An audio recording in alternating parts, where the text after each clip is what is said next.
കഴിഞ്ഞ ദിവസം പഠിച്ചതിൽ നിന്ന് എന്തെങ്കിലും സംശയങ്ങൾ എന്തെങ്കിലും ഉണ്ടോ?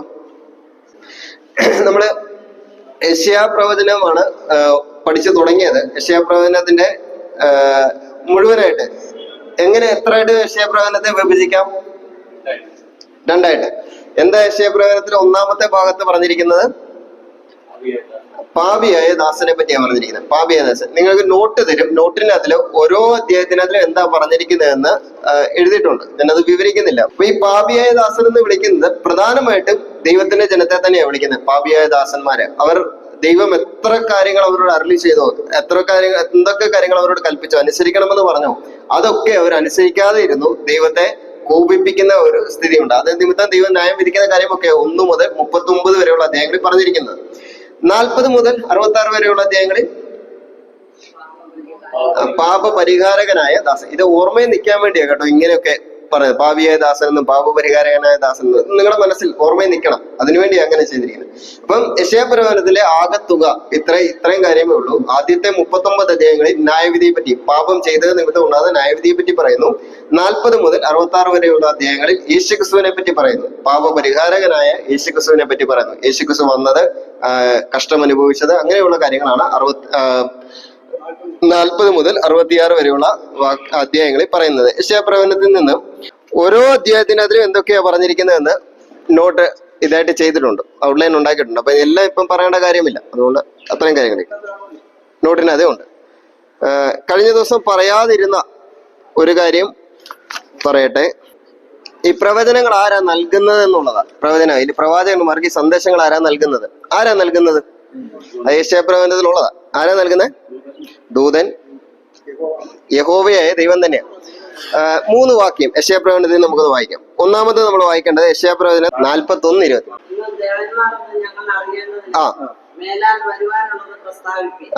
ഞങ്ങൾ കണ്ടു വിസ്മയിക്കേണ്ടതിന് നന്മയെങ്കിലും തിന്മയെങ്കിലും പ്രവർത്തിക്കും. നിങ്ങൾ ഇല്ലായ്മയും നിങ്ങളുടെ പ്രവൃത്തി നാസ്തിയുമാകും. മതി. യഹോവയായ ദൈവം യെശയ്യാവിലൂടെ ജാതികളായിട്ടുള്ള ദേവന്മാരെ സേവിക്കുന്നവരോട് പറയുക, നിങ്ങൾ നിങ്ങളുടെ ദേവന്മാരോട് ചെന്ന് പറയേണ്ടത്, നിങ്ങൾ ദേവന്മാരെന്ന് ഞങ്ങൾ അറിയേണ്ടതിന്, നിങ്ങൾ ദേവന്മാരെന്ന് ഞങ്ങൾ അറിയേണ്ടത് നിങ്ങൾ ഒരു കാര്യം ചെയ്യണം. ഭാവിയിൽ വരാനിരിക്കുന്ന കാര്യത്തെക്കുറിച്ച് പ്രസ്താവിക്കണം. ദേവന്മാരാണോ അല്ലെങ്കിൽ നിങ്ങൾ ദൈവങ്ങളാണെന്ന് നിങ്ങൾ തന്നെ പറയുന്നുണ്ട്. അത് ഞങ്ങൾ അറിയണമെങ്കിൽ നിങ്ങൾ എന്താ ചെയ്യേണ്ടത്? ഭാവിയിൽ വരാനുള്ള കാര്യങ്ങളെ പ്രസ്താവിക്കണം. ഇനിയും 45-ാം അധ്യായം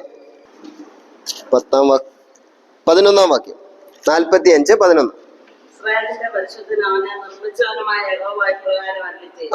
വരുവാനുള്ളതിനെ കുറിച്ച് എന്നോട് ചോദിക്കുകയും എന്റെ മക്കളെയും എന്റെ കൈകളുടെ പ്രവൃത്തിയെ കുറിച്ച് എന്നോട് കൽപ്പിക്കുകയും. ദേവന്മാരോട് നിങ്ങൾ വരാനുള്ള കാര്യങ്ങളെ കുറിച്ച് പ്രവചിക്കാൻ പറഞ്ഞു കഴിഞ്ഞാൽ അവരെന്താ ചെയ്യുന്നത്? കൈമലർത്തുകയുള്ളൂ. അവർക്ക് പ്രവചിക്കാൻ പറ്റുകയില്ല. അപ്പോൾ യഹോവയായ ദൈവം പറയാ, നിങ്ങൾ തോറ്റുപോയല്ലോ, നിങ്ങൾ പരാജയപ്പെട്ടല്ലോ. വരുവാനുള്ള കാര്യത്തെ കുറിച്ച് പറയുന്നത് നിങ്ങൾ പരാജയപ്പെട്ടെങ്കിൽ വരാനുള്ള കാര്യത്തെ കുറിച്ച് എന്നോട് ചോദിക്ക്, ഞാനത് പറഞ്ഞുതരാം. അപ്പം യഹോവയായ ദൈവം സന്ദേശം നൽകുന്നത്. ഇനി 46-ന്റെ 10 കൂടെ ഒന്ന് വായിച്ചു, അതോട് ചേർന്ന്.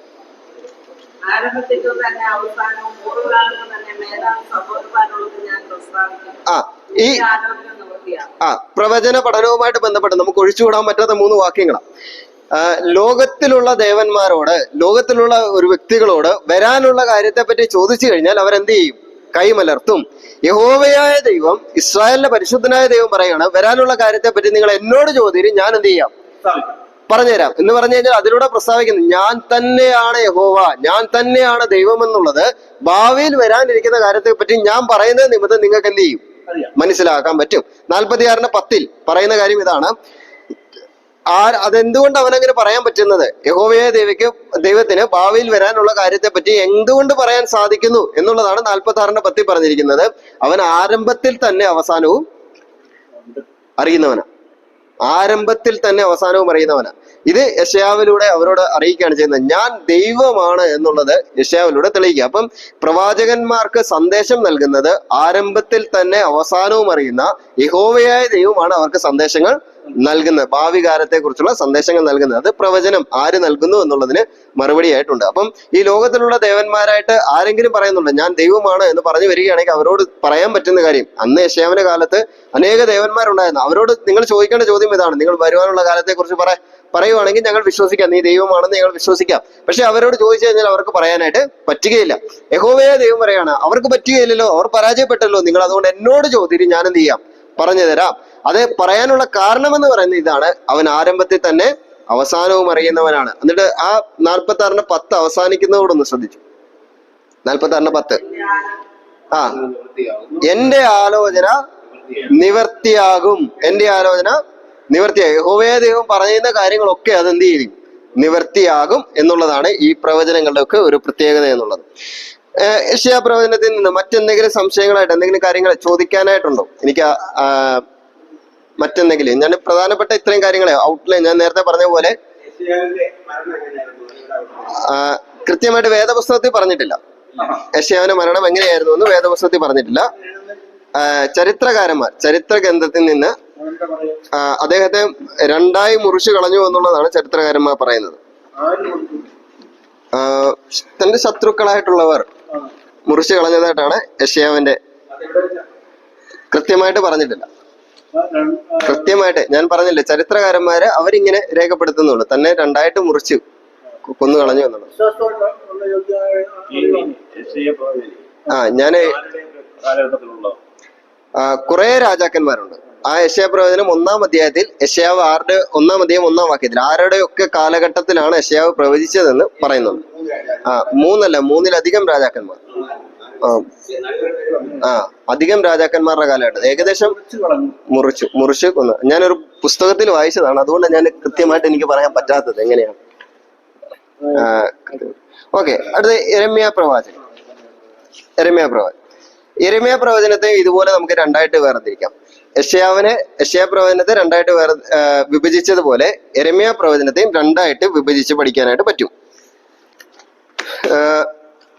യെരമ്യാ പ്രവാചകനെ യഹോവയെ ദൈവം വിളിക്കുമ്പോൾ, ഞാൻ നേരത്തെ പറഞ്ഞത് നിങ്ങൾക്ക് ഓർമ്മയുണ്ട്, പ്രവാചകനായിട്ട് ഒരുവനെ വിളിക്കുമ്പോൾ, പ്രവാചക ശുശ്രൂഷയ്ക്ക് വേണ്ടി വിളിക്കുമ്പോൾ അവന് മനസ്സില്ല എങ്കിലും ദൈവം ചിലപ്പോൾ ആ ശുശ്രൂഷ ഏൽപ്പിക്കും. യെരമ്യാ പ്രവാചകനെ വിളിച്ചപ്പോൾ യെരമ്യാ പ്രവാചകൻ പറഞ്ഞ കാര്യം എന്തായിരുന്നു?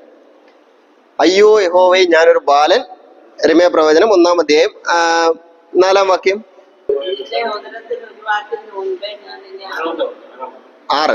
6-ാമത്തെ വാക്യം.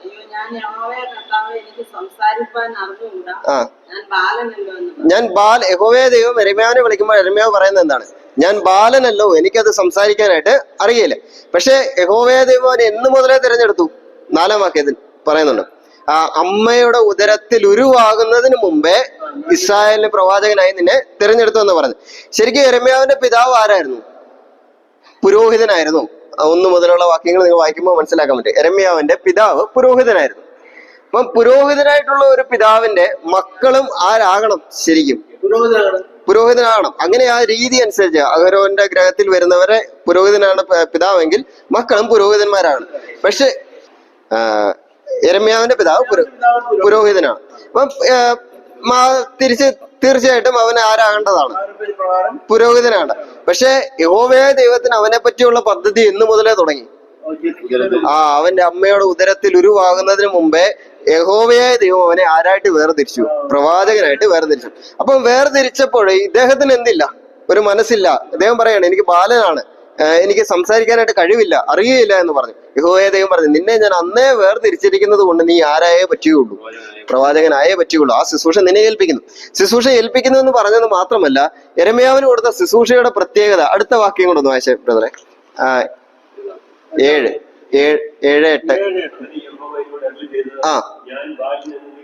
പറയരുത്.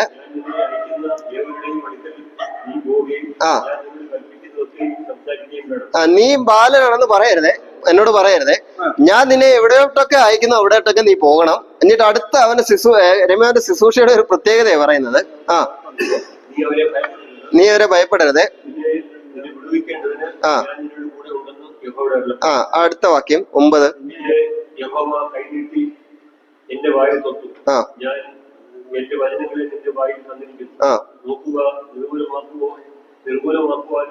ഒളിപ്പാനും നശിപ്പിപ്പാനും ആ കളവാനും പടിവാനും നടുവാനും വേണ്ടി ഞാൻ നിന്നെ ജാതികളുടെ പേരും രാജ്യങ്ങളുടെ പേരും ആത്മീയ യെരമ്യാവിന്റെ ശുശ്രൂഷ എങ്ങനെയാണെന്ന് നോക്കി. നിർമൂലമാക്കണം, അപ്പോൾ തന്നെ പണിയണം.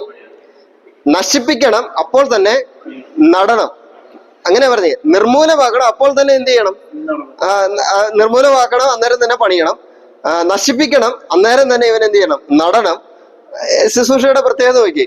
വിളിക്കുമ്പോൾ തന്നെ സാധാരണയൊക്കെ നമ്മളൊക്കെ ഒരാളെ ഒരു കാര്യം ഏൽപ്പിക്കുമ്പോൾ, പുതിയതായിട്ട് വരുന്ന ഒരാളെ ഒരു കാര്യം ഏൽപ്പിക്കുമ്പോൾ വളരെ ലഘുവായിട്ടുള്ള അവർക്ക് ചെയ്യാൻ പറ്റുന്ന കാര്യം ആദ്യം ഏൽപ്പിക്കും അല്ലേ? ചെയ്യാം. ഒരു ശുശ്രൂഷ കൊടുക്കുമ്പോൾ നമ്മളെ ഒരു കാര്യം അവരെ ഏൽപ്പിക്കുമ്പോൾ അവൻ അത് ചെയ്യാൻ പ്രാപ്തി ഉണ്ടോ എന്നറിയും. പക്ഷെ യഹോവ യെരമ്യാവിനെ വിളിച്ച അന്നേരം മുതൽ അവന് കൊടുക്കുന്ന ശുശ്രൂഷ എങ്ങനെയുള്ളതാ? വലിയ ഭാരമുള്ള ശുശ്രൂഷയാണ് യെരമ്യാവിന് നൽകുന്നത്. യെരമ്യാവിനെ വിളിക്കുന്ന ഒരു പേരുണ്ട്, നിങ്ങൾക്ക് അറിയാമോ? കരയുന്ന പ്രവാചകൻ എന്നാണ് യെരമ്യാവിനെ വിളിക്കുന്ന പേര്. യെശയ്യാവിനെ അങ്ങനെ വിളിക്കാറുണ്ട്, ഞാനത് ഇന്നലെ പറഞ്ഞില്ല. യെരമ്യാവിനെ വിളിച്ച പേര് കരയുന്ന പ്രവാചകൻ, അത് നമുക്ക് എല്ലാവർക്കും അറിയാവുന്നത്. യെശയ്യാവിനെ വിളിക്കുന്ന പേര് രാജകീയ പ്രവാചകൻ എന്നാണ്. യെശയ്യാവിനെ വിളിക്കുന്ന പേര് രാജകീയ പ്രവാചകൻ അല്ലെങ്കിൽ മിശിഹ പ്രവാചകൻ. യെരമ്യാവിനെ വിളിക്കുന്നത് കരയുന്ന പ്രവാചകൻ അല്ലെങ്കിൽ ന്യായവിധിയുടെ പ്രവാചകൻ. എസെക്കിയേലിനെ വിളിക്കുന്നത് ദർശനങ്ങളുടെ പ്രവാചകൻ എന്ന്, അല്ലെങ്കിൽ പ്രവാസത്തിലെ പ്രവാചകൻ എന്ന് വിളിക്കാറുണ്ട്. ദാനിയേലിനെ വിളിക്കുന്നത് വിജാതീയ പ്രവാചകൻ, വിജാതീയ കാലത്തെ പ്രവാചകൻ. ഈ യെരമ്യാവിന് ഈ കരയുന്ന പ്രവാചകൻ എന്ന് പേര് വരാൻ കാരണമാണ് വിജാതീയ കാലത്തെ എന്ന് പറഞ്ഞു കഴിഞ്ഞാൽ ദാനിയേലിന്റെ പ്രവചനം മുഴുവനുമായിട്ടും യെരുശലേമിൽ ഒരു രാജാവ്, യഹൂദയിൽ ഒരു രാജാവ് ഉണ്ടായിരിക്കുന്ന കാലഘട്ടത്തല്ല ദാനിയേൽ പ്രവചിച്ചത്. മുഴുവൻ ദാനിയേലിന്റെ ഈ പ്രവചന കാലഘട്ടത്തില് ഉണ്ടായിരുന്ന രാജാക്കന്മാർ നെബൂഖദ്നേസർ ബാബിലോൺ രാജാവ്, ബെൽഷസ്സർ ബാബേൽ രാജാവ്, കോരശ് അശൂർ രാജാവ്, അങ്ങനെ മേദോ പെർഷ്യ സാമ്രാജ്യത്തിന്റെ രാജാവ്, അങ്ങനെ അതുകൊണ്ടാണ് വിജാതീയ കാലത്തുള്ള പ്രവാചകൻ എന്ന് പേര് വരാൻ കാരണം. എന്തുകൊണ്ട് യെരമ്യാവിനെ കരയുന്ന പ്രവാചകൻ എന്ന് വിളിക്കുന്നത്? കരയുന്ന പ്രവാചകൻ എന്ന് യെരമ്യാവിന് പേര് വരാൻ കാരണം എന്താ? ഇസ്രായേൽ മക്കളുടെ കഷ്ടപ്പാട് നേരിട്ട് കാണാൻ ഇടയായി. കൊടുത്തിരിക്കുന്ന പ്രവചനം അവർക്ക് വേണ്ടി പ്രാർത്ഥിക്കുന്ന ഇതെല്ലാം ഉണ്ട്, എല്ലാം ഉണ്ട്. ഈ എല്ലാ പ്രവാചകന്മാരും ഇസ്രായേൽ മക്കളുടെ കഷ്ടത നേരിട്ട് കണ്ടിട്ടുണ്ട്. യെശയ്യാവ് കണ്ടിട്ടുണ്ട്. എല്ലാ പ്രവാചകന്മാരും അവരുടെ കഷ്ടത കണ്ട് കരഞ്ഞിട്ടുണ്ട്, ജനത്തിന് വേണ്ടി കരഞ്ഞിട്ടുണ്ട്. എല്ലാ പ്രവാചകന്മാരും കരഞ്ഞിട്ടുണ്ട്. പക്ഷെ യിരെമ്യാവ് കരഞ്ഞതുപോലെ മറ്റാരും കരഞ്ഞിട്ടില്ല എന്നുള്ളത് കൊണ്ടാണ്. യിരെമ്യാവ് ആ ദൈവമക്കളുടെ ശോഷണം കണ്ടിട്ട്, ദൈവമക്കളുടെ അധപ്പതിച്ച അവസ്ഥ കണ്ടിട്ട് യിരെമ്യാവ് കരഞ്ഞ അനേക നാളുകളായിട്ട് കരഞ്ഞതായിട്ട് പറയുന്നുണ്ട്. വിലാപങ്ങളുടെ പുസ്തകം തന്നെ യെരമ്യാവിന്റെ കരച്ചിലാണ്. യെരമ്യാവിന്റെ കരച്ചിൽ യെരമ്യാവ് പറയുന്ന ഒരു കാര്യം, വിലാപങ്ങളുടെ പുസ്തകം 3-ാം അധ്യായത്തിൽ യെരമ്യാവ് പറയുന്ന ഒരു കാര്യം, അയ്യോ യഹോവേ, ഞങ്ങൾ മുടിഞ്ഞു പോകാതിരിക്കുന്നത് നിന്റെ കരുണ കൊണ്ടത്രേ എന്ന് പറയുന്നുണ്ട്. ഇതുപോലുള്ള വാക്കുകൾ ഉപയോഗിച്ച് കരഞ്ഞിട്ടുള്ളത് ആരാ? വേദപുസ്തക ചരിത്രത്തില് ഇതുപോലുള്ള വാക്കുകൾ ഉപയോഗിച്ച് കരഞ്ഞിട്ടുള്ള യെരമ്യാവിനെ പോലെ മറ്റൊരു പ്രവാചകൻ ഇല്ല എന്നുള്ളതാണ്. വിലാപങ്ങൾ യെരമ്യാവിന്റെ കരച്ചിലാ വിലാപങ്ങൾ എന്ന് പറയുന്നത്. യെരമ്യാവിന്റെ വിലാപമാണ് ശരിക്കും അത്. ഇസ്രായേലിന്റെ തകർച്ച കണ്ടിട്ട് യെരമ്യാവ് കരയുന്നതാണ് വിലാപങ്ങളുടെ പുസ്തകത്തിൽ. യെരമ്യാവിനെ ഞാൻ കഴിഞ്ഞ ദിവസം പറഞ്ഞായിരുന്നു. യെശയ്യാവ് പ്രവാസത്തിന് മുമ്പുള്ള പ്രവാചകനാണ്. ദാനിയേലും എഹെസ്കേലും പ്രവാസത്തിൽ വെച്ച് പ്രവചിച്ച പ്രവാചകന്മാരാണ്. യിരെമ്യാവ് പ്രവാസത്തിന് മുൻപുമാണ് പ്രവാസത്തിലും പ്രവചിച്ച പ്രവാചകനാണ്. അത് പറയാനുള്ള കാരണമുണ്ട്. നമുക്കൊരു 2 വാക്യം യെരമ്യാ പ്രവചനത്തിൽ നിന്ന് വായിക്കാം. യെരമ്യാ പ്രവചനം 39-ാം അധ്യായം അതിന്റെ 1-ാം വാക്യവും 9-ാം വാക്യവും. യെരമ്യാ പ്രവചനം 39-ാം അധ്യായം അതിന്റെ 1-ാം വാക്യവും 9-ാം വാക്യവും.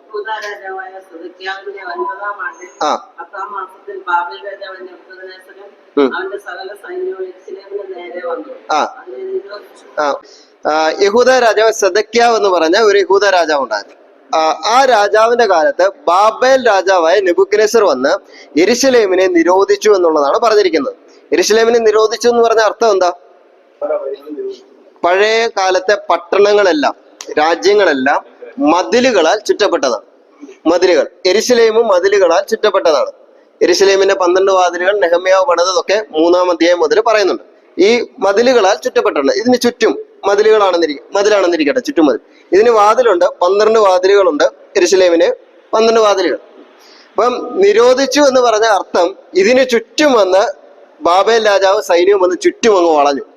വളഞ്ഞു കഴിഞ്ഞപ്പോഴേക്കും ഇതിൽ നിന്ന് ആർക്കും പുറത്തോട്ടും പോകാൻ പറ്റുന്നില്ല, പുറത്തു നിന്ന് ആർക്കും അകത്തോട്ടും കടക്കാൻ പറ്റുന്നില്ല. അങ്ങനെ കടക്കാതിരുന്നു കഴിഞ്ഞാൽ, അങ്ങനെ പോകാൻ പറ്റാതിരുന്നു കഴിഞ്ഞാൽ, കടക്കാൻ പറ്റാതിരുന്നു കഴിഞ്ഞാൽ ഉണ്ടാകുന്ന കാര്യം എന്ന് പറഞ്ഞാൽ ഇവർക്ക് ഒരു വ്യവസായത്തിനും ഒരു കച്ചവടത്തിനും പുറത്തേക്ക് പോകാനോ അകത്തേട്ട് വരാനോ പറ്റുകയില്ല. ഇവർക്ക് ആവശ്യമുള്ള സാധനം യെരൂശലേമിൽ ആകെ കിട്ടുന്ന, അവരുടെ ഏറ്റവും അധികമായിട്ട് ആകെ കിട്ടുന്ന കാര്യം പാലും പിന്നീട് അവർക്ക് കിട്ടുന്നത് വീഞ്ഞുമാണ് അധികം. ബാക്കിയുള്ള കാര്യങ്ങൾ മിക്കവാറും ഉള്ളതൊക്കെ അവർക്ക് പുറത്തുനിന്ന് വരണം. പുറത്ത് അവരുടെ കൃഷിയും മറ്റുള്ള കാര്യങ്ങളല്ല. അപ്പം യെരൂശലേമിനെ നിരോധിച്ചു എന്ന് പറഞ്ഞു കഴിഞ്ഞാൽ ഇവരെ ചുറ്റുമങ്ങ് വളഞ്ഞു കഴിഞ്ഞിട്ട് കുറച്ച് ദിവസം, എല്ലാ രാജ്യങ്ങളെയും ആക്രമിക്കുന്ന ഒരു രീതിയാണ്. കുറച്ച് ദിവസം കഴിയുമ്പോഴേക്കും ഇവർ ഇതിന്റെ അകത്തേക്ക് അവർ പട്ടിണിയാവും, അകത്തുള്ളവർക്ക് ഒരു പട്ടിണിയാവും, ക്ഷാമവും. അപ്പോൾ അകത്തേക്ക് പ്രവേശിച്ച് ഓരോരുത്തരെ കൊല്ലുകയാണ് ചെയ്യുന്നത്. അപ്പൊ നെബൂഖദ്നേസറും കൂട്ടരും വന്നിട്ട് എന്ത് ചെയ്തു? യെരൂശലേമിനെ നിരോധിച്ചു, വളഞ്ഞു കഴിഞ്ഞിട്ട് 9-ാം വാക്യം ഇനി 39-9 നെബൂസർ അദാൻ എന്ന് പറഞ്ഞ അത് ഈ നെബൂഖദ്നേസറിന്റെ പട്ടാള മേധാവിയാണ് നെബൂസരാദാൻ എന്ന് പറയുന്നത്. നമ്മൾ യിരെമ്യാ പ്രവചനവും 2 രാജാക്കന്മാരുടെ പുസ്തകവും വായിക്കുമ്പോഴാണ് അത് മനസ്സിലാക്കുന്നത്. ഈ സംഭവം നടക്കുന്നത് BC 605-ലാണ് ഈ സംഭവം നടക്കുന്നത്. ഈ 39-ാം അധ്യായത്തിൽ പറഞ്ഞിരിക്കുന്ന കാര്യം നടക്കുന്നത് BC 605 വന്നു. യെരൂശലേമിനെ നിരോധിച്ചു. എന്നിട്ട് കുറച്ചു പേരെ എന്ത് ചെയ്തു? പിടിച്ചുകൊണ്ടുപോയി. എവിടേക്ക് കൊണ്ടുപോയി? യെരൂശലേമിൽ നിന്ന് ബാബിലോണിലേക്ക് പിടിച്ചുകൊണ്ടുപോയി. ബാബിലോണിലേക്ക് പ്രവാസികളായിട്ട് പിടിച്ചുകൊണ്ടുപോയി. ആ പിടിച്ചുകൊണ്ട് പോയവരില് ആദ്യം വന്ന് പിടിച്ചുകൊണ്ട് പോയവരില് പ്രധാനപ്പെട്ട വ്യക്തിയായിരുന്നു ദാനിയേൽ എന്നുള്ളത്. ദാനിയേൽ. ഇനി 43-ാം അധ്യായം 6-7 വാക്യങ്ങൾ. അപ്പോൾ ആ കാലഘട്ടത്തിൽ ആരുണ്ട്? ഈ പിടിച്ചുകൊണ്ട് പോകുന്ന കാലഘട്ടത്തിൽ ആരുണ്ട്? ദാനിയേലുണ്ട്. അപ്പോൾ തന്നെ യിരെമ്യാവും ഉണ്ട്. യിരെമ്യാവ് തന്റെ ശുശ്രൂഷ ചെയ്തുകൊണ്ടിരിക്കുന്ന കാലഘട്ടത്തിലെ ആദ്യം വന്ന് പിടിച്ചുകൊണ്ട് പോകുന്നത്. യിരെമ്യാവ് ശുശ്രൂഷ ചെയ്തുകൊണ്ടിരിക്കുന്ന കാലഘട്ടത്തിലാണ്. കുറച്ചു പേരെ എവിടേക്ക് കൊണ്ടുപോയിട്ടുണ്ട്? ബാബിലോണിലേക്ക് കൊണ്ടുപോയിട്ടുണ്ട്. അപ്പോൾ ശരിക്കും പറഞ്ഞു കഴിഞ്ഞാൽ ആ കാലഘട്ടത്തിൽ ഒരു പ്രവാചകനായിട്ടും ശുശ്രൂഷകളിലൊക്കെ പ്രധാനപ്പെട്ട് നിൽക്കുന്ന ഒരു വ്യക്തി ആര്? യിരെമ്യാവെന്ന്. ദാനിയേൽ അത്രയും പ്രധാനപ്പെട്ട വ്യക്തി ആയിട്ടില്ല. ഇത് ബാലനായിരുന്നു. ദാനിയേലിനെ പിടിച്ചുകൊണ്ട് പോകുന്ന സമയത്ത് പ്രധാനപ്പെട്ട വ്യക്തി ആയിട്ടില്ല. 43-ാം അധ്യായം 6-7 വാക്യങ്ങൾ. എവിടേക്ക് കൊണ്ടുപോയതാ വായിക്കുന്നത്? മിസ്രൈം ദേശത്തേക്ക് കൊണ്ടുപോയി. ആരെയും കൂടെ കൊണ്ടുപോയി. നമ്മൾ വായിച്ച കൂട്ടത്തിൽ പലരുടെ പേരുകൾ വായിച്ചു. അതിന്റെ കൂട്ടത്തിൽ ആരെയും കൊണ്ടുപോയതാ വായിച്ചേ? യിരെമ്യാ പ്രവാചകനെയും കൊണ്ടുപോയി. യിരെമ്യാവ് ആ കാലഘട്ടത്തിൽ യെരൂശലേമിൽ നിന്നുകൊണ്ട് പ്രവചിക്കുക, നിങ്ങളെ എവിടേക്ക് കൊണ്ടുപോകും? ബാബിലോണിലേക്ക് കൊണ്ടുപോകുമെന്ന് പ്രവചിച്ചു. ചില ജനങ്ങളെ, അവരുടെ ഇടയിൽ ഉണ്ടായിരുന്ന കുറെ ആളുകളെ ബാബിലോണിലേക്ക് കൊണ്ടുവന്നത് ആര് നേരിട്ട് കണ്ടു? യിരെമ്യാവ് നേരിട്ട് കണ്ടു. നേരിട്ട് കണ്ടു കഴിഞ്ഞപ്പോഴേക്കും യിരെമ്യാവിനെ കുറച്ച് ആളുകളെയും അവിടെ നിന്ന് ഈ യെരൂശലേമിൽ നിന്ന് നേരെ മിസ്രൈമിലേക്ക് കൊണ്ടുപോയി. മിസ്രൈമിൽ വെച്ചും യിരെമ്യാവ് തുടർന്നും പ്രവചിച്ചിട്ടുണ്ട്. അപ്പം യിരെമ്യാവിന്റെ പ്രവചന കാലഘട്ടം നിങ്ങളൊന്ന് പെട്ടെന്നൊന്ന് മനസ്സിലേക്ക് വരാൻ വേണ്ടി ഞാൻ ഇത്രയും കാര്യം പറഞ്ഞത്. ബാബിലോണിലേക്ക് കുറെ പേരെ കൊണ്ടുപോകുന്നത് ആര് കണ്ടു? യിരെമ്യാവ് കണ്ടു. അത് മാത്രമല്ല, യിരെമ്യാവ് ബാബിലോണിലേക്ക് പോയില്ല. പക്ഷെ യിരെമ്യാവ് എവിടേക്ക് പോയിരുന്നു? മിസ്രൈം ദേശത്തേക്ക് പോയതായിട്ടാണ് വേദപുസ്തകത്തിൽ നിന്ന് നമുക്ക് തെളിവുകളുള്ളത്. യിരെമ്യാവ് മിസ്രൈം ദേശത്തേക്ക്. അപ്പൊ ഇവിടെ ഇരുന്നു കൊണ്ട് യിരെമ്യാവ് പ്രവചിച്ചു, യെരൂശലേമിൽ ഇരുന്നുകൊണ്ടും പ്രവചിച്ചു. പ്രവാസത്തിലേക്ക് ആര് പോയില്ല? യിരെമ്യാവ്. പ്രവാസത്തിലേക്ക് പോയവരുടെ കൂട്ടത്തിൽ യിരെമ്യാവ് ഉണ്ടായിരുന്നില്ല എന്നുള്ളത്. 2 വിഭജിക്കാനുള്ളത്. 1 മുതൽ 45 വരെയുള്ള അധ്യായങ്ങളിൽ യഹൂദന്മാരോടുള്ള പ്രവചനങ്ങളാണ്. യിരെമ്യാ പ്രവചനം 1-ാം അധ്യായം മുതൽ 45-ാം അധ്യായം വരെയുള്ള അധ്യായങ്ങളിൽ യഹൂദന്മാരോടുള്ള പ്രവചനങ്ങളാണ്. 46 മുതൽ 52 വരെ ജാതികളോടുള്ള പ്രവചനങ്ങളാണ്. 46 മുതൽ 52 വരെ ജാതികളോടുള്ള പ്രവചനം. ഞാൻ ഈ വിഭജനമായിട്ട് പറയുമ്പോൾ നിങ്ങളുടെ മനസ്സിലേക്ക് എല്ലാ വാക്യങ്ങളും, ഈ 1 മുതൽ 45 വരെയുള്ള അധ്യായങ്ങളുള്ള എല്ലാ പാരഗ്രാഫും, എല്ലാ വാക്യങ്ങളും, എല്ലാ അധ്യായങ്ങളും യഹൂദന്മാരോട് നേരിട്ടുള്ള പ്രവചനങ്ങളാണെന്ന് നിങ്ങൾ ചിന്തിക്കരുത്. കാരണം 1-ാം അധ്യായത്തിലെ തുടക്കത്തിൽ പറയുന്നത് യിരെമ്യാവിനെ വിളിക്കുന്നതാണ്. യഹോവയെ ദൈവം വിളിക്കുന്ന കാര്യം 1-ാം അധ്യായത്തിൽ മുഴുവനായിട്ട് പറയുന്നത്. 2-ാം അധ്യായത്തിലേക്ക് വരുമ്പോൾ യിരെമ്യാവിനുണ്ടാകുന്ന ചില 3-ാം അധ്യായം 26 മുതൽ 29 വരെയുള്ള അധ്യായങ്ങളിൽ യിരെമ്യാവിനുണ്ടാകുന്ന ചില സംഘർഷങ്ങളാണ്, അവൻ നേരിടുന്ന ചില പ്രശ്നങ്ങളെ പറ്റിയാണ് പറയുന്നത്. അപ്പോൾ ഇതിനകത്തിലുള്ള ആകത്തുക എന്ന് പറയുന്നത് മുഴുവനായിട്ട് എടുത്തു നോക്കുമ്പോൾ ഇത് ആർക്കുള്ള പ്രവചനങ്ങളാണ്? യഹൂദന്മാർക്കുള്ള പ്രവചനം. ഓരോ അധ്യായത്തിലും എന്താ പറയുന്നത് എന്നുള്ളത് നോട്ടിനകത്തുണ്ട്. നിങ്ങളത് നോക്കി പഠിച്ചാൽ മതി. നമ്മൾ ഓരോ അധ്യായത്തിൽ എന്തൊക്കെയാ പറയുന്നതെന്ന് പഠിച്ചു പോകാനുള്ള സമയം ഇല്ലാത്തത് കൊണ്ടാണ് നോട്ടി പറയുന്നത്. അപ്പം ഇതാണ് യഹൂദനോടുള്ള സന്ദേശവും ജാതികളോടുള്ള സന്ദേശവുമാണ് യിരെമ്യാവിന്റെ പുസ്തകത്തിൽ പറഞ്ഞിരിക്കുന്നത്. രണ്ടായിട്ട് വിഭജിക്കുകയാണെങ്കിൽ, 1 ആദ്യത്തെ 45 അധ്യായങ്ങളിൽ യഹൂദനോടുള്ള പ്രവചനമാണ്.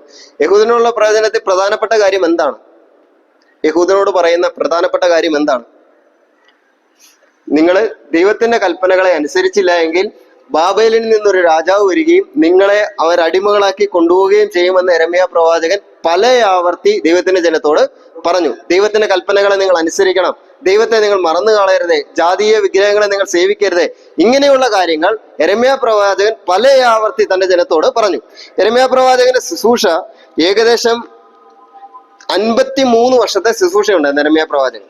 ഈ 53 വർഷത്തിൽ ഏകദേശം 45 അധ്യായങ്ങൾ എന്ന് പറയുന്നത് 45 വർഷത്തെ ശുശ്രൂഷ യെരമ്യാ പ്രവാചകന്റെ. ഈ 45 വർഷത്തെ ശുശ്രൂഷകളിലൂടെ ആവർത്തിച്ച് ദൈവജനത്തോട് പറഞ്ഞത്, ദൈവത്തെ മാനിച്ചില്ല എങ്കിൽ ദൈവം തീർച്ചയായിട്ടും നിങ്ങളെ തകർത്ത് കളയും, നിങ്ങളെ പ്രവാസത്തിലേക്ക് അയക്കുമെന്നുള്ള കാര്യമാണ് പറഞ്ഞത്. അത്ര മാത്രമല്ല, പ്രവാസത്തിലേക്ക് അയക്കുമെന്നുള്ളത് മാത്രമല്ല പറഞ്ഞത്, തുടർന്ന് ഇങ്ങോട്ട് വരുമ്പോൾ, തുടർന്ന് മിസ്രൈമിലായിരിക്കുമ്പോൾ ഇവിടെയുള്ള ഇസ്രായേൽ മക്കളോടും അവിടെയുള്ള ഇസ്രായേൽ മക്കളോടുമായിട്ട് യെരമ്യാ പ്രവചിച്ചത്, നിങ്ങൾക്ക് അവിടെ അടിമത്തമുണ്ട്, ആ അടിമത്തം 70 വർഷമായിരിക്കും എന്നുള്ളത്. 70 വർഷം കഴിയുമ്പോൾ ദൈവം നിങ്ങളെ മടക്കി വരുത്തുമെന്നുള്ള വചനവും യെരമ്യാവ് യഹൂദന്മാരോടായിട്ട് പറഞ്ഞിട്ടുണ്ട്, ഈ അധ്യായങ്ങളൊക്കെ പറഞ്ഞിട്ടുണ്ട്. ജാതികളോടുള്ള പ്രവചനം എന്ന് പറയുന്നത്, നിങ്ങൾ ഇപ്പം ഇസ്രായേൽ മക്കൾക്ക് സംഭവിച്ചത് നിങ്ങൾ കണ്ടിട്ടുണ്ട്, ഇസ്രായേൽ മക്കൾ അടിമകളായി പോയത് നിങ്ങൾ കണ്ടിട്ടുണ്ട്. നിങ്ങളിപ്പോൾ ജാതികളിലായിട്ടുള്ളവരെ, ബാബിലോണിയരായിട്ടുള്ളവരൊക്കെയാണ് ഇപ്പൊ ഇസ്രായേൽ മക്കളെ ഭരിച്ചുകൊണ്ടിരിക്കുന്നത്, ദൈവത്തിന്റെ ജനത്തെ ഭരിച്ചുകൊണ്ടിരിക്കുന്നത്. നിങ്ങൾ എല്ലാ കാലത്തും ഇതിങ്ങനെ തന്നെ ആകുമെന്ന് നിങ്ങൾ ആരും കരുതണ്ട. ദൈവം ഇസ്രായേൽ മക്കളെ മടക്കി വരുത്തുമെന്നുള്ള കാര്യം ജാതികളോട് പ്രവചിക്കുകയാണ് ചെയ്യുന്നത് 46 മുതലുള്ള അധ്യായങ്ങൾ. അപ്പം ഇത്രയും കാര്യങ്ങളാണ് യെരമ്യാവിൽ നിന്ന് നമുക്ക് പ്രധാനമായിട്ട് ഓർക്കാനുള്ളത്. 1 മുതൽ 45 വരെയുള്ള അധ്യായങ്ങളിൽ ആരോടുള്ള പ്രവചനം? യഹൂദന്മാരോട് പ്രധാനമായിട്ട് യെരമ്യാവ് ആവർത്തിച്ച് പറഞ്ഞത്, ദൈവത്തിന്റെ കൽപ്പനകളെ മാനിച്ചില്ല എങ്കിൽ ദൈവം നിങ്ങളെ പ്രവാസത്തിലേക്ക് അയക്കും, 70 വർഷം നിങ്ങൾ അവിടെ ആയിരിക്കും എന്നുള്ളത് പറഞ്ഞു. അത്ര മാത്രമല്ല പറഞ്ഞത്, നിങ്ങൾ അവിടെ 70 വർഷമേ നിങ്ങൾക്ക് അവിടെ പ്രവാസമുള്ളൂ, അതിനുശേഷം ദൈവം നിങ്ങളെ മടക്കി വരുത്തും എന്നുള്ളത് യഹൂദന്മാരോട് പറഞ്ഞു. ജാതികളോട് പറഞ്ഞത്, നിങ്ങൾ ഇപ്പോൾ യഹൂദന്മാരെ ഭരിക്കുക, ദൈവത്തിന്റെ ജനത്തെ നിങ്ങൾ ഭരിക്കുക, നിങ്ങൾ എല്ലാ കാലത്തും ഈ ഭരണം തുടരാമെന്ന് വിചാരിക്കേണ്ട, ദൈവം തന്റെ ജനത്തെ അവിടെ നിന്ന് മടക്കി വരുത്തും എന്നുള്ള കാര്യം ജാതികളോടും യഹോവയെ ദൈവം അറിയിച്ചു എന്നുള്ളതാണ് യെരമ്യാ പ്രവചനത്തിലുള്ള കാര്യം. ഈ യെശയ്യാവിന്റെയും യെരമ്യാവിന്റെയും ഇനിയും പഠിക്കാൻ പോകുന്ന എഹെസ്കേലിന്റെയും അവരുടെ കാലഘട്ടത്തില്, അവരുടെ പ്രവചന കാലഘട്ടം എന്ന് പറയുന്നത് അത്ര എളുപ്പമുള്ള കാലഘട്ടമായിരുന്നില്ല. ഈ പ്രവാചകന്മാരുടെ ശുശ്രൂഷകളിൽ തന്നെ അവര് ചിലപ്പോഴൊക്കെ ദൈവത്തിന്റെ ആലോചനകൾ അവർ അറിയിച്ചത് തങ്ങളുടെ ജീവിതം കൊണ്ട് തന്നെ ദൈവത്തിന്റെ ശുശ്രൂഷകൾ, ദൈവത്തിന്റെ ആലോചനകൾ അവരെ അറിയിച്ചിട്ടുണ്ട്. യെശയ്യാവിന് 2 മക്കൾ ജനിച്ചു. മക്കൾ ജനിച്ചപ്പോൾ പറഞ്ഞു, നിങ്ങളുടെ ഒരാൾക്ക് മകന് മഹശലാൽ ഹാസ്ബാസ് എന്ന് പേരിട്ടു. ആ പേരിടുന്നതിലൂടെ ഒക്കെ ദൈവം പറഞ്ഞത്, ഒരു ന്യായവിധി വരുന്നുണ്ട് എന്നുള്ളത് അവരുടെ ജീവിതത്തിൽ നിന്ന് കാണിക്കുകയാണ് ചെയ്യുന്നത്. യെശയ്യാവിനെ പറ്റി തന്നെ നമ്മൾ വായിക്കുന്നത് 20-ാം അധ്യായം, യെശയ്യാ പ്രവചനം 20-ാം അധ്യായം 3-ാം വാക്യം ഒന്ന് വായിച്ചു. യെശയ്യാ പ്രവചനം 20:3. യെശയ്യാ പ്രവചനം 20-ാം അധ്യായം 3-ാം വാക്യം. ഞാൻ അവരുടെ ജീവിതം എങ്ങനെയായിരുന്നു എന്ന് പറയാൻ വേണ്ടിയാണ് ആ വാക്യം വായിപ്പിക്കുന്നത്. യെശയ്യാവിനെ യഹോവയെ ദൈവം വിളിച്ചപ്പോൾ യെശയ്യാവ് ആദ്യത്തെ സമയത്തെ യഹോവയുടെ വിളി മനസ്സിലാക്കുന്നതും യഹോവയുടെ മഹത്വം കാണുന്നതും യെശയ്യാ പ്രവചനം 6-ാം അധ്യായത്തിലാണ്. 6-ാം അധ്യായം യഹോവയുടെ മഹത്വം കണ്ട്, ഉസ്സിയാ രാജാവ് മരിച്ച ആണ്ടിൽ യഹോവയുടെ മഹത്വം കണ്ട് വരുന്നത്. ആദ്യത്തെ 5 അധ്യായങ്ങൾ നിങ്ങൾ യെശയ്യാ പ്രവചനം പുറമോട്ട് വായിക്കുമ്പോഴും അനവധി പ്രാവശ്യം മറ്റുള്ള ജാതികളെ നോക്കിയിട്ട് യെശയ്യാവ് പറഞ്ഞിട്ടുണ്ട്, അയ്യോ കഷ്ടം, അയ്യോ കഷ്ടം, അയ്യോ കഷ്ടം എന്ന് പറയുന്നുണ്ട്. എന്നാൽ എപ്പോൾ യെശയ്യാവ് ദൈവത്തിന്റെ മഹത്വം കണ്ടു കഴിഞ്ഞപ്പോൾ തിരിഞ്ഞു നോക്കി 6-ാം അധ്യായം നിങ്ങൾ വായിച്ചാൽ അറിയാം, 5 പ്രാവശ്യം തന്നെ കുറിച്ച് തന്നെ പറയാണ്, എനിക്ക് അയ്യോ കഷ്ടമെന്ന്, എനിക്ക് അയ്യോ കഷ്ടമെന്ന്. ഇവിടെ നിന്ന് നമ്മൾ പഠിക്കേണ്ട, വിശ്വാസികളായി നമ്മൾ പഠിക്കേണ്ട ഒരു കാര്യം, നമ്മള് മറ്റു പലരെ നോക്കിക്കൊണ്ട് നമ്മൾ എന്ത് പറയാറുണ്ട്? അയ്യോ കഷ്ടം, അയ്യോ കഷ്ടം, അവന്റെ ജീവിതം കണ്ടോ, അയ്യോ കഷ്ടം, അയ്യോ കഷ്ടം എന്ന് പറഞ്ഞു. ഇതങ്ങനത്തെ എന്തുകൊണ്ടാണ് നമ്മൾ മറ്റു പലരുടെയും ജീവിതത്തിലേക്ക് നോക്കാനുള്ള കാരണം? എന്തുകൊണ്ടാണ് മറ്റു പലരുടെയും ജീവിതത്തിൽ നോക്കാനുള്ള കാരണം? മോശമായിട്ടുള്ള രീതിയിൽ അവർ നടക്കുന്നുണ്ട്. ശരി, നമ്മുടെ വീഴ്ച മനസ്സിലാക്കാത്തതുകൊണ്ട്. നമ്മുടെ വീഴ്ച മനസ്സിലാക്കണമെങ്കിൽ നമ്മൾ എന്ത് ചെയ്യണം? കർത്താവിന്റെ മഹത്വം, യെശയ്യാവ് 6-ാം അധ്യായത്തില് കർത്താവിന്റെ മഹത്വം, ഉയർന്നും പൊങ്ങിയും ഇരിക്കുന്ന ഒരു സിംഹാസനത്തിൽ യഹോവയായ ദൈവം ഇരിക്കുന്നത് യെശയ്യാവ് ആ ദർശനം കണ്ടു കഴിഞ്ഞപ്പോഴാണ് തന്റെ ജീവിതത്തിലേക്ക് താൻ നോക്കുന്നത്, എനിക്ക് അയ്യോ കഷ്ടമെന്ന് പറയുന്നത്. അതിനു മുമ്പ് വരെ 5 അധ്യായം നിങ്ങൾ വീട്ടിൽ പോയി രസകരമായിട്ടൊന്ന് വായിച്ചു നോക്കിയോ, ഈ ചിന്ത മനസ്സിൽ വെച്ചൊന്ന് വായിച്ചു നോക്കിയോ. യെശയ്യാവ് അതിനു മുമ്പുള്ള അധ്യായങ്ങളിൽ ചുറ്റുമുള്ള ആളുകളെല്ലാം നോക്കിയിട്ട് പറയാം, നിങ്ങൾക്ക് അയ്യോ കഷ്ടം, നിങ്ങൾക്ക് അയ്യോ കഷ്ടം, നിങ്ങൾക്ക് അയ്യോ കഷ്ടം എന്ന് പറഞ്ഞ്. എപ്പോൾ ദൈവത്തിന്റെ മഹത്വം കണ്ടോ അന്നേരം എന്ത് പറയാൻ തുടങ്ങി? എനിക്കയ്യോ കഷ്ടം. ഇതാ നമ്മളിൽ നിന്ന് ഉണ്ടാകേണ്ടത്. നമ്മൾ മറ്റുള്ളവരുടെ കുറ്റം കണ്ടുപിടിക്കാൻ ശ്രമിക്കുന്നുണ്ടെങ്കിൽ നമ്മള് ഏതാ 6:3 6-ാം അധ്യായം യെശയ്യാ പ്രവചനം 6-ാം അധ്യായം. ഉയർന്നു മുങ്ങി ഉസ്സിയാ രാജാവ് മരിച്ച ആണ്ടിൽ യഹോവയെ ദൈവം ഉയർന്നു മുങ്ങി ഇരിക്കുന്ന സിംഹാസനത്തിൽ ഇരിക്കുന്നവരുടെ യഹോവയെ ദൈവം കണ്ടു എന്നുള്ള കാര്യം പറയുന്നത്. സാറാപ്പുകൾ അവന്റെ ചുറ്റും നിൽക്കുന്ന 2 കൊണ്ട് പാദം മൂടിയും 2 കൊണ്ട് മുഖം മൂടിയും 2 കൊണ്ട് പറന്നും ആരാധിക്കുന്നതായിട്ട് കണ്ടു എന്ന് പറയുന്നു. യഹോവയുടെ മഹത്വം അവൻ ദർശിക്കുക. തുടർന്ന് ഇങ്ങോട്ട് പറയുമ്പോൾ അയ്യോ കഷ്ടം, എനിക്ക് അയ്യോ കഷ്ടം, എനിക്ക് അയ്യോ കഷ്ടം എന്ന് യെശയ്യാവ് പറയാൻ. അപ്പൊ നമ്മൾ ഒരു കാര്യം ഓർത്തോണം, നമ്മുടെ മനസ്സിലേക്ക് എപ്പോഴൊക്കെ മറ്റുള്ളവരുടെ കുറ്റമാ വരുന്നതെങ്കിൽ, മറ്റുള്ളവരുടെ കുറ്റമാണ് നമ്മുടെ മനസ്സിലേക്ക് പ്രൊജക്റ്റ് ചെയ്ത് നിൽക്കുന്നെങ്കിൽ, പറയാനായിട്ട് നമ്മുടെ നാവിന്റെ തുമ്പത്ത് വരുന്നതെങ്കിൽ, നമ്മൾ ഓർക്കേണ്ട കാര്യം നമുക്ക് ദൈവവുമായിട്ടുള്ള ബന്ധത്തിൽ എന്തോ ഒരു ദൈവത്തിന്റെ മഹത്വം നമ്മൾ യഥാർത്ഥമായിട്ട് കണ്ടിട്ടില്ല എന്നുള്ളതാണ്. ഈ നേരത്തെ നിങ്ങൾ പഠിച്ചിട്ടുണ്ടോ ശ്രദ്ധിച്ചിട്ടുണ്ടോ എന്ന് എനിക്കറിയത്തില്ല. ഈ പൗലോസും ഇതേ കാര്യം തന്നെ പറഞ്ഞിട്ടുണ്ട്. പൗലോസ് അപ്പോസ്തല പ്രവൃത്തി 9-ാം അധ്യായം 3-ാം വാക്യം. ഒരു വെളിച്ചം, ഒരു വെളിച്ചം, ആ വെളിച്ചത്തിലൂടെ ആരെയാ കാണുന്നത്?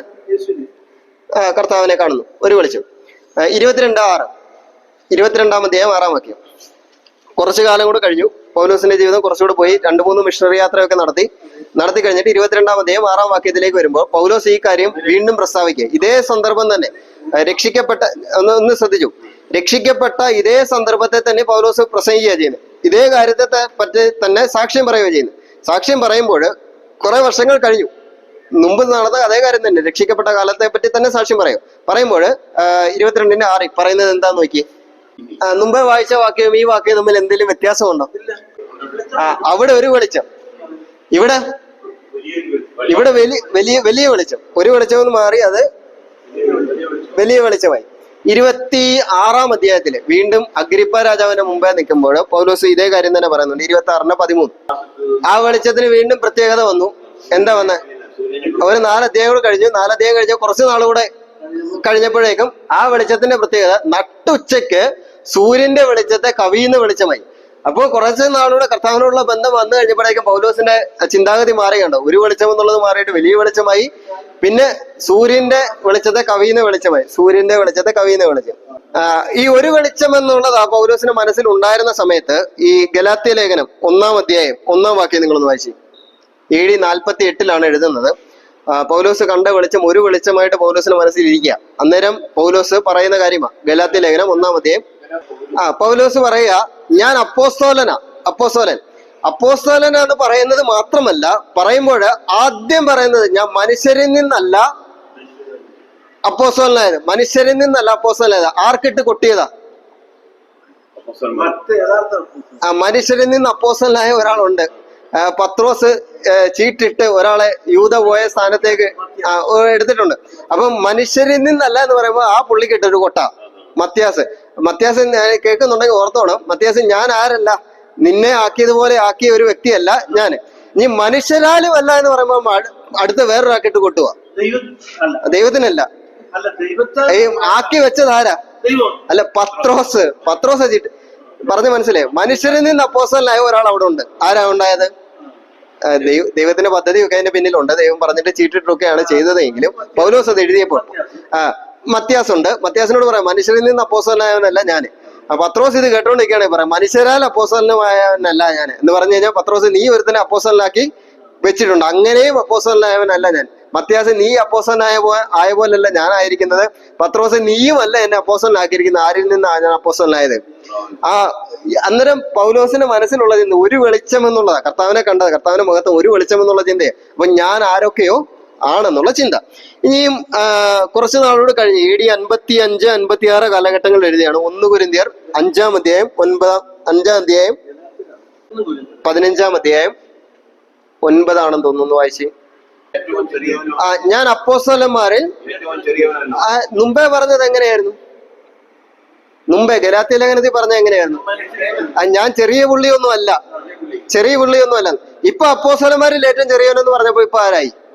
മത്യാസിനേക്കാളും ചെറിയവനായി. അപ്പം ഈ ഒരു വെളിച്ചം എന്നുള്ളതിൽ നിന്നൊന്ന് മാറി കർത്താവിനോട് കുറച്ചുകൂടെ ഒന്ന് പൗലോസ് നടത്തു തുടങ്ങിയപ്പോൾ കുറച്ചുകൂടെ ആ വെളിച്ചത്തിന്റെ മഹത്വം കുറച്ചുകൂടെ ഒന്ന് മനസ്സിലാക്കാനായിട്ട് തുടങ്ങി. ഇനി കുറച്ചുകൂടി കഴിഞ്ഞപ്പോഴേക്ക് AD 60-62 എഴുതിയാണ് എഫേസ്യ ലേഖനം. എഫേസ്യ ലേഖനം 3-ാം അധ്യായം 8-ാം വാക്യം. സകല വിശുദ്ധന്മാരിലും ആദ്യം പറഞ്ഞ അപ്പോസ്തലന്മാര് വലിയവനാണ് ഞാനെന്ന് പറഞ്ഞു. പിന്നീട് രണ്ടാമത് വന്നപ്പോ കുറച്ചു നാളോട് കഴിഞ്ഞപ്പോഴേക്കും പറഞ്ഞ അപ്പോസ്തലന്മാരിൽ ഏറ്റവും ചെറിയവനാന്ന് പറഞ്ഞു. ഇപ്പം പറയുമ്പോൾ എങ്ങനെയാ? AD 62 സകല വിശുദ്ധന്മാരിലും ഏറ്റവും ചെറിയവൻ. ഈ വെളിച്ചത്തിന്റെ മഹത്വം കുറച്ചുകൂടെ പൗലോസ് രുചിച്ചറിയാനായിട്ട് തുടങ്ങി. അപ്പോൾ സകല വിശുദ്ധന്മാരിൽ ഏറ്റവും ചെറിയവൻ. AD 64 1 തിമോത്തിയോസ് 1-ാം അധ്യായം 15-ാം വാക്യം. AD 64 1 തിമോത്തിയോസ് 1-ാം അധ്യായം 15-ാം വാക്യം. തിമോത്തിയോസിന്റെ ലേഖനം എഴുതുമ്പോൾ പൗലോസ് പറയാം ക്രിസ്തുവേശു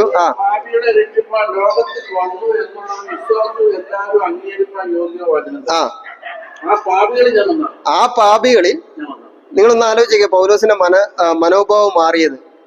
ആദ്യം പറഞ്ഞപ്പോൾ അപ്പോസ്തലന്മാരിൽ ഏറ്റവും വലിയവനെന്ന രീതിയിൽ പറഞ്ഞു, അപ്പോസ്തലന്മാരിൽ ഏറ്റവും ചെറിയവനായി, സകല വിശുദ്ധന്മാരിലും ചെറിയവനായി. ഇപ്പോൾ ആ പാപികളിൽ ഞാൻ ഏറ്റവും ഒന്നാമനെ. ഇനിയും അത് കഴിഞ്ഞിട്ടേ ഉള്ളൂ. നമ്മൾ ഈ ലോകത്തിലെ ഏറ്റവും വലിയ കൊടും പാപിയാണെന്നിരിക്കട്ടെ, പൗലോസ് പറയുന്ന രീതി ഇങ്ങനെയാണ്, ഏറ്റവും വലിയ കൊടും പാപിയാണെന്നിരിക്കട്ടെ, നമുക്ക് ആ 1-ാം സ്ഥാനം ഇനി അർഹതപ്പെടാൻ പറ്റുകയില്ല. അത് ആര് ഏറ്റെടുത്തു? പൗലോസ് ഏറ്റെടുത്തു. ഇനി നമ്മൾ നിൽക്കുകയാണെങ്കിൽ അതിന്റെ പിന്നിലേ നിൽക്കാൻ പറ്റത്തുള്ളൂ. അപ്പം അതെന്താ മാറ്റം വന്നതിന് കാരണം എന്ത്? ഈ ഒരു മാറ്റം വന്നതിന് ഓരോ വർഷത്തെ വിശ്വാസ ജീവിതം അടുത്ത് ചെല്ലും തോറും കർത്താവ് ഇവിടെ നിൽക്കുക. പൗലോസ് ഇവിടെ നിന്ന് വിശ്വാസ ജീവിതം ആരംഭിച്ചു. ഇവിടെ നിന്ന് നോക്കുമ്പോൾ പൗലോസ് കണ്ടത് എന്താ? ഒരു വെളിച്ചമായിട്ടാ കണ്ടത്. കുറച്ചുകൂടെ അടുത്ത് ചെന്നപ്പോഴോ അത് വലിയ വെളിച്ചമായി. കുറച്ചുകൂടെ അടുത്ത് ചെന്നപ്പോഴോ സൂര്യനെ വെല്ലുന്ന വെളിച്ചം ആയി. കുറച്ചുകൂടെ അടുത്ത് ചെന്നപ്പോ എന്ന് പറഞ്ഞു കഴിഞ്ഞാല് ഇവിടെ നിന്ന് നോക്കുമ്പോ ഈ വെളിച്ചം ഇവിടെ നിന്ന് പൗലോസിന്റെ അടുത്തേക്ക് എത്തുമ്പോഴേക്കും തന്നിലുള്ള കുറവ് പൗലോസ് എന്താ കണ്ടത്? കുറച്ചുകൂടെ എടുത്തപ്പോൾ കുറച്ചുകൂടെ കണ്ടു. കുറച്ചുകൂടെ എടുത്തപ്പോൾ ഞാന് കുറച്ചുകൂടെ വ്യക്തമായിട്ടുള്ളത്, ഞാൻ ഈ വെള്ള ഷർട്ട് ഇട്ടിരിക്കുന്നു. വെള്ള ഷർട്ട് ഇതിൽ അഴുക്കുണ്ടോ? ചെറുതായിട്ടുണ്ട്. പുറയുന്ന് നോക്കുമ്പോ ഇതിൽ അഴുക്കുണ്ടോ? പുറയുന്ന് നോക്കുമ്പോ അഴുക്കില്ല. നിങ്ങൾ കുറച്ചുകൂടെ അടുത്ത് വന്നപ്പോഴേക്കാ ഇതാ അവിടെ സംഭവിച്ചത്. കർത്താവിനോട് അടുത്ത് ചെന്നപ്പോ, ആ വലിയ വെളിച്ചത്തോട് അടുത്ത് ചെന്നപ്പോ തന്നിലേക്ക് തന്നെ നോക്കുമ്പോൾ ഇവിടെയുള്ള തന്റെ കുറവുകളൊക്കെ കണ്ടെത്താൻ കേട്ടോ. യെശയ്യാവിന് സംഭവിച്ച കാര്യം അത് തന്നെയാണ്. ദൈവത്തിന്റെ മഹത്വം കണ്ടപ്പോൾ മറ്റുള്ളവരെ കുറ്റം പറയുന്നത് യെശയ്യാവ് നിർത്തി എന്നുള്ളത്. നമുക്ക് ഈ ബൈബിൾ സ്റ്റഡിക്കൊക്കെ വരുന്നത് നിമിത്തം നമുക്കുണ്ടാണ്. കുറഞ്ഞ പക്ഷെ നമ്മളെങ്കിലും എന്ത് ചെയ്യണം? മറ്റുള്ളവരുടെ കുറ്റം കണ്ടെത്തുന്നത് നിർത്തണം. കുറ്റം വരുന്നുണ്ടെങ്കിൽ, ആരുടെയെങ്കിലും കുറ്റം നമ്മുടെ നാവിന്മേ വരുന്നുണ്ടെങ്കിൽ, ആരുടെയെങ്കിലും പറ്റി നമ്മൾ പറയാനായിട്ട് തുടങ്ങുന്നുണ്ടെങ്കിൽ നമ്മൾ ഓർക്കേണ്ട കാര്യം, അയ്യോ ദൈവവും ഞാനും തമ്മിലുള്ള ബന്ധത്തിൽ എന്തോ ഒരു കർത്താവിന്റെ മഹത്വം ഞാൻ ദർശിക്കുന്നതിൽ എന്തോ ഒരു കുറവ് വന്നിട്ടുണ്ട് എന്ന് ചിന്തിക്കണം. അപ്പം യെശയ്യാവ് അങ്ങനെ ചെയ്തു. അപ്പൊ യെശയ്യാവ് ഈ മഹത്വം കണ്ടതിന് ശേഷം 8-ാം അധ്യായം, യെശയ്യാ പ്രവചനം 8-ാം അധ്യായം 17-18 വാക്യങ്ങൾ. യെശയ്യാവ് 8-ാം അധ്യായം 17-18 വാക്യങ്ങൾ. ഞാൻ ഇവരുടെ കാലഘട്ടം ഒന്ന് പറഞ്ഞു വരുന്നത്, അങ്ങനെ വേണം കേട്ടോ. ഇവർ പ്രവചിച്ച കാലഘട്ടം ഞാൻ പറഞ്ഞു. ഇവരുടെ ജീവിതം കൊണ്ട് തന്നെ ഇവരെന്ത് ചെയ്യേണ്ടതായിട്ട് വന്നിട്ടുണ്ട്? ശുശ്രൂഷ ചെയ്യേണ്ടതായിട്ടോ. ഇവരുടെ ജീവിതം തന്നെ ഒരു ശുശ്രൂഷയായി തീർന്നിട്ടുണ്ട്. യെശയ്യാവിന്റെ, യെരമ്യാവിന്റെ, എഹെസ്കേലിന്റെ ഒക്കെ ജീവിതം തന്നെ ഒരു ശുശ്രൂഷയായി തീർന്നിട്ടുണ്ട്. അത് കാണിക്കാൻ വേണ്ടിയാണ് ഞാൻ ഈ കാര്യം പറഞ്ഞു വന്നത്. യെശയ്യാവ് 8:17-18. ഞാനോ യാക്കോബ് ഗൃഹത്തിന് തന്റെ മുഖം മറച്ചു കളഞ്ഞ യഹോവയ്ക്കായിട്ട് കാത്തിരിക്കും. യെശയ്യാവ് 8-ാം അധ്യായത്തിന്റെ തുടക്കം മുതൽ നമ്മൾ വായിക്കുമ്പോൾ യഹോവയെ ദൈവം യെശയ്യാവിനെ പിടിച്ചിട്ട് യെശയ്യാവിനോട് പറയുന്ന കാര്യമാണ്. 11-12 വാക്യങ്ങളിൽ 11-ാം വാക്യം തുടക്കം ഒന്ന് വായിച്ചേ. യഹോവയായ ദൈവം എന്നെ പിടിച്ചു, എന്നോട് അരുളി ചെയ്തു. യഹോവയായ ദൈവം യെശയ്യാവിനെ പിടിച്ച് യെശയ്യാവിനോട് അരുളി ചെയ്യുക, നിങ്ങൾ ഈ ജനത്തിന്റെ വഴിയെ നീ നടക്കരുത് എന്നുള്ള കാര്യമൊക്കെ ആ ജനത്തിന്റെ അവസ്ഥ യെശയ്യാവിനെ ഒന്ന് കാണിച്ചു കൊടുക്കുകയെന്ന്. ശുശ്രൂഷയ്ക്ക് വിളിക്കുന്ന കാലഘട്ടത്തിൽ തന്നെ കാണിച്ചു കൊടുക്കുകയും ചെയ്യുന്നു. കാണിച്ചു കൊടുത്തു കഴിയുമ്പോൾ യെശയ്യാവ് ദൈവസന്നിധിയിൽ എടുക്കുന്ന തീരുമാനമാണ് ഈ 17-18 വാക്യങ്ങളിൽ പറഞ്ഞിരിക്കുന്നത്. യെശയ്യാവിനെ ശുശ്രൂഷയ്ക്ക് വേണ്ടി വിളിച്ചിട്ട് ജനത്തിന്റെ അവസ്ഥ കാണിച്ചു കൊടുത്തിട്ട് അപ്പോൾ യെശയ്യാവ് എടുക്കുന്ന ദിവസം മുമ്പാകെ യെശയ്യാവ് എടുക്കുന്ന തീരുമാനമാണ് പറയുന്നത്. ഞാനോ യാക്കോബ് ഗൃഹത്തിന് തന്റെ മുഖം മറച്ചു കളഞ്ഞ യഹോവയ്ക്കായിട്ട് ഞാൻ കാത്തിരിക്കും. അവർ പറയുന്നത് യഹോവയെ കാത്തിരുന്നിട്ട് വലിയ കാര്യമൊന്നുമില്ലെന്നാ ദൈവത്തിന്റെ സ്വന്തം ജനം തന്നെ പറഞ്ഞുകൊണ്ടിരിക്കുന്നത്. അപ്പോൾ യെശയ്യാവ് തീരുമാനമെടുത്ത ഞാൻ എന്ത് ചെയ്യും? ഈ യഹോവയ്ക്ക് തന്നെ വേണ്ടി തന്നെ ഞാൻ കാത്തിരിക്കും, അവൻ പ്രവർത്തിക്കുവാൻ ഞാൻ കാത്തിരിക്കും എന്ന് യെശയ്യാവ് പറഞ്ഞു. അടുത്തത് കാത്തിരിക്കും 17 വാക്യം. 17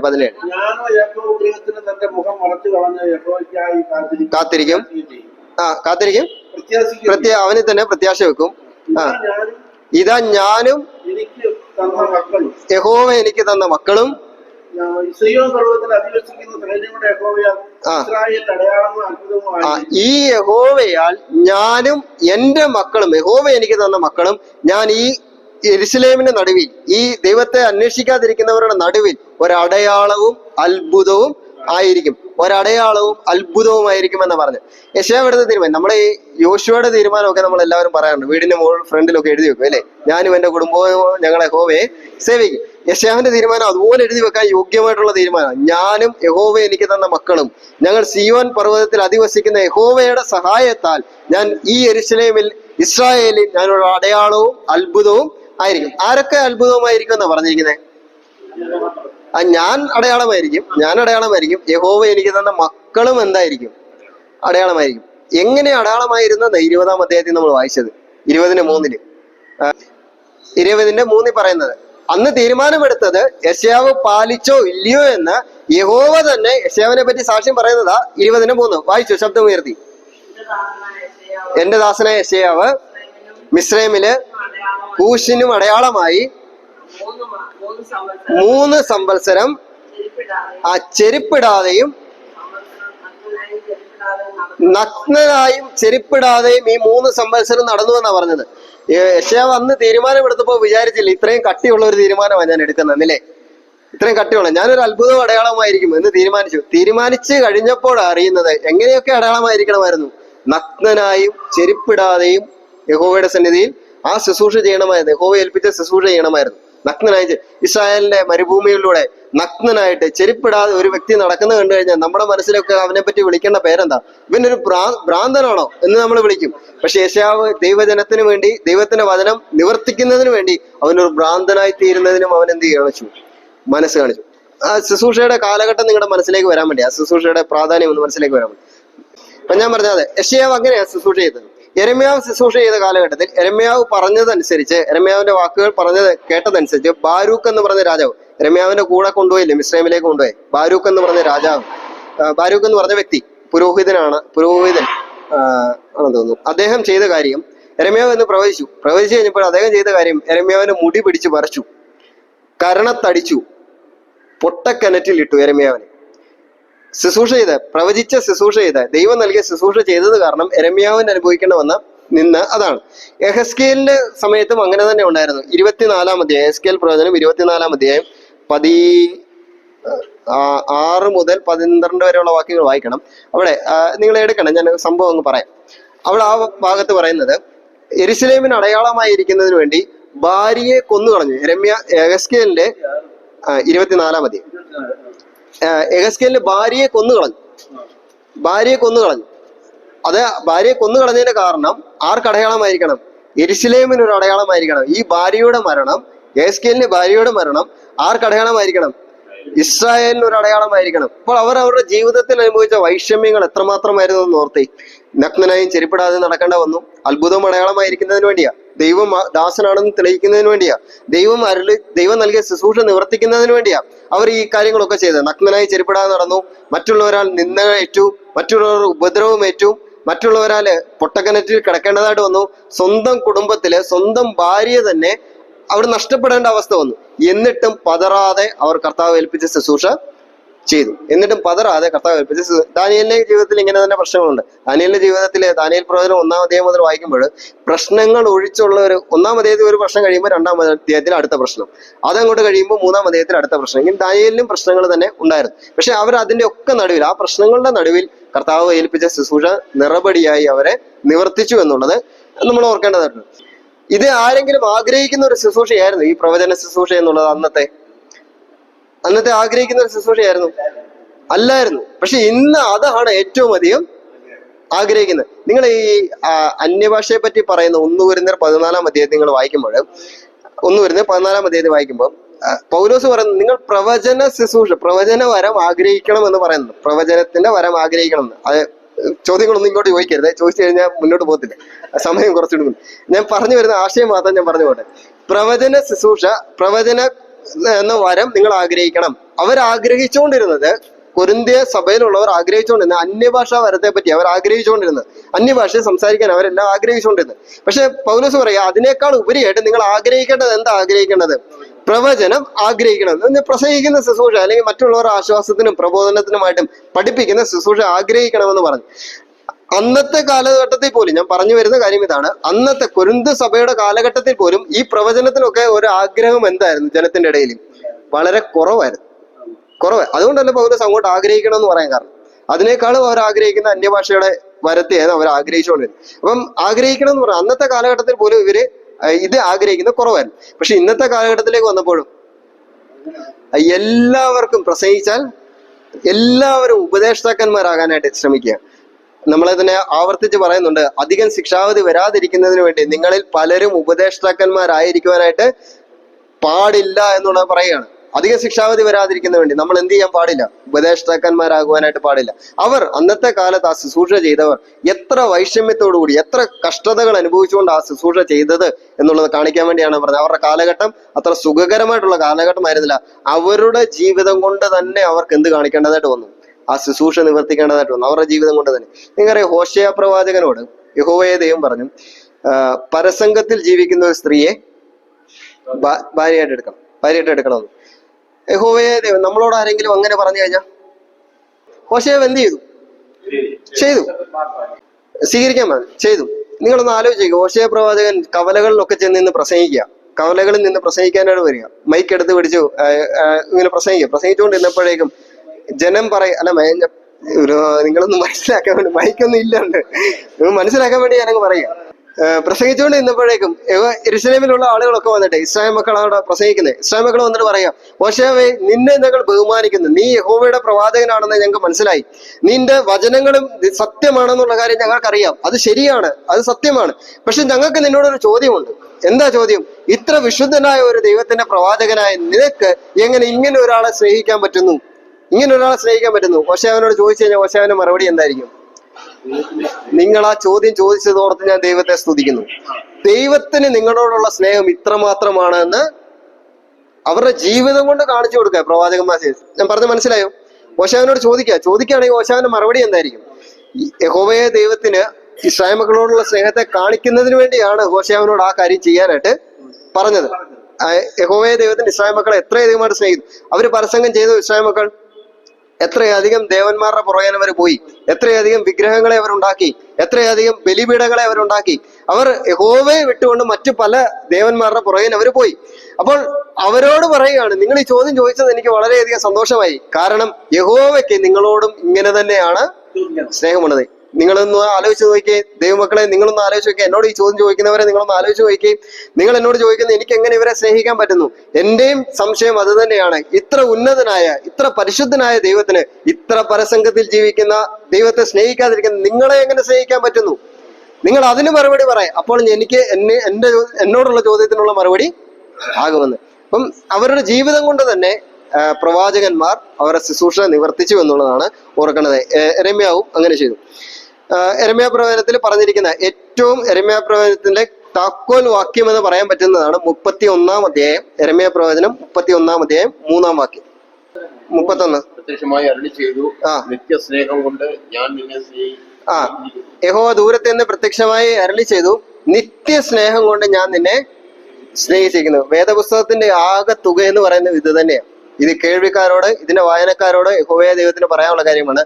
നിത്യസ്നേഹത്താൽ ഞാൻ നിന്നെ സ്നേഹിച്ചു. ആ സ്നേഹം എന്നാ തുടങ്ങിയത്? ലോകസ്ഥാപനത്തിന് മുമ്പേ അമ്മയുടെ ഉദരത്തിന് വെച്ച് തന്നെ. നിത്യം എന്ന് പറയാൻ പറ്റണമെങ്കിൽ അതിന് തുടക്കവും ഉണ്ടാകാൻ പാടില്ല, ഒടുക്കവും ഉണ്ടാകാൻ പാടില്ല. നിത്യസ്നേഹത്താൽ നമ്മൾ ഈ പറയുന്ന ഒന്നും ഇതല്ല. ഞാൻ ചോദിക്കട്ടെ, ഈ നിത്യസ്നേഹത്താൽ യഹോവ നമ്മളെ സ്നേഹിക്കാൻ എന്താ കാരണം? ചിന്തിച്ചിട്ടുണ്ടോ നിങ്ങൾ ആരെങ്കിലും? ദൈവത്തിന്റെ നീതിയായിരുന്നെങ്കിൽ നമ്മളെല്ലാവരും നരകത്തിൽ പോയി. അല്ല, എന്ത് കാരണമാണ് ഉള്ളത്? നമ്മളെ സ്നേഹിക്കാനായിട്ടുള്ള എന്ത് കാരണമാണ്? ജീവൻ തന്നു. അല്ല, യഹോവ ജീവൻ തരാൻ എന്താ കാരണം? ദൈവത്തിന്റെ ദാനമാണ് നമ്മളെ. ദൈവം നമ്മളെ ദാനമായിട്ട് എടുക്കാൻ കാരണം എന്നാ? അതെ, എന്റെ ചോദ്യം അതേ തന്നെ തിരിച്ചു വരില്ലേ? എന്തുകൊണ്ടാണ് ദൈവം ഈ നിത്യസ്നേഹത്തെ നമ്മളെ സ്നേഹിച്ചത് എന്നുള്ളത് എന്റെ ചോദ്യം. ദൈവത്തോട് ഒരു മിനിറ്റ്, ഓരോരുത്തർ ഓരോന്ന് പറയട്ടെ. അവിടുന്ന് തുടങ്ങി. ഓരോരുത്തർ ഓരോന്ന് എനിക്കൂടെ എന്തെങ്കിലും കിട്ടുമോ എന്ന് അറിയാൻ വേണ്ടി ഞാൻ ദൈവത്തിന്റെ കൃപ ആ കൃപയ്ക്ക് കാരണം എന്താ? കാരണമില്ല. അപ്പം ദൈവത്തിന്റെ കൃപ എന്ന് പറയും. ഞാൻ പറയട്ടെ, കൃപ എന്ന് പറഞ്ഞു കഴിഞ്ഞാലും ആ കൃപ നമ്മളോട് കാണിക്കാൻ ഒരു കാരണമാണല്ലോ. കാരണം ദൈവത്തിന് നമ്മളോട് സ്നേഹിക്കാനുള്ള കാരണം അല്ല, എല്ലാവരും മനസ്സിലിരിക്കുന്നു അറിഞ്ഞുകൊട്ടെ. സമയം നിത്യസ്നേഹത്താൽ ദൈവം നമ്മളെ സ്നേഹിച്ചു. മറ്റാർക്കും നമ്മളെ സ്നേഹിക്കാൻ കഴിയില്ല. നല്ലൊരു ദൈവത്തിന്റെ രൂപത്തിൽ സൃഷ്ടിച്ച മനുഷ്യനെ നിത്യസ്നേഹത്താൽ കരുതുന്നു. അല്ല, അതിനൊരു കാരണം എന്ത്? ഒരു ദൈവത്തിന്റെ മക്കൾ കാൺമീൻ ദൈവത്തിന്റെ മക്കളായതുകൊണ്ട് സ്നേഹിച്ചു. കാൺമീൻ നാം ദൈവമക്കൾ എന്ന് വിളിക്കപ്പെടുവാൻ പിതാവ് നമുക്ക് എത്ര വലിയ സ്നേഹം. ദൈവമക്കൾ എന്ന് നമ്മളെ എന്ത് ചെയ്തതാ? വിളിച്ചതാ, വിളിക്കപ്പെട്ടതാ. നമ്മൾ നേരെ ജോന് ദൈവമക്കൾ എന്ന് വിളിക്കപ്പെട്ടതാ. ശരിക്കും വിളിക്കുകയായിരുന്നെങ്കിൽ നമ്മൾ എന്തെന്നാ വിളിക്കേണ്ടത്? നമ്മുടെ സ്വഭാവവും നമ്മുടെ ജീവിത പ്രകൃതിയും ഒക്കെ കണ്ടുകൊണ്ട് നമ്മൾ എന്തെന്ന് വേറെ പലതും ആ വിളിക്കേണ്ടത്. പക്ഷെ എന്ത് ചെയ്തു? ദൈവമക്കൾ എന്ന് വിളിക്കപ്പെടുവാൻ അവന് സ്നേഹം നൽകി. എന്തുകൊണ്ട് ആ സ്നേഹം നൽകിയതെന്നുള്ളതാ ചോദ്യം. നിങ്ങൾ വീണ്ടും ഇപ്പോഴേ ചിന്ത നിർത്തല്ലേ കേട്ടോ, പിന്നെയും ചിന്തിച്ചോളൂ. സൃഷ്ടിച്ചു, തന്നു. ദൈവം നമ്മളെ സൃഷ്ടിച്ചത് കൊണ്ട് നമ്മളെ സ്നേഹിച്ചു. സൃഷ്ടിച്ചത് കൊണ്ട് സ്നേഹിച്ചതാണോ സ്നേഹിച്ചത് കൊണ്ട് സൃഷ്ടിച്ചതാണോ? ഈ സ്നേഹം തുടങ്ങുന്നത് എപ്പോഴാ? സ്നേഹം തുടങ്ങുന്നത് എപ്പോഴാ? ആദമല്ല, നിത്യസ്നേഹത സ്നേഹിച്ചെന്നല്ല പറയാം. ആ നിത്യം ആ സ്നേഹത്തിന് തുടക്കം ഉണ്ടാകാൻ പാടില്ല, ഒടുക്കം ഉണ്ടാകാൻ പാടില്ല.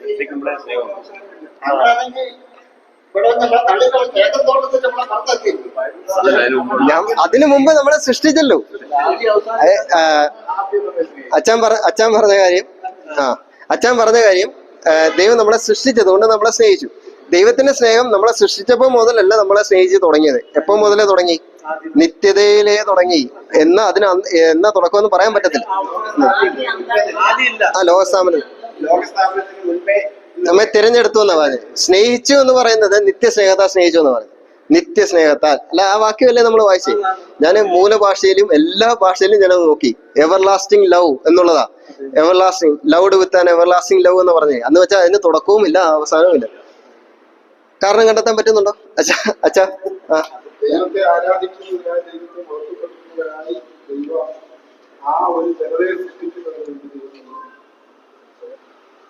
ആരാധിക്കുന്നതിന് വേണ്ടി തെരഞ്ഞെടുത്തു.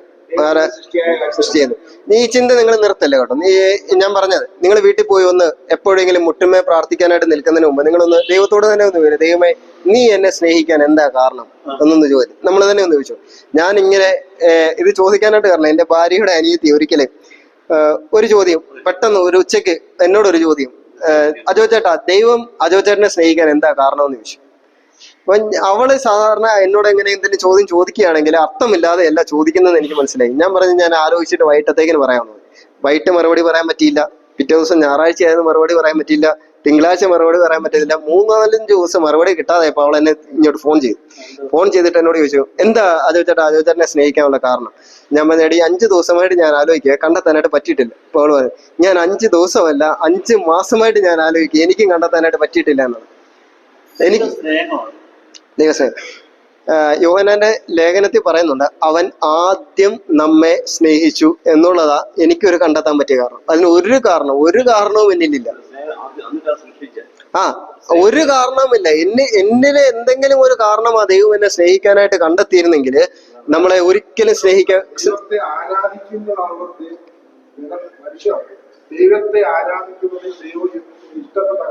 ദൈവത്തെ ആരാധിക്കുന്നത് ദൈവത്തിന് ഇഷ്ടമുള്ള കാര്യം അല്ല. ആരാധിക്കാനായിട്ട് എന്നെ എന്തിനാ തെരഞ്ഞെടുത്തെന്നുള്ളത് എന്റെ ചോദ്യം.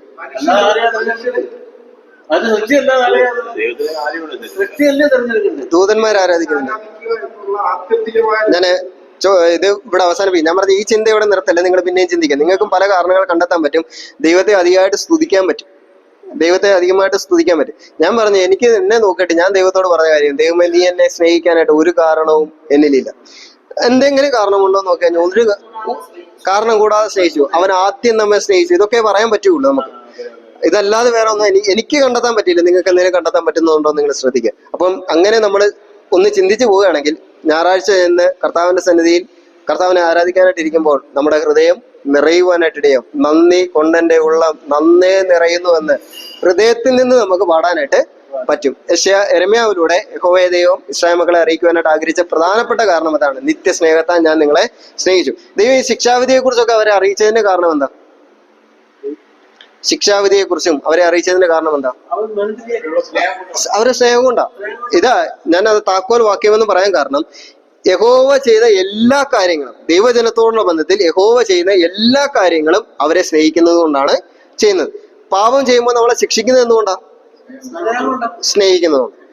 നമുക്ക് വേദനകൾ നമ്മുടെ ജീവിതത്തിൽ തരുന്നത് നല്ലതാണ്. വേദനകൾ നമ്മുടെ ജീവിതത്തിൽ തരുന്നത് നല്ലതാണ്. നമുക്ക് ഇഷ്ടമല്ല, എനിക്ക് ഒട്ടും ഇഷ്ടമല്ല വേദന. ഇഷ്ടമല്ല. വേദന ഇഷ്ടമുള്ള ആരെങ്കിലും ഉണ്ടോന്ന് ചോദിച്ചു കഴിഞ്ഞാൽ ഇല്ല. വേദന ഇരുന്നത് ഇഷ്ടമാണെന്ന് ചോദിച്ചു കഴിഞ്ഞാൽ ആർക്കും ഇഷ്ടം. ഇവിടെ ഇതിൻ്റെ അകത്ത് ഒരു ഡ്രോ, ഈ മേശയ്ക്ക് ഒരു ഡ്രോ ഉണ്ടെന്നിരിക്കും. ഡ്രോ, ഞാൻ ഇതിനകത്തിൽ ഈ ഡ്രോ തുറന്ന് കൈയിട്ടപ്പോഴേക്കും എനിക്ക് വേദന എടുത്ത് നോക്കിയപ്പോൾ രക്തം വരുന്നുണ്ട്. എന്താ കാരണം എന്ന് പറയാം, അതിനകത്ത് ഒരു ബ്ലേഡ് എൻ്റെ കയ്യെ കൊണ്ടു വന്നു. കൈക്ക് വളരെ വേദനയായി, എനിക്ക് വളരെ വിഷമമായി. ഇതെന്താ ഇങ്ങനെ സംഭവിച്ചതെന്ന് ചോദിച്ചു കഴിഞ്ഞാൽ ദൈവത്തിന് മറുപടി എന്തായിരിക്കും? എന്താ സംഭവിച്ചത്? നീ സൂക്ഷിക്കണം. ശരി, അല്ല എന്തിനാ ദൈവം ഈ വേദന തന്നത്? അതെന്നോട് ദൈവമേ വേറെ എന്തെങ്കിലും രീതിയിൽ പറഞ്ഞാൽ പോരെ. ഈ വേദന ഇല്ലായിരുന്നെങ്കിൽ എന്റെ വിരല് മുറിഞ്ഞു പോകുന്നിടം വരെ ഞാൻ എന്ത് ചെയ്യും? ബ്ലേഡ് അവിടെ ഇരിക്കും, അകത്തോട്ട് തന്നെ കൈ വീണ്ടും ഇട്ടുകൊണ്ടേയിരിക്കും. എന്നെ വിരല് മുറിഞ്ഞു പോകുന്നിടം വരെ ഞാൻ എന്ത് ചെയ്തുകൊണ്ടേയിരിക്കും? വേദന ഇല്ല എങ്കിൽ നമുക്ക് ഇന്ന് ചില വേദനകൾ തരുന്നത് ഇതുകൊണ്ട്, നാം നശിച്ചു പോകാതെ ഇരിക്കുന്നതിന് വേണ്ടി. യഹോവയായ ദൈവത്തോട് യെരമ്യാവ് പ്രാർത്ഥിക്കുമ്പോൾ, വിലപിക്കുമ്പോൾ പറയുന്ന കാര്യമാണ്, ഞങ്ങൾ മുടിഞ്ഞു പോകാതിരിക്കുന്നത് നിന്റെ കരുണ കൊണ്ടത്രേ. മുടിഞ്ഞു പോകാണ്ടിരിക്കുന്നത് നമ്മുടെ കരുണ. അപ്പം അവരെ നമ്മൾ ഇന്ന് പറഞ്ഞ ചെറിയ ചെറിയ കാര്യങ്ങൾ മാത്രമേ പറഞ്ഞുള്ളൂ. പ്രായോഗികമായിട്ടുള്ള കാര്യങ്ങളാണ് കൂടുതൽ ചിന്തിച്ചത്. ഒന്നാമത്തെ കാര്യം പറഞ്ഞത് യെരമ്യാ പ്രവചനത്തെ കുറിച്ചൊരു ആകത്തുക. രണ്ട് കാര്യങ്ങളാണ്, രണ്ടായിട്ട് വിഭജിക്കാൻ പറ്റും. ഒന്ന്, യഹൂദന്മാരോടുള്ള യെരമ്യാവിന്റെ പ്രവചനങ്ങൾ. രണ്ട്, ജാതീയരോടുള്ള യെരമ്യാവിന്റെ പ്രവചനങ്ങൾ. രണ്ടാമത് നമ്മൾ ചിന്തിച്ച കാര്യം, അവർ ആ പ്രവാചകന്മാർ പ്രവചിച്ച കാലഘട്ടം, അല്ലെങ്കിൽ അവർ പ്രവചിച്ചത് തങ്ങളുടെ ജീവിതം കൊണ്ട് തന്നെ അവർക്ക് എന്ത് ചെയ്യേണ്ടതായിട്ട് വന്നു? യഹോവയെ ഏൽപ്പിച്ച ശുശ്രൂഷ ചെയ്യേണ്ടതായിട്ട് വന്നു. ജീവിതം കൊണ്ട് തന്നെ ശുശ്രൂഷ ചെയ്യേണ്ടതായിട്ട്. ഇന്ന് നമ്മൾ ഉപദേശിക്കുമ്പോൾ, നമ്മൾ ദൈവം ഏൽപ്പിച്ച ശുശ്രൂഷ ചെയ്യുമ്പോൾ നമ്മുടെ ജീവിതം കൊണ്ട് തന്നെ അത് കാണിക്കാനായിട്ട് പരമാവധി ശ്രദ്ധിക്കണം എന്നുള്ളത് ഓർക്കാം. പിന്നെ മൂന്നാമതായിട്ട് നമ്മൾ ചിന്തിച്ചത്, യെശയ്യാവിന് അന്ന് ആ അരുളപ്പാടൊക്കെ ഉണ്ടായപ്പോൾ, ഞാൻ ആ വിഷയം മറ്റൊരു ഭാഗം പറഞ്ഞു വരാൻ വേണ്ടി വന്നതാണ്. എന്നാൽ പോലും നമ്മൾ മറ്റുള്ളവരെ പറ്റി കുറ്റം പറയുമ്പോൾ ഓർക്കേണ്ട കാര്യം, നമ്മളും ദൈവവുമായിട്ടുള്ള ബന്ധത്തിൽ എന്തെങ്കിലും വിള്ളൽ വന്നിട്ടുണ്ടോ എന്ന് ചിന്തിക്കാം. നമ്മൾ കുറഞ്ഞ പക്ഷം നമ്മുടെ ഇടയിലെങ്കിലും അങ്ങനെ ഒരു മാറ്റം ഉണ്ടാകാനായിട്ട് ഇടയാകട്ടെ. കർത്താവ് നമ്മളെ സഹായിക്കട്ടെ. യെഹെസ്കേലും ദാനിയേലുമാണ് പഠിക്കേണ്ടത് അവസാനത്തെ ക്ലാസ്സിൽ. യെഹെസ്കേൽ പ്രവചനം ആരാ എഴുതിയത്? നമ്മൾ നേരത്തെ പറഞ്ഞതാണ്, എഴുത്തുകാരുടെ പേരിൽ തന്നെയാണ് ഈ പുസ്തകങ്ങളെല്ലാം അറിയപ്പെടുന്നത്. യെഹെസ്കേൽ എവിടെ വെച്ചാ എഴുതിയത്? യെഹെസ്കേൽ ബാബിലോണിൽ വെച്ചാണ് എഴുതിയിരിക്കുന്നത്. മറ്റ് രണ്ട് എഴുത്തുകാരും യെരമ്യാവും യെശയ്യാവും എഴുതിയത് യഹൂദയിൽ വെച്ച് തന്നെ എഴുതിയത്. പക്ഷെ യെഹെസ്കേലും ദാനിയേലും തന്റെ പ്രവചനങ്ങൾ എഴുതുന്നത്, ആ പുസ്തകങ്ങൾ എഴുതുന്നത് ബാബിലോണിൽ വെച്ചാണ് എഴുതിയിരിക്കുന്നത്. യെഹെസ്കേലിന്റെ ശുശ്രൂഷ ഏകദേശം 34 വർഷത്തെ ശുശ്രൂഷ ഉണ്ടായിരുന്നു. 34 വർഷത്തെ, BC 587 മുതൽ BC 565 വരെ, ഏകദേശം 34 വർഷത്തെ ശുശ്രൂഷയാണ്. ഏകദേശം കണക്കായതൊക്കെ ചിലപ്പോൾ അങ്ങോട്ടും ഇങ്ങോട്ടും ഒക്കെ വ്യത്യാസം. 87 മുതൽ ചിലപ്പോൾ അങ്ങോട്ടും ഇങ്ങോട്ടും ഒക്കെ വ്യത്യാസം ഇല്ല. അല്ല, അത് BC എന്ന് പറയുമ്പോൾ, നിങ്ങൾ BC എന്ന് പറയുമ്പോൾ താഴെ BC എന്ന വാക്കിന്റെ അർത്ഥം എന്താ? ബിഫോർ ക്രൈസ്റ്റ് എന്നുള്ളതാണ്. അപ്പൊ ഞാൻ ഇന്ന് 2020 BC 4 എന്ന് പറയുമ്പോൾ ക്രിസ്തുവിന് 4 വർഷം മുമ്പ്. BC 3 എന്ന് പറയുന്നതാണോ 4 എന്ന് പറയുന്നതാണോ ഏറ്റവും പഴക്കം? 4 വർഷം. പിന്നെ BC എന്ന് പറയുമ്പോ ഇത് ഇവിടെ ക്രിസ്തുവിന് പുറമോട്ടാ ചിന്തിക്കുന്നത്. അപ്പൊ നമ്മള് കണക്ക് കൂട്ടുമ്പോൾ 4, 3 അങ്ങനെയാ കണക്ക് കൂട്ടുന്നത്. BC എപ്പോഴും എഴുതുമ്പോഴേക്കും താഴെ നിന്ന് മുകളിൽ അങ്ങനെ എഴുതും. ഇനി നിങ്ങൾ ഓർക്കേണ്ട, നമ്മൾ ഒന്നാമത് നെബൂഖദ്നേസർ വന്ന് പിടിച്ചുകൊണ്ട് പോയ കാര്യം പറഞ്ഞു. അത് ഏത് വർഷമായിരുന്നു? 605. അന്ന് പിടിച്ചുകൊണ്ട് പോയപ്പോഴേക്കും ഉണ്ടായിരുന്ന പ്രധാനപ്പെട്ട വ്യക്തിയായിരുന്നു ദാനിയേൽ. വീണ്ടും നെബൂഖദ്നേസർ ഒരു പ്രാവശ്യം പോയി. അന്ന് യെരൂശലേമിലുള്ള മുഴുവൻ പേരെയും പിടിച്ചുകൊണ്ട് പോയില്ല, കുറച്ച് പേരെ കൊണ്ടുപോയി. പിന്നെയും വന്നിട്ട് രണ്ടാമത് പിന്നെയും വന്നു. അത് BC 597 നെബൂഖദ്നേസർ പിന്നെയും വന്നിട്ട് ഇവിടുന്ന് കുറെ ആളുകളെയും കൂടെ കൊണ്ടുപോയി. അപ്പം ആദ്യത്തെ പ്രാവശ്യം കുറച്ചു പേരെ കൊണ്ടുപോയി. അതിൽ പ്രധാനപ്പെട്ട വ്യക്തിയായിരുന്നു ദാനിയേല്. രണ്ടാമത്തെ പ്രാവശ്യം വന്ന് കുറച്ചു പേരെ കൂടെ കൊണ്ടുപോയി. അതിൽ പ്രധാനപ്പെട്ട വ്യക്തിയായിരുന്നു എസെക്കിയേൽ എസെക്കിയേൽ. മൂന്നാമത് പിന്നെയും വന്നു. പിന്നെയും കുറച്ചു പേര് ഇവിടെ ഉണ്ട്. യെരൂശലേം ദൈവാലയമുണ്ട്. പിന്നെയും കുറച്ച് ആളുകൾ ഇവിടെ ഉണ്ട്. മൂന്നാമത് പിന്നെയും വന്നു. പിന്നെയും വന്നിട്ട് അവിടെ പിടിച്ചോണ്ട് പോകുന്നത് BC 586. അന്ന് പ്രധാനപ്പെട്ട വ്യക്തികളെന്ന് എടുത്തു പറയാൻ ആൾക്കാരും ഇല്ലെങ്കിലും അന്ന് പ്രധാനപ്പെട്ട ഒരു സംഭവം ഉണ്ടായി. യെരൂശലേം ദൈവാലയത്തെ മുഴുവനായിട്ട് തകർത്ത് കളഞ്ഞു മാത്രമല്ല, യെരൂശലേം ദൈവാലയത്തിലെ പാത്രങ്ങള്, ദൈവാലയവുമായിട്ട് ബന്ധപ്പെട്ട പാത്രങ്ങളൊക്കെ എടുത്തുകൊണ്ട് കൊണ്ടുപോയി. ചിലർ BC 587 എന്ന് പറയുന്നുണ്ട്. തെറ്റില്ല, കാരണം കണക്കുകൾ കൃത്യമല്ല. അങ്ങോട്ടും ഇങ്ങോട്ടും 1-2 വർഷമൊക്കെ അങ്ങോട്ട് മാറാൻ സാധിക്കും. 586 എന്നുള്ളതാണ് ഭൂരിഭാഗം ചരിത്രകാരന്മാരും അംഗീകരിക്കുന്ന ഒരു തീയതി. 86 ദൈവാലയം നശിപ്പിക്കപ്പെട്ടു. ഏത് ദൈവാലയമാ? സലോമോൻ. യെരൂശലേം ദൈവാലയം സലോമോൻ പണി കഴിപ്പിച്ച ആ ദൈവാലയം പൂർണ്ണമായിട്ട് നശിപ്പിച്ചു എന്നുള്ളത്. ദൈവാലയം പൂർണ്ണമായിട്ട് നശിപ്പിച്ചു കളഞ്ഞു. ആദ്യത്തെ 2 പ്രാവശ്യം നെബൂഖദ്നേസർ രാജാവ് തന്റെ പട്ടാള മേധാവിയായി നെബൂസരാദാനെ വിട്ടത്. മൂന്നാമത്തെ പ്രാവശ്യം നെബൂസരാദാൻ മാത്രമല്ല, നെബൂഖദ്നേസർ തന്നെ നേരിട്ട് വന്നിട്ട് ദൈവാലയം മുഴുവനായിട്ട് നശിപ്പിച്ചു. അതിലുണ്ടായിരുന്ന പാത്രങ്ങള്, ദൈവാലയം വകയായിട്ടുള്ള പാത്രങ്ങളെല്ലാം എടുത്തുകൊണ്ട് ബാബിലോണിലേക്ക് കൊണ്ടുപോയി. ഇവിടെ നിന്ന് പാത്രങ്ങളെല്ലാം എടുത്തുകൊണ്ട് ബാബിലോണിലേക്ക് കൊണ്ടുപോയി. അപ്പോൾ യെഹെസ്കേലിനെ കൊണ്ടുപോയി. യെഹെസ്കേലിനെയും ഈ ഇവിടുന്ന് ബാബിലോണിലേക്ക് കൊണ്ടുപോയി. ആ സമയം മുതലാണ് യെഹെസ്കേൽ എന്ത് ചെയ്യാൻ തുടങ്ങിയത്? അവിടേക്ക് ബാബിലോണിലേക്ക് കൊണ്ടുപോയപ്പോൾ മുതലാണ് യെഹെസ്കേലിനെ പ്രവചിക്കാൻ തുടങ്ങിയത്. യെഹെസ്കേലിന് കൊടുത്തിരുന്ന പേരെന്തായിരുന്നു? വിളിച്ചിരുന്ന പേര് യെരമ്യാവിനെ കരയുന്ന പ്രവാചകൻ എന്ന് വിളിച്ചു. യെഹെസ്കേലിനെ വിളിക്കുന്ന പേര് നമ്മൾ എഴുതി വെച്ചായിരുന്നു മുമ്പേ, ദർശനങ്ങളുടെ പ്രവാചകൻ. അങ്ങനെ വിളിക്കാനുള്ള കാരണമെന്ന് പറയുന്നത്, യെഹെസ്കേൽ പ്രവചനം വായിക്കുമ്പോൾ അനേക ദർശനങ്ങൾ യഹോവയായ ദൈവം യെഹെസ്കേലിന് നൽകുന്നതായിട്ട് കാണുന്നു. 1-ാം അധ്യായം മുതലേ ദർശനങ്ങളാണ്. 1-ാം അധ്യായം മുതൽ വ്യത്യസ്തമായിട്ടുള്ള ദർശനങ്ങൾ എന്ന് പറഞ്ഞാൽ വ്യത്യസ്തമായിട്ടുള്ള കാഴ്ചകൾ അവരെ കാണിക്കുക. അതിലൂടെ ചില ആത്മീയ പാഠങ്ങൾ ദൈവജനത്തിന്, യെഹെസ്കേലിന്, ദൈവജനത്തിന് ഒക്കെ നൽകാനായിട്ട് ആഗ്രഹിക്കുന്ന അതാണ്. അത് അനേക ദർശനങ്ങൾ ഉണ്ടായിരുന്നു. അതിൽ പ്രധാനപ്പെട്ട ഒന്നാണ് 1-ാം അധ്യായത്തിലെ ദർശനം. പിന്നീട് ഒരു മൃഗത്തെ കണ്ട് അതിന് വ്യത്യസ്തമായിട്ടുള്ള മുഖങ്ങൾ, കാളയുടെ മുഖം, സിംഹത്തിന്റെ ശരീരം, അതിന് ഒരു വ്യക്തിയെ കണ്ടു. പിന്നീടുള്ള പ്രധാനപ്പെട്ട ദർശനമാണ് 37-ാം അധ്യായത്തില് ഒരു താഴ്വര കണ്ടു. ആ താഴ്വരയിൽ മുഴുവൻ എല്ലുകൾ കിടക്കുന്ന കണ്ടു. എല്ലുകൾ എന്ന് പറഞ്ഞു കഴിഞ്ഞാൽ ഒട്ടുമില്ല, ജീവനില്ലാത്ത എല്ലുകൾ. പക്ഷെ അത് പെട്ടെന്ന് എഴുന്നേറ്റ് പ്രവചിക്കുന്നതായിട്ട് കാണുന്നു. അപ്പൊ അങ്ങനെയുള്ള ദർശനങ്ങൾ അനേകമായിട്ടുള്ളത് യെഹെസ്കേൽ പ്രവചനത്തിലുണ്ട്. ഈ പ്രവചന പുസ്തകങ്ങളിലെ പഠിക്കാനും മനസ്സിലാക്കാനും ഏറ്റവും പ്രയാസമുള്ള ഒരു പുസ്തകമാണ് യെഹെസ്കേൽ. കൃത്യം നമ്മൾ എന്തെങ്കിലും ഒരു കാര്യം മനസ്സിലാക്കിയാൽ അത് തിരിച്ച് പറഞ്ഞ് മനസ്സിലാക്കാനും വളരെ പ്രയാസമാണ്. അപ്പൊ അങ്ങനെയുള്ള ഒരു പ്രശ്നം, അത് വളരെ ദൈവകൃപയോടുകൂടി വായിക്കുകയും ഒക്കെ ചെയ്തു കഴിഞ്ഞാൽ മാത്രമേ മനസ്സിലാക്കാൻ പറ്റുകയുള്ളൂ. അപ്പം യെഹെസ്കേൽ പ്രവചിച്ചത് ബാബിലോണിൽ വെച്ചുകൊണ്ടായിരുന്നു യെഹെസ്കേൽ പ്രവചിച്ചത്. ഇനി മറ്റൊരു കാര്യം നമ്മൾ ഓർക്കേണ്ടത്, ഈ ബാബിലോണിലായിരുന്ന സമയത്ത്, യെഹെസ്കേൽ ബാബിലോണിലായിരുന്നപ്പോൾ യെരമ്യാവ് എവിടെയാണ് ഉണ്ടായിരുന്നത്? യെഹെസ്കേലിന് ബാബിലോൺ, യെരമ്യാവ് എവിടെ ഉണ്ട്? മിസ്രൈമിലുണ്ടായിരുന്നു. അപ്പോഴേ എങ്ങനെയോ ചരിത്രകാരന്മാർ പറയുന്നത്, എങ്ങനെയോ ബാബിലോണിൽ വെച്ച് യെഹെസ്കേൽ എഴുതിയിരുന്ന യെഹെസ്കേലിന്റെ പ്രവചനങ്ങൾ, ആ എഴുത്തുകൾ യെരമ്യാവിന്റെ കയ്യിൽ നിന്നും യെരമ്യാവിന്റെ പ്രവചനങ്ങൾ യെഹെസ്കേലിനും കിട്ടിയിരുന്നു എന്ന് പറയുന്നുണ്ട് ചരിത്രകാരന്മാർ പറയും. കാരണം അതിലെ ചില കാര്യങ്ങളൊക്കെ യെഹെസ്കേൽ പ്രവചനത്തിലുണ്ട്. യെരമ്യാവ് പറഞ്ഞിരിക്കുന്ന അതേ കാര്യങ്ങൾ തന്നെ യെഹെസ്കേൽ പറഞ്ഞിട്ടുണ്ട്. യെഹെസ്കേൽ പറഞ്ഞിരിക്കുന്ന ചില കാര്യങ്ങൾ എടുത്ത് യെരമ്യാവും പറയുന്നുണ്ട്. അപ്പൊ അങ്ങനെ കിട്ടിയിരുന്നു എന്നുള്ളതായിട്ട് പറയുന്നുണ്ട്. യെഹെസ്കേൽ അവിടെ ചെല്ലുമ്പോൾ തന്നെ നമ്മൾ പഠിക്കാനിരിക്കുന്ന അടുത്ത പ്രവാചകൻ അവിടെ ഉണ്ട്, ദാനിയേൽ അവിടെ ഉണ്ട്. യെഹെസ്കേൽ ബാബിലോണിൽ ചെല്ലുമ്പോൾ തന്നെ ദാനിയേലുണ്ട്. അപ്പൊ അവര് ഒരേ സമയത്ത് തന്നെ ജീവിച്ചിരുന്നതും ഒരേ സമയത്ത് തന്നെ പ്രവചിച്ചതുമായിട്ടുള്ള ആളുകളാണ് യെഹെസ്കേലും ദാനിയേലും. യെഹെസ്കേലിന്റെ പ്രവചനത്തെ നമുക്ക് 3ആയിട്ട് വിഭജിക്കാം. 1 മുതൽ 24 വരെയുള്ള അധ്യായങ്ങൾ പ്രവാസത്തിന് മുമ്പുള്ള പ്രവചനങ്ങൾ എന്നെഴുതുക. ഞാനത് വിവരിക്കാം എന്താണെന്ന്. 25 മുതൽ 32 വരെയുള്ള അധ്യായങ്ങൾ പ്രവാസത്തിൽ വെച്ചുള്ള പ്രവചനങ്ങൾ, അല്ലെങ്കിൽ പ്രവാസത്തിലേക്ക് പോകുമ്പോൾ.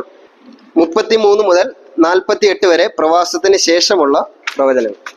ഒന്നാമത് ഈ പ്രവാസം എന്ന് പറഞ്ഞാൽ എന്താ? ഓർമ്മയുണ്ടോ? ഇന്നലെ നമ്മൾ പഠിച്ചതാ. പ്രവാസം എന്ന് പറഞ്ഞാൽ എന്താ? ഇവിടെ പറഞ്ഞിരിക്കുന്ന ഒരു സംഭവത്തെ പറ്റിയാ പ്രവാസം എന്ന് പറയുന്നത്. ഏതാ? ഇസ്രായേൽ മക്കൾ ബാബേലിൽ അടിമകളായിരുന്ന, സ്വന്തം ദേശത്തല്ലാതെ മറ്റൊരു ദേശത്ത് അടിമകളായിരിക്കുന്നതിനാണ്, പോകുന്നതിനാണ് പ്രവാസം എന്ന് പറയുന്നത്, ജീവിക്കുന്നതിനാണ് പ്രവാസം എന്ന് പറയുന്നത്. ഇവിടെ പ്രവാസത്തിന് എന്നൊക്കെ പറയുന്നത് ബാബേലിൽ അവർ അടിമകളായിരുന്ന കാര്യമാണ് പറയുന്നത്. ഒന്നാമതായിട്ട് പ്രവാസത്തിലേക്ക് അവർ പോയത് എന്നാ? അല്ലല്ല, ഒന്നാമതായിട്ട് പോയ വർഷം BC 605. യെരമ്യാവ് പ്രവചിച്ച കാലഘട്ടം ഏതെന്ന് എഴുതിയിരിക്കുന്നത്? 586. 586 തൊട്ട് മുമ്പുള്ള കാലഘട്ടങ്ങളിൽ. 586 മുതല യെരമ്യാവിന്റെ പ്രവചന, എഹെസ്കേലിന്റെ പ്രവചനം തുടങ്ങുന്നതായിട്ട് പറയുന്നു അല്ലേ? അപ്പോഴ് യെരമ്യാവ് പ്രവചിക്കാൻ തുടങ്ങുമ്പോൾ തന്നെ ഒരു കൂട്ടം ആളുകൾ എവിടെയാ ഉള്ളത്? പ്രവചിക്കാൻ തുടങ്ങുമ്പോൾ, യെരമ്യാവിന്റെ ശുശ്രൂഷ തുടങ്ങുമ്പോൾ തന്നെ ഒരു കൂട്ടം ആളുകൾ എവിടെയുണ്ട്? ബാബിലോണിലുണ്ട്. പക്ഷെ ഒന്നാമത്തെ വിഭജനമായിട്ട് നമ്മൾ എഴുതിയത് എന്താ? ഇതെങ്ങനെ ശരിയാകുന്നേ? ഇവിടെ പ്രവാസം എന്ന് പറയുന്ന അത് നിങ്ങൾ പ്രത്യേകം നോട്ട് ചെയ്യണം. എസെക്കിയേൽ പ്രവചനത്തിന് വിഭജനത്തിൽ പ്രവാസം എന്ന് എഴുതിയിരിക്കുന്നത് ഈ മൂന്നാമത്തെ പ്രവാസത്തെ കുറിച്ചാണ് എഴുതിയിരിക്കുന്നത്. പ്രവാസത്തിന് മുമ്പ്, ഈ മൂന്നാമത്തെ പ്രവാസത്തിന് മുൻപ് എഹെസ്കേൽ പ്രവചിച്ച കാര്യമാണ് 1 മുതൽ 24 വരെയുള്ള അധ്യായങ്ങളിൽ പറഞ്ഞിരിക്കുന്നത്. എഹെസ്കേൽ പ്രവചിക്കാൻ തുടങ്ങിയത് തന്നെ ഇവിടെ ഇരുന്നുകൊണ്ടാണ് പ്രവചിക്കാൻ തുടങ്ങിയത്. മനസ്സിലായോ? ഇല്ലെങ്കിൽ നിങ്ങൾക്ക് പിന്നെയും കൺഫ്യൂഷൻ ഉണ്ടാകും. നോട്ട് എഴുതുമ്പോൾ ശ്രദ്ധിച്ചോളൂ, ഇല്ലെങ്കിൽ പിന്നെയും നിങ്ങൾക്ക് കൺഫ്യൂഷൻ ഉണ്ടാവും. എഹെസ്കേൽ പ്രവചിക്കാൻ തുടങ്ങുമ്പോൾ തന്നെ എഹെസ്കേൽ എവിടെ ഉള്ളത്? ബാബിലോണിലുള്ളത്. നമ്മൾ പക്ഷെ ഒന്നാമത്തെ വിഭജനമായിട്ട് എഴുതിയത് എന്താ? പ്രവാസത്തിന് മുമ്പ് എന്നല്ല എഴുതിയിരിക്കുന്നത്. ആ പ്രവാസത്തിന് മുമ്പ് എന്ന് പറയുന്നത് ഈ BC 586 പ്രവാസത്തിലെ കാര്യമാണ് പറഞ്ഞിരിക്കുന്നത്. BC 586 3 പ്രാവശ്യമായിട്ടാണല്ലോ അവരെ പിടിച്ചുകൊണ്ട് പോയത് എഴുതിയിരിക്കുന്നത്. ഇസ്രായേൽ മക്കളെ 3 പ്രാവശ്യമാണ് പിടിച്ചുകൊണ്ട് പോയത്. എഹെസ്കേൽ പ്രവചനം ആരംഭിക്കുന്നതിന് മുമ്പ് 2 പ്രാവശ്യം ഓൾറെഡി പിടിച്ചുകൊണ്ട് പോയിട്ടുണ്ട്. അപ്പം പ്രവാസത്തിന് മുമ്പ് എന്ന് പറയുമ്പോൾ നമ്മുടെ മനസ്സിൽ ആ ചിന്ത വരരുത്. 2 പ്രാവശ്യം മുമ്പ് പിടിച്ചുകൊണ്ട് പോയതല്ല, അതിനെക്കുറിച്ചല്ല പ്രവാസത്തിന് മുമ്പ് എന്ന് അവിടെ പറഞ്ഞിരിക്കുന്നത്. ഈ 586 പ്രവാസത്തിന് മുമ്പ്. അപ്പം സൈഡിൽ നിങ്ങൾ പ്രവാസത്തിന് മുമ്പ് എന്ന് എഴുതുന്നതിന്റെ സൈഡിൽ എഴുതിക്കോ 586 കൊണ്ടുപോയതിന്, 86 പ്രവാസത്തിലേക്ക് നയിച്ചതിന് മുമ്പ് എന്നുള്ളത് എഴുതി. ഇനിയും അടുത്ത അധ്യായം 25 മുതൽ 32 വരെയുള്ള അധ്യായങ്ങൾ എഴുതിയിരിക്കുന്നത് എന്താ? 25 മുതൽ 32 വരെ പ്രവാസ സമയത്ത് എന്ന് പറയുന്നത് ഇവർ ഓൾറെഡി എവിടെ അന്നേരവും ബാബിലോണില. പ്രവാസ സമയത്ത് എന്ന് പറയുന്നത് ഇതാ 586 അവരെ കൊണ്ടുപോകുന്ന സമയത്ത് അവരോട് പറയുന്ന കാര്യങ്ങളാണ്. 586 അവരെ കൊണ്ടുപോകുന്ന സമയത്ത്, ആദ്യമേ കൊണ്ടുപോകുന്നതിന് മുമ്പ്, രണ്ടാമത്തത് കൊണ്ടുപോകുന്ന സമയത്ത്, കൊണ്ടുപോകുന്ന പ്രവാസത്തിൽ എന്ന് പറയുമ്പോൾ കൊണ്ടുപോകുന്ന സമയത്ത് 586 കൊണ്ടുപോകുന്ന സമയത്ത് അവരോട് പറയുന്ന കാര്യങ്ങളാണ് 25 മുതൽ 32 വരെയുള്ള അധ്യായങ്ങളിൽ. 25 മുതൽ 32 വരെയുള്ള അധ്യായങ്ങൾ. ഈ രണ്ട് വിഭജനത്തിലൂടെയും എഹെസ്കേൽ ആവർത്തിച്ച് പറയുന്നത് ന്യായവിധി വരുന്നു, ന്യായവിധി വന്നു, ന്യായവിധി ഉണ്ട് എന്നുള്ളതാ പറയുന്നത്. ശരിക്കും പറഞ്ഞാൽ വീണ്ടും എഹെസ്കേൽ നിമിത്തം വീണ്ടും ന്യായവിധിയെ കുറിച്ചുള്ള സന്ദേശം കൊടുക്കേണ്ട ആവശ്യം എന്തായിരുന്നു? ഓൾറെഡി അവർക്ക് ന്യായവിധി വന്നില്ലേ? ദൈവം വീണ്ടും അവരോട് സംസാരിക്കേണ്ട കാര്യം എന്തായിരുന്നു? ഇത്രയുമെങ്കിലും കണ്ടിട്ട് നിങ്ങൾ എന്ത് ചെയ്യണം? മനം തിരിയണം, പഠിക്കണം. ഇത്രയെങ്കിലും കണ്ടിട്ട് നിങ്ങൾ മനം തിരിയണമെന്ന് അവരോട് ആവർത്തിച്ച് പറയാ. പ്രവാചകന്മാരുടെ എല്ലാം പറയുക ചെയ്യുന്നത്. പക്ഷെ അവരെന്ത് ചെയ്തില്ല? കേട്ടില്ല, മനം തിരിഞ്ഞില്ല. ഇത്രയും ഈ 1 മുതൽ 32 വരെയുള്ള അധ്യായങ്ങളിലൂടെയും എഹെസ്കേലിലൂടെയും യഹോവയെ പറഞ്ഞത് ന്യായവിധി വരുന്നു, ന്യായവിധി ഉണ്ട്, 70 വർഷം അടിമകളായി പോകും എന്നുള്ളതാണ് അവരെ ഓർമ്മിപ്പിച്ചത്. ന്യായവിധിയാണ് 32 വരെയുള്ള അധ്യായങ്ങൾ. മൂന്നാമത്തെ വിഭജനം 33 മുതൽ 48 വരെ. അതെന്താ? പ്രവാസത്തിന് ശേഷം എന്ന് പറയുന്നത് ഇവിടുന്ന് 86 ശേഷം ഉള്ള പ്രവചനം. പ്രവാസത്തിന് ശേഷം അവർ തിരിച്ച് മടങ്ങി വന്നിട്ടില്ല, യെരൂശലേമിലേക്ക് മടങ്ങി വന്നിട്ടില്ല. 86 ശേഷം എന്നുള്ളത്. അപ്പം BC 586 കേന്ദ്രീകരിച്ച്, അല്ലെങ്കിൽ മൂന്നാമത്തെ അവരെ കൊണ്ടുപോകുന്നത് കേന്ദ്രീകരിച്ചാണ് എഹെസ്കേലിന്റെ പ്രവചനങ്ങൾ വിഭജിക്കുന്നത്. മൂന്നാമത്തെ സന്ദേശത്തിലൂടെ പ്രവാസത്തിന് ശേഷം എന്ന് പറയുമ്പോൾ ഇവർ BC 586 ഇവിടെ മുഴുവൻ ആര് വന്നു? ഇസ്രായേൽ മക്കൾ വന്നു. ഇവിടെ മുഴുവൻ ആരായി? ഇപ്പം ബാബിലോണില് ഇസ്രായേൽ മക്കൾ. ഇവിടെ ആരും ഇനി എന്ത് ചെയ്യുന്നില്ല? ശേഷിക്കുന്നില്ല. ആരും ഇല്ലാതിരിക്കുന്ന സമയത്ത് ഇസ്രായേൽ മക്കൾ മുഴുവൻ എവിടെയായി? ബാബിലോണിലായി. ഇസ്രായേൽ മക്കൾ എന്ന് പറയുമ്പോൾ നിങ്ങൾ ഓർക്കണം, ഇതിനു മുമ്പ് ഈ രാജ്യത്തെ ശലോമോൻ കഴിഞ്ഞ് രാജ്യത്തെ 2ആയിട്ട് വിഭജിച്ചു. 12 ഗോത്രങ്ങളെ 2ആയിട്ട് വിഭജിച്ചു. 10 ഗോത്രങ്ങൾ ശലോമോന്റെ ദാസനാണ് ഭരിച്ചത്. അതിനെ വടക്കേ രാജ്യം ഇസ്രായേൽ എന്ന പേര് അറിയപ്പെട്ടു. ബാക്കിയുള്ള 2 ഗോത്രങ്ങൾ യഹൂദ, അവർ കുറച്ചു നാളൂടെ ഉണ്ടായിരുന്നു. കുറച്ച് നാളോടെ അവരുടെ രാജ്യഭരണമൊക്കെ ആയിട്ട് മുന്നോട്ട് കൊണ്ടുപോയി. അത് യഹൂദ എന്നുള്ള 2 ഗോത്രങ്ങളാണ്. യഹൂദ ഗോത്രവും പിന്നെ ബെന്യാമിൻ ഗോത്രവും, 2 ഗോത്രങ്ങളാണ് ഉള്ളത്. അവര് രണ്ടുപേരുമാണ് ഈ പ്രധാനമായിട്ടും അന്നുണ്ടായിരുന്നത്, യെരുശലേമിൽ ഉണ്ടായിരുന്നത്, ഇവിടെ ഉണ്ടായിരുന്നത് ഈ 2 ഗോത്രങ്ങൾ. ഈ 2 ഗോത്രങ്ങളെ എവിടേക്ക് കൊണ്ടുപോയി? ബാബിലോണിലേക്ക് കൊണ്ടുപോയി. അതിനു മുമ്പ് വേറെ 10 ഗോത്രങ്ങൾ ഉണ്ടായിരുന്നല്ലോ. അവരെ അശൂർ എന്ന് പറഞ്ഞ സാമ്രാജ്യം വന്നിട്ട് BC 722 ഇതിന് ഏകദേശം 100-ലധികം വർഷങ്ങൾക്ക് മുമ്പ് BC 722 അസീറിയക്കാർ വന്നിട്ട് അവരെ അസീറിയയിലേക്ക് പിടിച്ചോണ്ടുപോയി, അശൂരിലേക്ക്. ബൈബിളിൽ മലയാളത്തിൽ ഉപയോഗിച്ചത് അശൂർ എന്ന്. ഇവരെ പിടിച്ചോണ്ടുപോയി. ഇപ്പോൾ ഇവിടെ എത്ര ഗോത്രമുണ്ട്? 10. ഇവിടെ എത്ര ഗോത്രം? 2 ഗോത്രം. ഇപ്പൊ പിടിച്ചോണ്ട് വന്നത് 2 ഗോത്രം. ഈ ഇസ്രായേൽ മക്കളെ പിടിച്ചോണ്ട് വന്നു എന്നുള്ളത് മാത്രമല്ല, ഈ അസീറിയയിലുള്ളവരെയും കൂടെ ആരുടെ കസ്റ്റഡിയിലാണ് അവര്?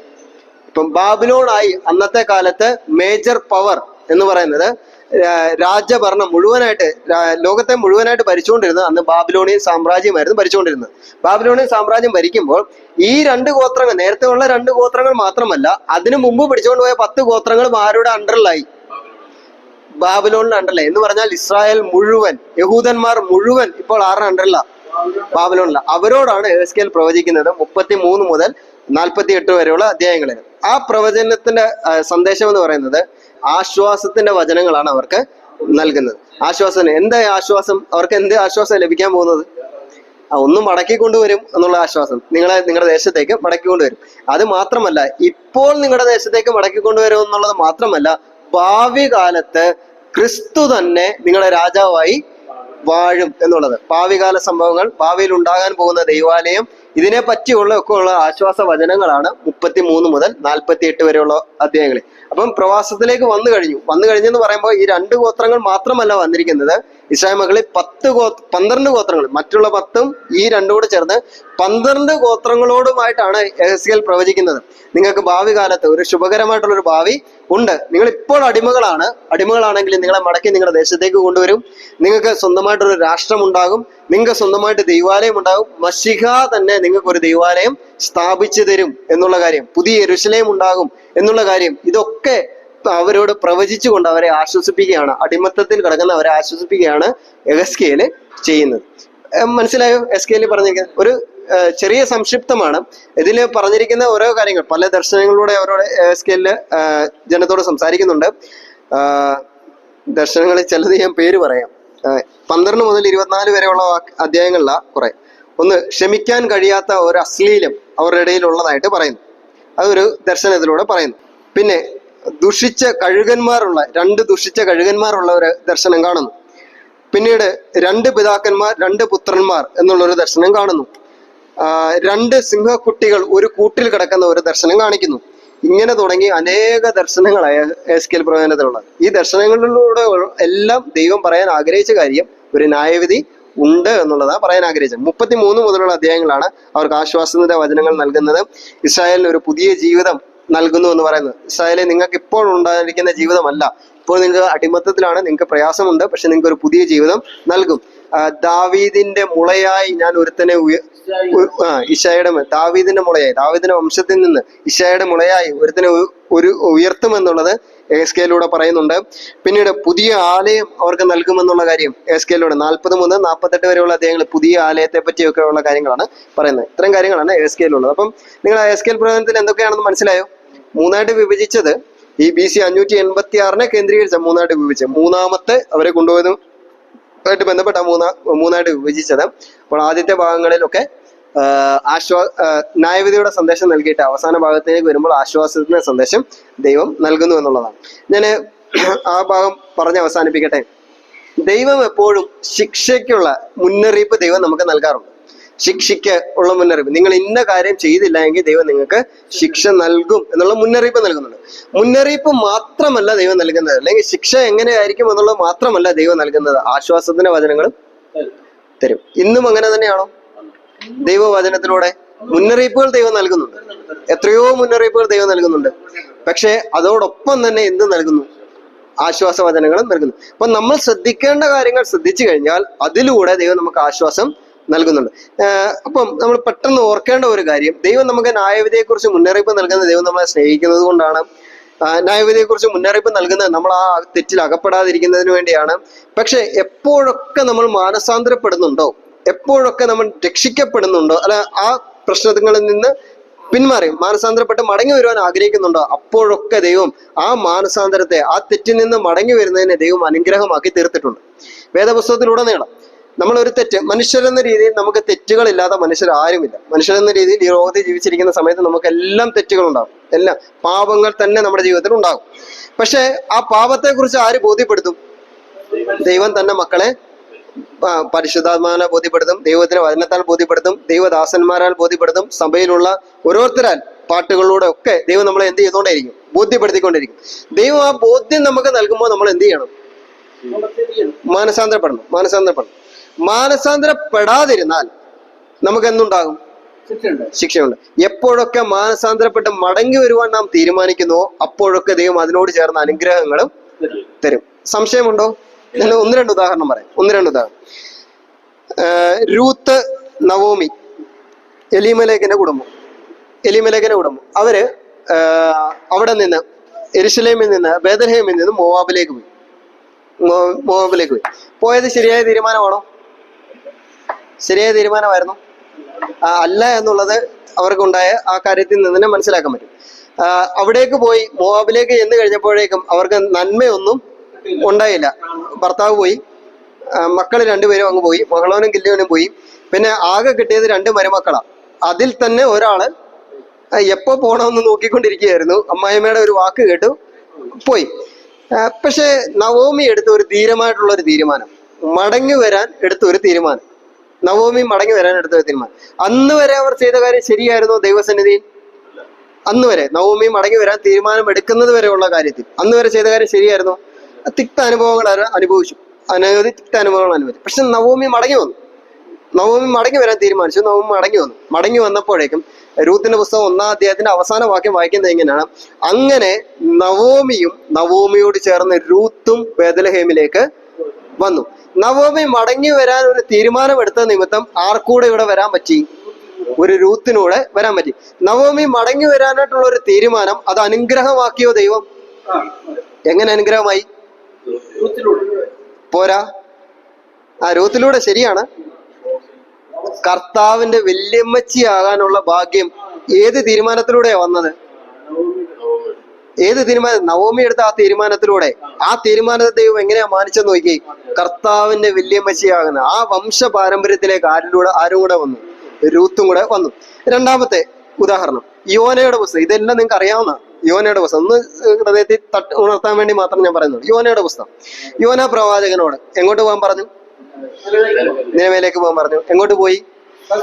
യോനെ, നീ എന്താ തർശീശിലേക്ക് പോയത്? നിനവേലേക്ക് പോകാന്ന് ചോദിച്ചാൽ 100 ന്യായങ്ങൾ യോനയ്ക്ക് പറയാൻ കാണും. യോന ചിലപ്പം പറയും, ഈ അസീറിയ നിനവേന്ന് പറയുന്ന അശൂരിന്റെ തലസ്ഥാനം. അപ്പം പറയും, ഈ അശൂര് ഒരിക്കലും ഞങ്ങൾക്ക് സമാധാനം നൽകിയിട്ടുള്ളവരല്ല. ഞങ്ങൾ ഈ പല ആവർത്തി ഉപദ്രവിച്ചിട്ടുള്ളതാ. ഞങ്ങളെ പലരെ അവിടേക്ക് പിടിച്ചുകൊണ്ട് പോയിട്ടുള്ളവരാ, അടിമകളാക്കിയിട്ടുള്ളവരാ. അപ്പൊ അവരോട് പോയി സുവിശേഷം അറിയിക്കാനോ, അവരോട് പോയി നന്മ പറയാനോ ഞാനത് ചെയ്യത്തില്ലെന്നേ. എനിക്കത് പോകാൻ പറ്റത്തില്ല. ഞാൻ അവിടെ ചെന്ന് കഴിഞ്ഞാൽ എനിക്ക് നല്ല സ്വീകരണം ഒന്നും കിട്ടത്തില്ല. ഇതൊക്കെ ആയിരിക്കും യോന പറയാനുള്ള ന്യായീകരണം. തർശീശിലേക്ക് പോകാൻ തീരുമാനിച്ചു. കപ്പലിൽ കയറി. യോന നേരെ എവിടേക്ക് പോയി? കപ്പലിലേക്ക് കയറി. കപ്പലിന്റെ അടുത്തട്ടി പോയി കിടന്നുറങ്ങി. ഉറങ്ങിയപ്പോഴേക്കും യഹോവയാദയും വലിയ കാറ്റും കോളും ഒക്കെ അടുപ്പിച്ചു.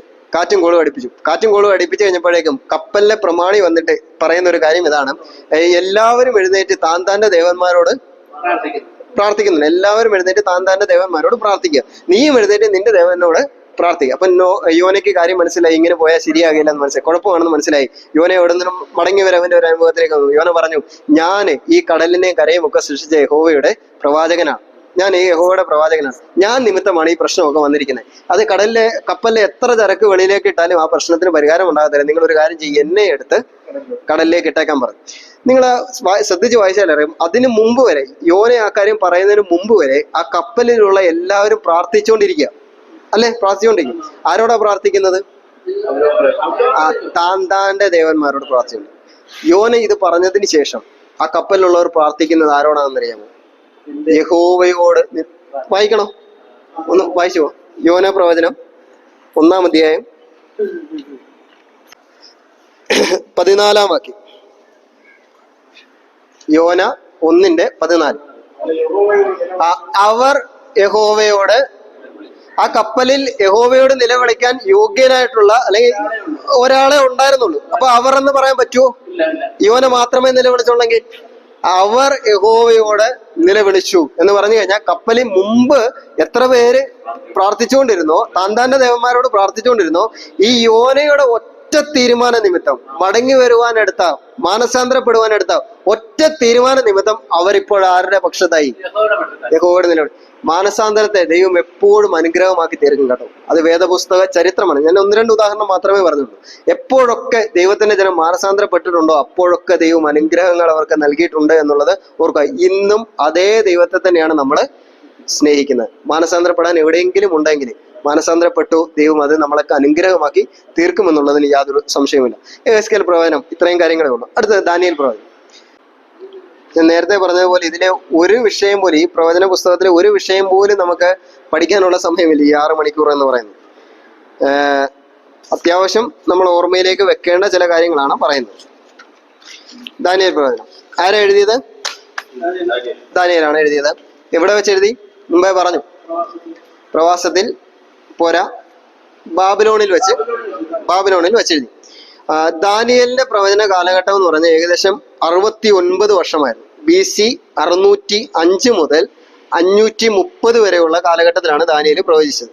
ഏകദേശം 69 വർഷത്തെ ശുശ്രൂഷ ദാനിയേൽ ഉണ്ടായിരുന്നു. ഈ പ്രവാചകന്മാരുടെ കൂട്ടത്തില് ഏറ്റവും ദാനിയേലാണ് ഈ പ്രവാചക പുസ്തകങ്ങളിലെ ഏറ്റവും വലിയ കാലഘട്ടത്തിൽ ശുശ്രൂഷ ചെയ്തിട്ടുള്ള വ്യക്തി ദാനിയേലാണ്. യെശയ്യാവിനേക്കാളും യെരമ്യാവിനേക്കാളും എഹെസ്കേലിനേക്കാളും ഏറ്റവും അധികം കാലഘട്ടത്തിൽ ശുശ്രൂഷ ചെയ്തത് ദാനിയേലാണ്. ഈ പ്രവാചകന്മാരിൽ തന്നെ ദാനിയേലിനാണ് ഒരു സ്വാഭാവിക മരണം ഉണ്ടായിട്ടുള്ളത്. ബാക്കിയുള്ളവരെല്ലാം അല്ലാതെ മരിച്ചത്. ദാനിയേൽ പ്രവചനവും വെളിപ്പാട് പുസ്തകവും തമ്മിൽ കുറെ സാമ്യങ്ങളുണ്ട്. ഏതൊക്കെയാണ് നിങ്ങളുടെ മനസ്സിലേക്ക് വരുന്ന സാമ്യങ്ങൾ? വെളിപ്പാട് പുസ്തകം പുതിയ നിയമത്തിലെ എത്രാമത്തെ പുസ്തകമാണ്? പോരാ, 27ാമത്തെ പുസ്തകം. ദാനിയേൽ പ്രവചനം പഴയ നിയമത്തിലെ 27ാമത്തെ പുസ്തകമാണ് ദാനിയേൽ പ്രവചനം.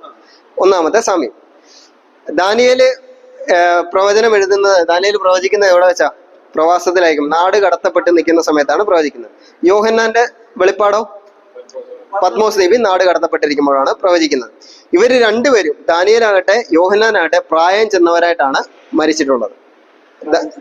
മറ്റേ കർത്താവിന്റെ ശിഷ്യന്മാര് മിക്കവാറും എല്ലാവരും പേര് തന്നെ, യോഹന്നാൻ ഒഴികെയുള്ള എല്ലാവരും പേര് തന്നെ രക്തസാക്ഷികളായി തീരുകയായിരുന്നു. പക്ഷെ യോഹന്നാന് രക്തസാക്ഷിയായി തീരുകയല്ലായിരുന്നു, യോഹന്നാൻ പ്രായം ചെന്നവനായിട്ട് മരിക്കുകയായിരുന്നു. അപ്പൊ ഇങ്ങനെ കുറെ സാമ്യങ്ങൾ ഉണ്ട്. ദാനിയേൽ പ്രവചനവും വെളിപ്പാട് പുസ്തകവും തമ്മിൽ രണ്ടും മാറ്റി. ദാനിയേൽ പ്രവചനത്തിനകത്ത് പറഞ്ഞിരിക്കുന്ന 70ാം ആഴ്ചവട്ടം എന്ന് പറഞ്ഞ ഒരു സബ്ജക്ട് ദാനിയേൽ പ്രവചനത്തിൽ പറയുന്നുണ്ട്. അതിന്റെ നിവൃത്തിയായ വെളിപ്പാട് പുസ്തകത്തിൽ നാം കാണുന്നത്. 70ാം ആഴ്ചവട്ടം എന്താണ്, എങ്ങനെയാണ് ഉണ്ടായിരിക്കുന്നത് എന്നുള്ളതാണ് വെളിപ്പാട് പുസ്തകത്തിൽ നാം കാണുന്നത്. അപ്പം അനവധി സാമ്യങ്ങൾ ദാനിയേൽ പ്രവചനം വെളിപ്പാട് പുസ്തകം, ഇത് നോട്ടിലില്ല എനിക്ക് പറഞ്ഞ കാര്യം, വെളിപ്പാട് പുസ്തകത്തിൽ കാണുന്നത്. ദാനിയേൽ ശരിക്കും പറഞ്ഞാൽ ദാനിയേൽ ഒരു രാജകീയ കുടുംബത്തിൽ പിറന്നൊരു വ്യക്തിയാണ്.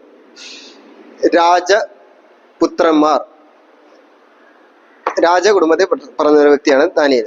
കാരണം 1-ാം അധ്യായത്തിൽ നാം വായിക്കുന്നുണ്ട്, നെബൂഖദ്നേസർ കുറച്ചുപേരെ തെരഞ്ഞെടുത്തു.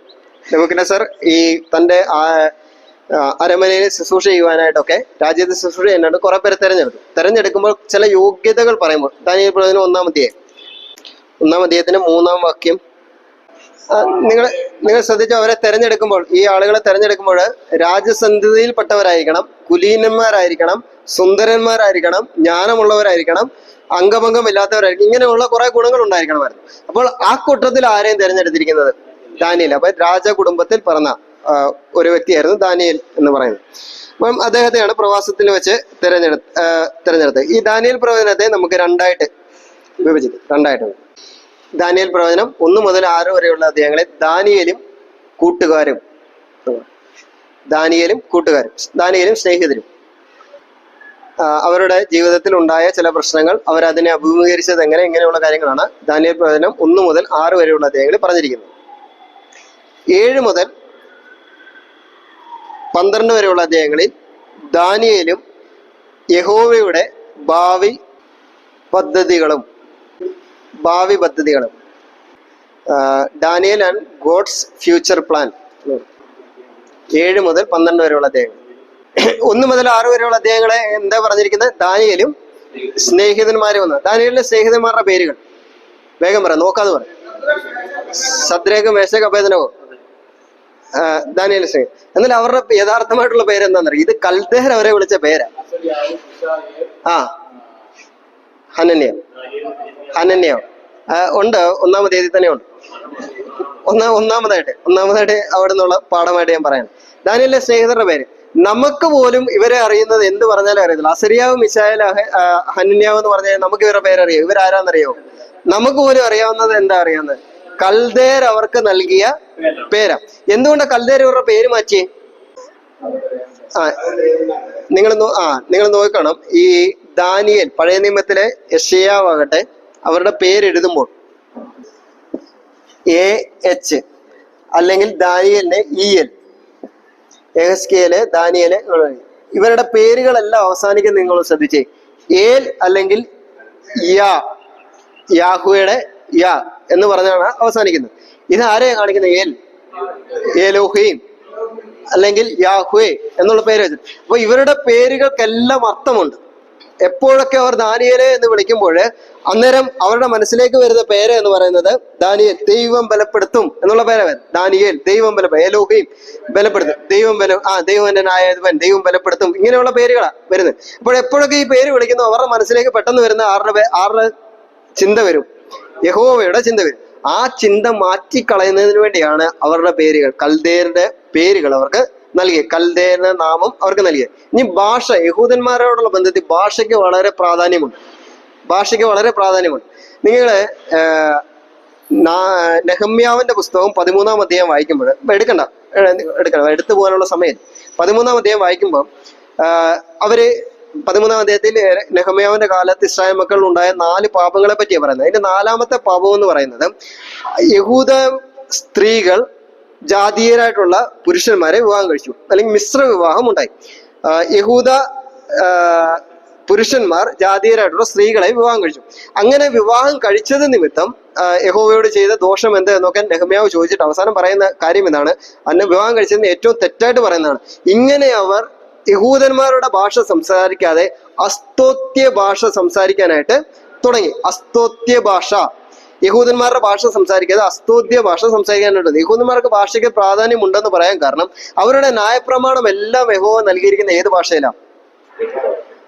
ഒരു തലമുറ വളർന്നു വന്നു, യഹൂദന്മാരുടെ ഭാഷ അറിയാത്ത ഒരു തലമുറ വളർന്നു വന്നു.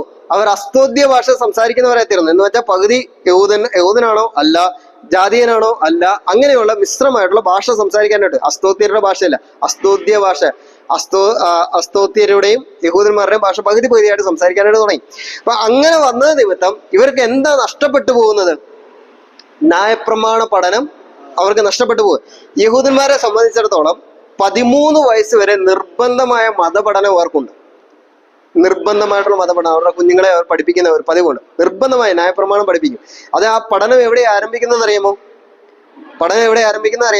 ന്യായപ്രമാണ പഠനം അവരുടെ അമ്മയുടെ മുലപ്പാൽ കുടിക്കുന്ന സമയം മുതലേ അമ്മ അത് ഉപദേശിച്ചു കൊടുത്തോണ്ടേയിരിക്കും.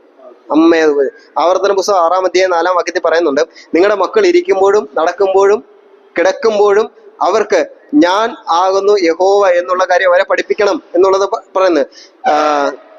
ഹീറോ ഇസ്രായേലെ കേൾക്കാൻ, നിന്റെ ദൈവമായ യഹോവ ഏകനാകുന്നു എന്നുള്ളത് ആവർത്തിച്ച് പഠിപ്പിക്കണമെന്നുള്ളത്. ഇവർ ഈ എബ്രായ ഭാഷ പഠിക്കാതെ ഇരിക്കുന്ന നിമിത്തം എന്ത് നഷ്ടപ്പെട്ടു അവരുടെ ഇടയിൽ നിന്ന്? ന്യായപ്രമാണം നഷ്ടപ്പെട്ടു. കൽദേ ഭാഷ ഇവർക്ക് അത്ര വശമുള്ള ഭാഷയല്ല. കൽദേ ഭാഷ എന്തുകൊണ്ട് അവരെ പഠിപ്പിച്ചതെന്നുള്ളത്, കൽദേ ഭാഷ ഇവർക്ക് വശമുള്ളത്. ഇപ്പോൾ ഇവിടുന്ന് പിടിച്ചോണ്ട് വന്നേ ഉള്ളൂ, യെരുശലേമിൽ നിന്ന് ഇങ്ങോട്ട് ബാബിലോണിലേക്ക് പിടിച്ചോണ്ട് വന്നേ ഉള്ളൂ. ഇവരെ തെരഞ്ഞെടുക്കുന്ന, ഈ ബാലന്മാരെ തെരഞ്ഞെടുത്തിരിക്കുന്നതിന്റെ കാരണമെന്ന് പറയുന്നത് ബാബിലോണിലെ കൊട്ടാരങ്ങളിൽ രാജസന്നിധിയിൽ അവർ രാജാക്കന്മാർക്ക് സേവകന്മാരായിരിക്കണം എന്നുള്ള കാര്യത്തിന് വേണ്ടി അവരെ ഇപ്പോൾ ഇത് ചെയ്തിരിക്കുന്നത്. അപ്പോൾ ബാബിലോണിലായിരിക്കുമ്പോൾ കൽദേരുടെ ഭാഷ, ബാബിലോണിയരെ വിളിക്കുന്ന ഒരു പേര് കൽദേർ എന്ന്, ബാബേലുകാര് കൽദേർ എന്ന് വിളിക്കാറുണ്ട്. വേദപുസ്തകത്തിൽ ആ ഭാഷ ഉപയോഗിച്ചിട്ടുണ്ട്, ആ വാക്ക് ഉപയോഗിച്ചിട്ടുണ്ട്, കൽദേർ. അപ്പൊ കൽദേരിലായിരിക്കുമ്പോൾ കൽദേ ഭാഷ പഠിച്ചില്ലെങ്കിൽ അവരുടെ എങ്ങനെയാ ഭരണ കാര്യങ്ങളൊക്കെ മുന്നോട്ട് കൊണ്ടുപോകുന്നത്? രാജസന്നിധിയിൽ അവരെങ്ങനെയാ പരിചരിക്കുന്നത്? അതിനുവേണ്ടിയാണ് അവരെ എന്ത് പഠിപ്പിച്ചത്? കൽദേ ഭാഷ അവരെ പഠിപ്പിച്ചതെന്നുള്ളത്. അപ്പം ആ രണ്ട് കാര്യത്തിനും മറുപടി ആയെന്ന് വിചാരിക്കും. അപ്പൊ ഒന്നാമത് അവരുടെ പേരുകൾ മാറ്റി നമുക്ക് പോലും അറിയാവുന്ന പേര് അവരുടെ ഏതാ? ശദ്രേക്ക്, മേശക്ക്, അബേദ്നെഗോ. നമ്മൾ അതൊന്ന് മാറ്റാനായിട്ട് ഒന്ന് ശ്രമിക്കുകയാണ്. നമ്മളൊന്ന് ഇനിയും പറയുമ്പോൾ ദാനിയേലിന്റെ കൂട്ടുകാരുടെ പേര് പറയുമ്പോഴേക്കും നമ്മൾ അവരുടെ പേര് ഹനന്യാവ്, മിശായേല്, അസരിയാവ് എന്നുള്ള അവരുടെ പേരുകൾ ഒന്ന് പറയാനായിട്ട് ശ്രമിക്കും. നമുക്ക് അത് അറിയത്ത് പോലും ഇതൊന്ന് പറയാനായിട്ട് ശ്രമിക്കും. രണ്ടാമത്തെ കാര്യം, നമ്മളും പറഞ്ഞുകൊണ്ടിരിക്കുന്ന അവരുടെ ദേവന്മാരുടെ പേരാ പറഞ്ഞുകൊണ്ടിരിക്കുന്നത്. എന്ത് കഷ്ടമെന്ന് നോക്കിക്കോണേ, രക്ഷിക്കപ്പെട്ടിട്ട് എത്ര നാളായി. ദാനിയേലും കൂട്ടുകാരും എന്നുള്ളതില് നമ്മൾ ഓർക്കേണ്ട കാര്യം ഒന്ന് രണ്ട് കാര്യങ്ങൾ ഞാൻ പറയാം. ഒന്നാമത്തെ കാര്യം എന്ന് പറയുന്നത്, ഈ ദാനിയേലിന്റെ കൂട്ടുകാരുടെയും ജീവിതത്തിൽ നിന്ന് പ്രശ്നങ്ങൾ ഒഴിഞ്ഞിട്ടുണ്ടോ? ഒന്നാം അധ്യായത്തിൽ അവർക്ക് പ്രശ്നം, ഭക്ഷണപാനീയങ്ങളെ സംബന്ധിച്ച പ്രശ്നം അറിയാമല്ലോ, നിങ്ങൾ ഇങ്ങനെ എടുത്ത് വായ്പ ചെയ്തു. രണ്ടാമത്തെ അധ്യായത്തിൽ ആ പ്രശ്നം പരിഹരിച്ചു. രണ്ടാമത്തെ അധ്യായത്തിലേക്ക് വരുമ്പോൾ അടുത്ത പ്രശ്നം, രാജാവ് ഒരു സ്വപ്നം കണ്ടു, സ്വപ്നവും മറന്നുപോയി. രാജാവ് ഭയങ്കര ഒരു കൽപ്പന പുറപ്പെടുവിച്ചു, സ്വപ്നവും പറയണം, അർത്ഥവും പറയണം. അടുത്ത പ്രശ്നം. മൂന്നാം അധ്യായത്തിലേക്ക് വരുമ്പോൾ അടുത്ത പ്രശ്നം, ബിംബത്തെ നിർത്തി അതിനെ നമസ്കരിക്കണം. നാലാം അധ്യായത്തിൽ വരുമ്പോൾ രാജാവ് പിന്നെ ഒരു സ്വപ്നം കണ്ടു, ഈ പുള്ളിക്ക് വേറൊരു പണിയുമില്ല, പിന്നെ ഒരു സ്വപ്നം കണ്ടു, അത് വിവരിച്ചു കൊടുക്കേണ്ട പ്രശ്നം. അഞ്ചാം അധ്യായത്തിലേക്ക് വരുമ്പോൾ ബെൽസസർ രാജാവ് ഈ യെരൂശലേം ദേവാലയം പൊളിച്ചു കളഞ്ഞപ്പോൾ കുറെ പാത്രങ്ങളൊക്കെ കൊണ്ടുവന്നത് പുള്ളി എടുത്ത് വലിയൊരു വിരുന്ന് കഴിച്ചപ്പോൾ ഭിത്തിയിൽ ഒരു എഴുത്ത്, മേനെ മേനെ തെക്കേൽ ഊഫസർ എന്ന് പറഞ്ഞ ഒരു എഴുത്ത്, അത് വിവരിച്ചു കൊടുക്കണം. അഞ്ചാം അധ്യായത്തിൽ പ്രശ്നം. ആറാം അധ്യായത്തിലേക്ക് വരുമ്പോൾ പ്രാർത്ഥിക്കുന്നതുമായിട്ടുള്ള ബന്ധപ്പെട്ട പ്രശ്നം. ദാനിയേല് പതിവ് പോലെ 3 നേരം പോയി സിംഹക്കുഴിയിലേക്ക്. പതിവ് പോലെ 3 നേരം ഇരുന്ന് പ്രാർത്ഥിച്ചു, പോയി സിംഹക്കുഴി. അപ്പൊ പ്രശ്നങ്ങൾ ഒഴിഞ്ഞുള്ളൊരു ജീവിതമായിരുന്നില്ല ദാനിയേലിന്റെയും കൂട്ടരുടെയും. ക്രിസ്തീയ ജീവിതവും ഇതുപോലെ തന്നെ. പ്രശ്നങ്ങൾ ഒഴിഞ്ഞുള്ളൊരു ജീവിതമാ ക്രിസ്തീയ ജീവിതമെന്ന് നമ്മൾ ആരും വിചാരിക്കാൻ. പലരും പഠിപ്പിക്കുന്നത് ഇങ്ങോട്ട് വന്നാൽ മതി പ്രശ്നങ്ങളെല്ലാം, നിങ്ങളുടെ ബന്ധനം മാറും, രോഗം മാറും. അല്ല ഞാൻ പറഞ്ഞേ, ചങ്ങല പൊട്ടും തീ അതൊക്കെയാ പറഞ്ഞിരിക്കുന്നത്. പക്ഷെ ഒരു കാര്യം നമ്മൾ ഓർക്കേണ്ട, ദൈവത്തിന്റെ വാഗ്ദത്തങ്ങളൊക്കെ ഉണ്ട്. ഏതാ? പൊട്ടത്തില്ല, ഞാൻ അങ്ങനെ പറഞ്ഞില്ല. പക്ഷെ ഇങ്ങോട്ട് വിളിച്ചോണ്ട് വരുന്നത് ഇത് പൊട്ടുമെന്ന് പറഞ്ഞോണ്ടാ വിളിച്ചോണ്ട് വരും. ഇത് പൊട്ടിക്കഴിയുമ്പോ അടുത്ത വരുമെന്നേ ഞാൻ പറഞ്ഞ മനസ്സിലാവും. ഇപ്പോഴുള്ള ഈ ചങ്ങല പൊട്ടിക്കഴിയുമ്പോൾ അടുത്ത ചങ്ങല വരും. പത്രോസ് കാരാഗ്രഹത്തിലായിരുന്ന സമയത്ത് അപ്പോസ്തലർ പറഞ്ഞത് 12-ാം അധ്യായം, ഒരു ചങ്ങല പൊട്ടി കാരാഗ്രഹത്തിന്റെ വാതിലുകളൊക്കെ തുറന്നു. പത്രോസ് വിചാരിച്ചു ഇനി മേലെ ഒരു ചങ്ങലയും എന്റെ ജീവിതത്തിൽ ഉണ്ടാകത്തില്ലെന്ന് വിചാരിച്ചു. തല കീഴായിട്ട് ക്രൂശിച്ചാ കൊന്നത്. ചങ്ങല പൊട്ടി, പക്ഷെ അടുത്ത ചങ്ങല ഉടനെ വന്നുകൊണ്ടിരിക്കും. നമ്മൾ സങ്കീർത്തനങ്ങളിൽ ഇങ്ങനെ വായിക്കുന്നുണ്ട്, നീതിമാന്റെ അനർത്ഥങ്ങൾ അസംഖ്യമാകുന്നു എന്നുള്ളതാണ് വായിച്ചിരിക്കുന്നത്. അപ്പൊ നമ്മൾ ഓർക്കണം, നമ്മളെ ദൈവം നീതിമാന്മാരാക്കിയിട്ടുണ്ടെങ്കിൽ നമ്മുടെ അനർത്ഥങ്ങൾ എങ്ങനെയാ ഉള്ളത്? കൂടെയാ ഉള്ളത്.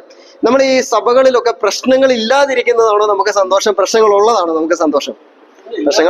പ്രശ്നങ്ങൾ ഉണ്ടെന്ന് കേൾക്കുന്നത് നമുക്ക് വിഷമമാണ്. പ്രശ്നങ്ങൾ ഉണ്ടെന്ന് കേൾക്കുന്ന വിഷമം ഉണ്ടാകരുത് നമ്മൾ ചിന്തിക്കുന്നത്. പക്ഷെ ഒരു കാര്യം, പ്രശ്നങ്ങൾ ഇല്ല എങ്കിൽ നമ്മൾ ദൈവത്തോടുള്ള നിലപാട് എങ്ങനെയായിരിക്കും? മനസ്സ് വേദനിക്കും. ഈ ക്രിസ്ത്യ ജീവിതത്തിന്റെ ഒരു ക്രിസ്ത്യ ജീവിതം ആസ്വാദ്യകരമാക്കണമെങ്കിൽ നമുക്കുണ്ടാകുന്ന ഓരോ പ്രശ്നങ്ങൾ, ഞാൻ ഈ പറഞ്ഞ വാക്യം തന്നെ വീണ്ടും ഉദ്ധരിക്കട്ടെ, നീതിമാന്റെ അനർത്ഥങ്ങൾ അസംഖ്യമാകുന്നു, എന്നാൽ അവ എല്ലാറ്റിൽ നിന്നും യഹോവ അവനെ. അതാ നമ്മുടെ ക്രിസ്തീയ ജീവിതത്തിന്റെ ആസ്വാദ്യം എന്ന് പറയുന്നത്. പ്രശ്നങ്ങളുണ്ട്, ആ പ്രശ്നങ്ങളെ കൊരിന്ത്യർ ലേഖനത്തിൽ ആ വാക്യമുണ്ട്, പരീക്ഷയോടുകൂടെ തന്നെ നീക്കുപോക്കും തരുന്ന ദൈവമാണ് നമുക്ക് ഉള്ളത്. പക്ഷെ നമ്മൾ എന്തുകൊണ്ട് ഈ പരീക്ഷ വലിയ കാര്യമായിട്ട് കണക്കാക്കുന്നേ? നീക്കുപോക്കും പരീക്ഷയോട് കൂടെ തന്നെ നൽകുന്ന ദൈവമെന്നാ പറഞ്ഞത്. അങ്ങനെയല്ല വായിക്കുന്നേ. ദൈവം മാറ്റാൻ പറ്റത്തില്ല. പരീക്ഷയോടുകൂടെ നീക്കുപോക്കും തരും. പക്ഷെ നമ്മൾ എന്താ ചെയ്യുന്നത്? കൂടെ തരുന്ന നീക്കുപോക്ക് നമ്മൾ കാണത്തില്ല, പരീക്ഷയെ നമ്മൾ വലുതായിട്ട് കാണുന്നത്. അതാ നമ്മുടെ ജീവിതത്തിലെ ഏറ്റവും വലിയ പ്രശ്നം. ഈ ക്രിസ്ത്യ ജീവിതം ആസ്വദിക്കാൻ പറ്റാതെ പോകുന്നത്. ദാനിയേലിന്റെയും കൂട്ടുകാരുടെയും ജീവിതത്തിൽ പ്രശ്നങ്ങൾ ഒഴിഞ്ഞ ഒരു ജീവിതമായിരുന്നില്ല. അവരുടെ ജീവിതത്തിൽ പ്രശ്നങ്ങൾ അടിക്കടി ഉണ്ടായിട്ടുണ്ട്. രണ്ടാമത്തെ കാര്യം, ഈ 2-ാം അധ്യായത്തിലേക്ക് നമുക്ക് 1-2 വാക്യങ്ങൾ വായിക്കാണ്. 2-ാം അധ്യായത്തിലെ സംഭവം എന്ന് പറയുന്നത് ഞാൻ മുമ്പ് പറഞ്ഞതുപോലെ തന്നെ, ഈ നെബൂഖദ്നേസർ രാജാവ് ഒരു സ്വപ്നം കണ്ടു. രാവിലെ എഴുന്നേറ്റ് കഴിഞ്ഞപ്പോഴേക്ക് ഈ സ്വപ്നവും പുള്ളിക്കാരൻ മറന്നുപോയി. അതെന്താ അതുകൊണ്ട് അർത്ഥമാക്കുന്നതും പുള്ളിക്കാരന് ഗ്രഹിക്കാൻ പറ്റിയില്ല. സ്വപ്നം അങ്ങ് മറന്നുപോയി കഴിഞ്ഞപ്പോഴേക്കും നെബൂഖദ്നേസർ ചെയ്ത ആ ദേശത്തുണ്ടായിരുന്ന മന്ത്രവാദികള്, ആഭിചാരകന്മാര്, അവിടെ ആലോചനയൊക്കെ പറഞ്ഞു കൊടുക്കുന്ന ആളുകളെ എല്ലാം വിളിച്ചിട്ട് പറഞ്ഞു, ഞാൻ ഇന്നലെ രാത്രി ഒരു സ്വപ്നം കണ്ടായിരുന്നു, നിങ്ങൾ ആ സ്വപ്നവും പറഞ്ഞു തരണം, അതിന്റെ അർത്ഥവും പറഞ്ഞു തരണമെന്ന് പറഞ്ഞു. സ്വപ്നവും പറഞ്ഞു തരണം, അർത്ഥവും പറഞ്ഞു തരണം. ഈ മന്ത്രവാദികളും അഭിചാരകന്മാരെ എല്ലാം വന്നിട്ട് പറഞ്ഞ ഒരു കാര്യം എന്ന് പറയുന്നത്, രാജാവേ, സ്വപ്നം ഞങ്ങളോട് പറഞ്ഞു തന്നു കഴിഞ്ഞാൽ ഞങ്ങൾ എന്ത് ചെയ്യാം? അർത്ഥം പറഞ്ഞു തരാം.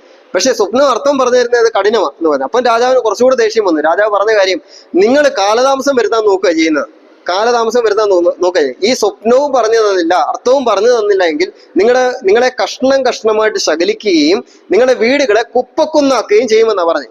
എന്ന് പറഞ്ഞു കഴിഞ്ഞാൽ നിങ്ങളെ നശിപ്പിച്ചു കളയും എന്ന് പറഞ്ഞു. അപ്പോൾ രാജാവിന്റെ സന്നിധിയിൽ നിന്ന് കൽപ്പന പുറപ്പെട്ടത് ആരെ കൊല്ലാനുള്ള കൽപ്പനയാണ് പുറപ്പെട്ടത്? കൽദേരോടാ പറഞ്ഞേ. കൽദേരിലുള്ള മന്ത്രവാദികളെ ആഭിചാരകന്മാരെ കൊല്ലാനാണ് തീരുമാനിച്ചത്. രാജാവിന്റെ മനസ്സിലുള്ള ചിന്ത അത്. ഈ ദാനിയേലിനൊന്നും അർത്ഥം പറയാൻ അറിയാമെന്നുള്ള കാര്യം രാജാവിന് അതുവരെ അറിയത്തില്ല. അപ്പോഴ് ഇവര് വിചാരിച്ചു, മന്ത്രവാദികളും ആഭിചാരകന്മാരും എല്ലാം വിചാരിച്ചൊരു കാര്യം എന്ന് പറയുന്നത്, എന്താണേലും ഞങ്ങൾ എന്ത് ചെയ്യാൻ പോകും? നശിക്കാൻ പോകും. അപ്പൊ ഞങ്ങളുടെ കൂട്ടത്തിൽ ആരെയും കൂടെ കൊന്നുകളയണം, ദാനിയേലിനെയും കൂട്ടുകാരെയും കൂടെ കൊന്നുകളയണം, അവരെയും കൂടെ കൊന്നുകളയണമെന്ന്. നിങ്ങൾ നോക്കിക്കോ, 9-ാം വാക്യം. ഇത് കൽദേരെ പറ്റിയാണ് പറയുന്നത്. ഇനി 14-ാം വാക്യത്തിലേക്ക് അല്ല, 12-13.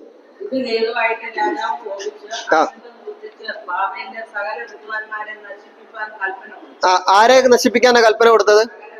ബാബേലിലെ സകല വിദ്വാൻമാരെ. രാജാവിന്റെ കൽപ്പന ആരെയൊക്കെ കൊല്ലാൻ വേണ്ടിയാ? ബാബേലിലുള്ള ആളുകളെ കൊല്ലാൻ വേണ്ടി. ദാനിയേലും കൂട്ടരും എൻ്റെ അകത്ത് ഇല്ല. 13-ാം വാക്യം.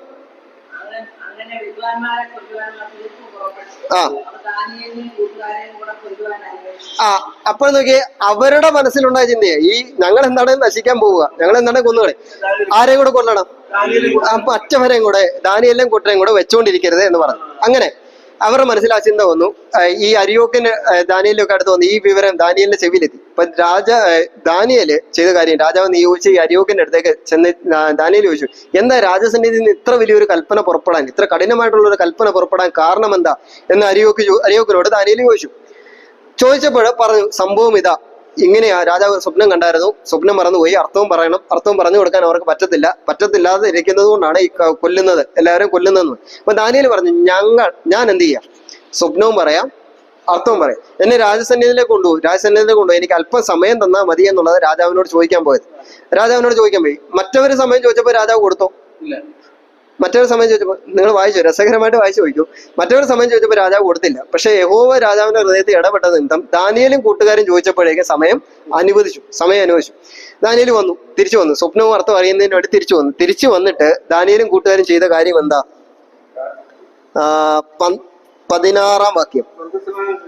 16, 17 വാക്യങ്ങൾ നോക്കി.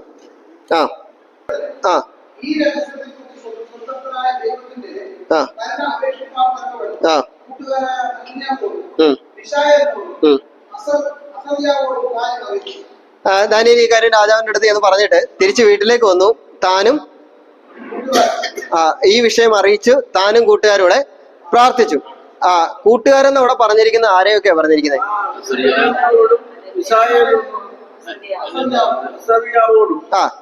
എന്ന് വെച്ചാൽ മൂന്ന് പേരുടെ പേരാണ് അവിടെ പറഞ്ഞിരിക്കുന്നത്. ഈ രാജസന്നിധിയിൽ പരിചരിക്കാൻ യോഗ്യന്മാരായിട്ട് സെലക്ട് ചെയ്തത് ആരെയൊക്കെ സെലക്ട് ചെയ്തത്? ദാനിയേലിനെ ഉണ്ട്. ഈ 3 കൂട്ടുകാരെ മാത്രമല്ല സെലക്ട് ചെയ്തത്, ഇസ്രായേലിൽ നിന്ന് കൊണ്ടുവന്ന യൗവനക്കാരായിട്ടുള്ള രാജസന്നിധിയിൽപ്പെട്ട കുലീനന്മാരായിട്ടുള്ള ആളുകളുണ്ട്. അപ്പൊ 3 അല്ല, ഒരു 10 പേരുണ്ടെന്നിരിക്കട്ടെ. 4 ദാനിയേലും കൂട്ടുകാരും അവര് 4 പേര്, അതിലൊരു 10 പേര് വേറെ ഉണ്ടെന്നിരിക്കട്ടെ. മുഴുവൻ ഒരു 15 പേരുണ്ട്. എന്നിട്ട് ദാനിയേൽ ഈ വിവരം വന്നിട്ട് പ്രാർത്ഥിക്കുവാനായിട്ട് പറഞ്ഞത് ആരോടൊക്കെ മാത്രമേ പറഞ്ഞുള്ളൂ? ഞാൻ പറയട്ടെ, ഇപ്പൊ എണ്ണം അവിടെ കൃത്യമായിട്ട് പറഞ്ഞിട്ടില്ല. അവിടെ എത്ര പേരുണ്ട് അവരെ കൊണ്ടുവന്നുണ്ടെന്ന് എണ്ണം കൃത്യമായിട്ട് പറഞ്ഞു. 15 കൂട്ടുകാരുണ്ട്. 15 കൂട്ടുകാർ പ്രാർത്ഥിക്കാനായിട്ട് ഈ വിഷയം പറഞ്ഞത് ആരോട് മാത്രമേ പറഞ്ഞുള്ളൂ? തന്റെ കൂട്ടുകാരെന്ന് പറഞ്ഞു കഴിഞ്ഞാൽ അത് തെറ്റാ. ഈ ബാക്കിയുള്ള 15 പേരും ആരൊക്കെ തന്നെയാ? യഹൂദന്മാരായിട്ടുള്ള കൂട്ടുകാർ. അവിടെ നിന്ന് കൊണ്ടുവന്നതാന്നേ. ഞാൻ പറഞ്ഞ മനസ്സിലായോ? ബാക്കിയുള്ള 15 പേരും ഇസ്രായേലിൽ നിന്ന് തന്നെ കൊണ്ടുവന്ന. പക്ഷെ ദാനിയേൽ എല്ലാവരോടും പറഞ്ഞില്ല, ദൈവമക്കളാ, യഹൂദന്മാരാ എന്ന് പറഞ്ഞ എല്ലാവരോടും പ്രാർത്ഥിക്കാൻ പറഞ്ഞില്ല. പ്രാർത്ഥിക്കാൻ പറഞ്ഞ ആരോട് മാത്രമേ പറഞ്ഞുള്ളൂ? ഈ 3 പേരോട് മാത്രമേ പറഞ്ഞുള്ളൂ. എന്തുകൊണ്ടാണ് അങ്ങനെ പറഞ്ഞത്? ദർശനം, അവർക്ക് വായിക്കാതിരിക്കാൻ പോരാ പോരാ. ദാനിയേൽ അറിയാം ഈ പ്രശ്നത്തിൽ ഞാൻ വേദനിക്കുന്നത് പോലെ വേദനിക്കുന്നവര് ആരും മാത്രമേ ഉള്ളൂ, ഈ 3 പേര് മാത്രമേ ഉള്ളൂ. ഞാൻ പറയട്ടെ, നമ്മൾ ചില പ്രാർത്ഥനാ വിഷയങ്ങളൊക്കെ പറയും, പ്രാർത്ഥനാ വിഷയങ്ങൾ പറയും. എല്ലാവരോടും എല്ലാ വിഷയങ്ങളും പറയരുത്. എല്ലാവരോടും എല്ലാ വിഷയം, ഞാൻ ഈ പ്രായോഗിക വിഷയമാണ് പറയുന്നത്, നിങ്ങൾ ഈ ആശയവുമായിട്ട് ബന്ധപ്പെടുത്തി ചിന്തിക്കണം. എല്ലാവരോടും എല്ലാ വിഷയവും പറയരുതെന്ന് പറയാൻ കാരണം, ഞാൻ വിഷമിക്കുന്നത് പോലെ എന്റെ പ്രശ്നത്തിൽ വിഷമിക്കുന്ന ചിലരൊക്കെ ഉണ്ടാകും. നമുക്കറിയാം അവരെ. ഞാൻ വിഷമിക്കുന്നത് പോലെ ഇന്ന സഹോദരനോട് ഞാൻ പറഞ്ഞു കഴിഞ്ഞാൽ ഞാൻ പ്രാർത്ഥിക്കുന്നത് പോലെ തന്നെ എനിക്ക് വേണ്ടി കണ്ണീരൊഴുക്കി ഇന്നാള് പ്രാർത്ഥിക്കും എന്നെനിക്കറിയാം. മറ്റു ചിലരോട് പറഞ്ഞു കഴിഞ്ഞാൽ അവരെന്തായിരിക്കും ആ വിഷയത്തിൽ പ്രതികരിക്കുന്നത്? നമ്മളോടുള്ള വിഷമം ഉണ്ടാകത്തില്ലെന്ന് മാത്രമല്ല, പ്രാർത്ഥിക്കത്തില്ലെന്ന് മാത്രമല്ല, അവരതിനെ തെറ്റായിട്ട് വ്യാഖ്യാനിക്കുകയും ചെയ്യാനുള്ള സാധ്യത ഉണ്ട്. എല്ലാവരോടും പറയരുതേ എന്നുള്ളത് ഒന്നാമത്തെ അവിടുന്ന് ലഭിക്കുന്ന ഒരു പാഠം. ഇനി ഞാൻ പറയാൻ വന്ന പ്രധാനപ്പെട്ട ഒരു കാര്യം അവിടെ നിന്ന് പറഞ്ഞു പോട്ടെ. ദാനിയേലൊക്കെ പ്രാർത്ഥിക്കാൻ മുട്ടുകുത്തിയപ്പോൾ 17-ാം വാക്യത്തിൽ ദാനിയേലിന്റെ മനസ്സിലുള്ള ചിന്ത എന്തായിരുന്നു? രാജാവിന്റെ സന്നിധിയിൽ നിന്ന് കൽപ്പന പുറപ്പെട്ട ആരെ കൊല്ലാൻ? കൽദേരിലുള്ളവരെ, ബാബിലോണിലുള്ളവരെ മാത്രം കൊല്ലാനായിട്ട്. അവരുടെ മനസ്സിലുള്ള തീരുമാനം എന്തായിരുന്നു? ഞങ്ങൾ എന്താണ് നശിക്കുക? ഞങ്ങളുടെ കൂട്ടത്തിൽ ആരും കൂടെ നശിക്കണം? ദാനിയേലും കൂട്ടരും കൂടെ നശിക്കണം. ദാനിയേൽ പ്രാർത്ഥിക്കാൻ തുടങ്ങിയപ്പോൾ ദാനിയേലിന്റെ മനസ്സിലുള്ള ചിന്ത എന്താ? 17-ാം വാക്യത്തിൽ വായിച്ചു. ഏത് കൂട്ടുകാരെയും കൂടെ ചേർത്ത്? താനും കൂട്ടുകാരും. അവിടെ ദാനിയേൽ പ്രാർത്ഥിച്ചപ്പോൾ യഹൂദന്മാരെ മുഴുവനായിട്ട് പറഞ്ഞിട്ടുണ്ട്. താനും കൂട്ടുകാരും നശിക്കാതിരിക്കേണ്ടതിന് വേണ്ടിയാ. ഇവര് നശിക്കാതിരിക്കണമെന്ന് മാത്രമല്ല, അസരിയാവും മിശായേലും ഹനന്യാവും നശിക്കാതിരിക്കണമെന്ന് മാത്രമല്ല, ദാനിയേൽ നശിക്കാതിരിക്കും. താനും കൂട്ടുകാരും എന്ന് വെച്ചാൽ മറ്റു അന്ന് കൊണ്ടുവന്ന 15 പേരും ഉണ്ടല്ലോ, അവരോട് നശിക്കാതിരിക്കണമെന്ന ദാനിയേലിന്റെ മനസ്സിലുള്ള ആഗ്രഹം. പക്ഷെ ആര് നശിച്ചാൽ കുഴപ്പമില്ല അന്നേരം പ്രാർത്ഥിക്കുമ്പോൾ 17-ാം വാക്യത്തിന്റെ അടിസ്ഥാനത്തിൽ അല്ല, ആര് നശിച്ചാൽ കുഴപ്പമില്ലെന്നാ ദാനിയേൽ. ഒന്നുകൂടെ വായിച്ചാ 17-ാം വാക്യം ശ്രദ്ധിച്ചു വായിച്ചു. താനും കൂട്ടുകാരും ശേഷം വിദ്വാൻമാരുടെ കൂടെ നശിച്ചു പോലെ എന്ന് പറഞ്ഞു കഴിഞ്ഞാൽ, ശേഷം വിദ്വാൻമാരെ എന്താണേലും അവര് കൊല്ലാനായിട്ട് തീരുമാനിച്ചു. അവര് നശിച്ചോട്ടെ, ഞങ്ങൾ എന്ത് ചെയ്യരുത്. ആരുടെ മനസ്സിലുള്ള തീരുമാനം? ദൈവത്തിന് മനുഷ്യനായ ദാനിയേലിന്റെ മനസ്സിലുള്ള തീരുമാനം. നിങ്ങൾ ഞാൻ പറയുന്നത് അതുപോലെ മനസ്സിലാക്കി വരണം കേട്ടോ. ദാനിയേലിന്റെ മനസ്സിലുള്ള, പ്രാർത്ഥിക്കാൻ മുട്ടുകുത്തുമ്പോൾ ദാനിയേലിന്റെ മനസ്സിലുള്ള ചിന്ത അതാ, അവര് നശിച്ചെങ്കിൽ നശിച്ചോട്ടെ, പക്ഷെ ഞങ്ങൾ എന്ത് ചെയ്യരുത്. പക്ഷെ അവര് ചിന്തിച്ചത് എന്താ? ഞങ്ങൾ എന്താണ് നശിക്കാൻ പോയി ഇവരെയും കൂടെ കൊല്ലാമെന്നാ ചിന്തിച്ചത്. ഇത് ചെയ്ത് കഴിഞ്ഞിട്ട് അങ്ങനെയല്ലേ വായിച്ചത്? അങ്ങനെയല്ലേ? അത് ശരിയാണോ എന്നുള്ളത് എനിക്കറിയത്തില്ല, അങ്ങനെ ചിന്തിക്കാം. പക്ഷെ ഇനി നിങ്ങൾ ഒരു വാക്യം കൂടെ വായിക്കാം നമുക്ക്. 24-ാം വാക്യം. പ്രാർത്ഥിച്ചു കഴിഞ്ഞു, ദൈവം രഹസ്യത്തെ വെളിപ്പെടുത്തി.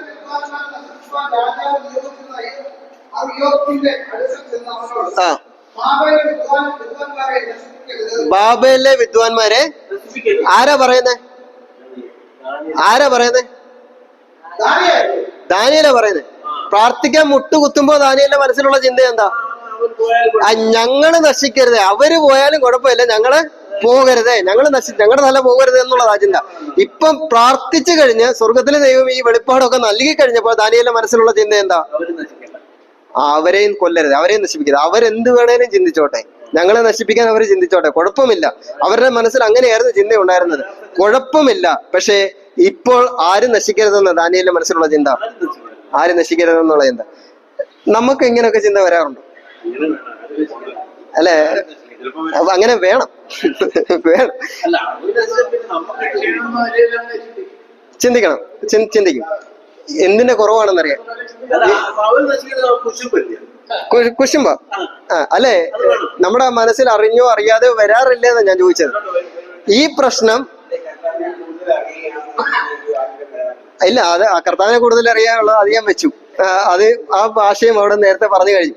ഞാൻ ഈ പറഞ്ഞ ആശയവുമായിട്ട് ബന്ധപ്പെടുത്തി വരട്ടെ. കർത്താവിന്റെ സന്നിധി മുട്ടുകുത്തുന്നവരാണ് എങ്കിൽ മറ്റൊരാളും നശിക്കാനായിട്ട് നമ്മുടെ മനസ്സിൽ ചിന്ത. ഒന്നുകൂടെ ഞാൻ പറയാം. പ്രാർത്ഥിക്കുന്നവരാണ് എങ്കിൽ മറ്റുള്ളവർ നശിക്കുക എന്നുള്ളൊരു ചിന്ത പോലും നമ്മുടെ മനസ്സിൽ വരരുതെന്നല്ല, വരുത്തില്ല. യഥാർത്ഥമായിട്ട് പ്രാർത്ഥിക്കുന്നവരാണെങ്കിൽ, കർത്താവിന്റെ സന്നിധി മുട്ടുകുത്തുന്നവരാണെങ്കിൽ, മറ്റുള്ളവർ നശിച്ചാൽ അവരെ നമുക്കെതിരെ എന്ത് വേണമെങ്കിലും ചിന്തിച്ചോട്ടെ, അവര് നമ്മളെ കൊല്ലാൻ ഭാവിച്ചോട്ടെ, പക്ഷെ നമ്മുടെ മനസ്സിൽ ആ ചിന്ത പോലും ഉണ്ടാകരുത്. പക്ഷെ ദാനിയേലിന്റെ മനസ്സിൽ വന്ന ചിന്ത അങ്ങനെയാണെന്നാ 17-ാം വാക്യത്തിൽ പറയുന്നത്. പക്ഷെ പ്രാർത്ഥിക്കുന്നതിന് മുമ്പായിരുന്നു ആ ചിന്ത വന്നത്. പ്രാർത്ഥിച്ചു കഴിഞ്ഞപ്പോ ദാനിയേലിന്റെ മനോഭാവം അങ്ങ് മാറിപ്പോയി. ദാനിയേലിന്റെ മനോഭാവം മാറി. അപ്പം ഇത് അവിടെ നിന്ന് ലഭിക്കുന്ന രണ്ടാമത്തെ ആത്മീയമായിട്ടുള്ള പാഠം. ഞാനിപ്പോ പറഞ്ഞ പ്രായോഗികമായിട്ടുള്ള കാര്യങ്ങളാണ് പറഞ്ഞു വരുന്നത്. 6-ാമത്തെ അധ്യായത്തിൽ നിന്ന് ഒരു കാര്യം കൂടെ പറഞ്ഞ് ഞാൻ നമ്മുടെ ക്ലാസ് അവസാനിപ്പിക്കാമെന്ന് വിചാരിച്ചു. പിന്നീട് സംശയങ്ങൾ എന്തെങ്കിലും ഉണ്ടോ ചോദിച്ചു. 6-ാമത്തെ അധ്യായത്തിലെ സംഭവം എന്ന് പറയുന്നത് ദാനിയേൽ പ്രാർത്ഥിക്കുന്ന വ്യക്തിയാണ്. ദാനിയേൽ പ്രാർത്ഥിക്കുന്നത്. ദാനിയേലിന് എതിരെയുള്ള കുറെ പേര് ആ രാജസന്നിധി തന്നെ ഉണ്ട്. അവര് വന്നിട്ട് ഒരു എഴുത്തെഴുതിപ്പിച്ചു, രാജാവിന്റെ സന്നിധിയിൽ ഒരു കൽപ്പന പുറപ്പെടുവിച്ചു. ആ കൽപ്പന എന്തായിരുന്നു നമുക്കറിയാം. 30 ദിവസത്തേക്ക് രാജാവിനോടല്ലാതെ മറ്റാരോടും പ്രാർത്ഥിക്കരുത് എന്നുള്ള ഒരു ചിന്ത, ഒരു കൽപ്പന പുറപ്പെടുവിച്ചു. രാജാവ് അതിൽ എന്ത് ചെയ്തു? സീലും ചെയ്തു. രാജാവിന്റെ അംഗീകാരം ലഭിച്ചു. 6-ാം അധ്യായത്തിൽ മുഴുവൻ ആ കാര്യം ഇതാ. പക്ഷെ ദാനിയേൽ എന്ത് ചെയ്തില്ല? പ്രാർത്ഥന മുടക്കിയില്ല. ദാനിയേൽ പതിവ് പോലെ തന്നെ അവിടെ ഉപയോഗിച്ചിരിക്കുന്ന വാക്കുകളെല്ലാം ശ്രദ്ധേയമാണ്. ഒറ്റ വാക്കും വിട്ടുകളയില്ല. പതിവ് പോലെ യെരൂശലേമിന് നേരെ കിളിവാതിൽ തുറന്നിട്ട് 3 നേരവും പ്രാർത്ഥിച്ചു എന്നുള്ളത്. പതിവ് പോലെ യെരൂശലേമിന് നേരെയുള്ള കിളിവാതിൽ തുറന്നിട്ട് 3 നേരവും ദാനിയേൽ പ്രാർത്ഥിച്ചു. ഞാനും നിങ്ങളും ആ സന്ദർഭത്തിലായിരുന്നെങ്കിൽ എന്ത് ചെയ്തു പോകുമായിരുന്നു? പ്രാർത്ഥന നിർത്തൂ? ആരും പ്രാർത്ഥന നിർത്തുമെന്ന് ഞാൻ പറയത്തില്ല. നിർത്തണമെന്നും ഞാൻ പറയത്തില്ല. പക്ഷെ നമ്മൾ വേറെ ചില കുറുക്കുവഴികളൊക്കെ ചെയ്യും. യെരൂശലേമിന് നേരെയുള്ള കിളിവാതിൽ തുറക്കുന്നുള്ള ചിലപ്പോ അതൊന്നുകൂടെ കുറ്റിയിട്ടുകൊണ്ട് ഒന്നുകൂടെ ഒന്ന് നോക്കും, ഇല്ലേ? പേടിച്ച് കൊല്ലുമെന്നാ പറഞ്ഞിരിക്കുന്നത്. സിംഹക്കുടി ഇട്ട് കളയുമെന്ന് പറഞ്ഞു. ദാനിയേൽ നോക്കി. അത് ഞാൻ നമ്മുടെ കാര്യമാണ് ചിന്തിക്കുക. പ്രായോഗികമായിട്ടുള്ള ചിന്ത എവിടെ നിന്ന് ഞാൻ പറഞ്ഞു. നമ്മളായിരുന്നെങ്കിൽ ചില കുറുക്കുവഴികളൊക്കെ ചെയ്യും. 3 നേരം എന്നുള്ളത് ചിലപ്പം 2 or 1 ഒക്കെ. ചിലപ്പോൾ നമ്മൾ 3 നേരം എന്നുള്ള മുടക്കാൻ പറ്റുന്നില്ലെങ്കിൽ പ്രാർത്ഥനയുടെ സമയമെങ്കിലും നമ്മൾ മാറ്റി. നമ്മൾ 10 മണിക്കും 1 മണിക്കും 3 മണിക്കും പ്രാർത്ഥിക്കുന്നുണ്ടെങ്കിൽ പ്രാർത്ഥനയുടെ സമയം ഒന്ന് മാറ്റിയിട്ട് രാത്രി ചിലപ്പോൾ ആക്കും. പേടിച്ചിട്ട്. ഞാൻ നമ്മുടെ കാര്യമാണ് പറയുന്നത്. ദാനിയേലിന് പേടിയില്ല, അതവിടെ നിൽക്കട്ടെ. നമ്മുടെ കാര്യം നിങ്ങളതൊന്ന് ആലോചിച്ച് നോക്കി. ഈ രേഖ എഴുതിച്ചപ്പോൾ ദാനിയേൽ ഇത് അറിഞ്ഞിട്ടുണ്ടോ? ഈ രേഖ എഴുതിയെന്ന്? രാജ്യത്തെ രാജാവ് കഴിഞ്ഞാൽ തൊട്ടടുത്ത സ്ഥാനമാണ് ദാനിയേലിനോട്. ഞാൻ മനസ്സിലാക്കുന്ന അനുസരിച്ച്, ഞാൻ ചിന്തിക്കുന്ന അനുസരിച്ച് ദാനിയേലിന്റെ കയ്യിലൂടെ ആയിരിക്കാം ഈ രേഖ ആരുടെ അടുത്തേക്ക് എത്തിയിരിക്കുന്നത്? രാജാവിന്റെ അടുത്തേക്ക് എത്തി. ഈ ദാനിയേലിന് ചെയ്യാമായിരുന്ന ചില കാര്യങ്ങളുണ്ട്. ദാനിയേൽ ചില കാര്യങ്ങൾ ചെയ്തില്ല. അതിപ്പോ ഞാൻ ചിന്തിച്ചു. അടച്ചും കിളിവാതിൽ നേരത്തെ തുറക്കുന്നത് പോലെ തന്നെ തുറന്നിട്ടിരുന്നു. ചെയ്യാമായിരുന്ന ചില കാര്യങ്ങളുണ്ടായിരുന്നു. രാജാവിനോട് ചിലപ്പോൾ ഒന്ന് ബോധ്യപ്പെടുത്താനായിട്ട് ദാനിയേലിന് വേണമെങ്കിൽ ശ്രമിക്കാമായിരുന്നു. രാജാവെ, അമ്മമാരെ എന്നെ കൊടുക്കാൻ വേണ്ടിയാണ് നോക്കുന്നത്, ഞാൻ രണ്ടാമനാണ്, എന്നെ കൊടുക്കാൻ വേണ്ടിയാണ് നോക്കുന്നതെന്ന് ദാനിയേലിന് വേണമെങ്കിൽ പറയാമായിരുന്നു. ഈ രാജാവിന്റെ അടുത്തേക്ക് എത്തുന്നതിന് മുമ്പ് തന്നെ ദാനിയേലിന് വേണമെങ്കിൽ ഈ പത്രം, ഈ കരാറുണ്ടാക്കിയ ഒരു പത്രമുണ്ടല്ലോ, ആ കൽപ്പന പുറപ്പെടുവിക്കുന്ന പത്രം, അത് വേണമെങ്കിൽ ദാനിയേലിന് മുടക്കാമായിരുന്നു. എത്തുന്നതിന് മുമ്പ് തന്നെ ദാനിയേൽ മുടക്കും. ഈ ഇന്റലിജൻസ് ഒക്കെ വലിയ കൂടുതലുള്ള ഒന്ന്, സ്വർഗീയ ദർശനങ്ങളുള്ള ആള്. അത് മാത്രമല്ല, ഈ അധികാര സ്ഥാനത്തിരിക്കുന്നവർക്കെന്ന് പറയുമ്പോൾ ഇന്റലിജൻസ് ഡിപ്പാർട്ട്മെന്റ് ഉണ്ട്. ഇന്ന കാര്യങ്ങൾ അവർ ചെയ്യാൻ ചിന്തിക്കുന്നത് പോലും ദാനിയേലിന് ചിലപ്പോൾ അറിവ് കിട്ടിയിട്ടുണ്ട്. ആ അറിവ് കിട്ടിയ സമയത്ത് തന്നെ ദാനിയേൽ വേണമെങ്കിൽ എന്ത് ചെയ്യാമായിരുന്നു? ഇത് മാറ്റാൻ പറയാമായിരുന്നു. പക്ഷെ ദാനിയേൽ എന്ത് ചെയ്തില്ല? ഒരക്ഷരം അവിടെ മിണ്ടിയില്ലെന്നുള്ളത്. ഒരക്ഷരം മിണ്ടിയിട്ടില്ല. നിങ്ങൾ ആ അധ്യായം മുഴുവൻ വായിച്ചു നോക്കി. ദാനിയേൽ ഒരു അക്ഷരം മിണ്ടിയിട്ടില്ല. എന്ത് പറ്റി? അക്ഷരം മിണ്ടാതിരുന്ന നിമിത്തം ആ പ്രശ്നങ്ങളുടെ നടുവിൽ ഒരു അക്ഷരം മിണ്ടാതെ ഒന്നും ദാനിയേലിന്റെ ഭാഗത്ത് എന്തെങ്കിലും കുഴപ്പം കൊണ്ടാണോ ഈ സംഭവിച്ചത്?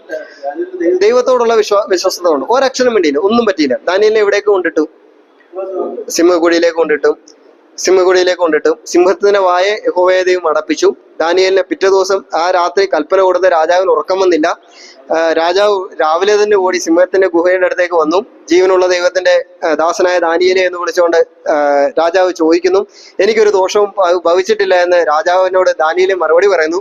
രാജാവ് ദാനിയേലിനെ അവിടുന്ന് കരകയറ്റി കഴിഞ്ഞപ്പോഴേക്കും സംഭവിച്ച കാര്യം എന്താ?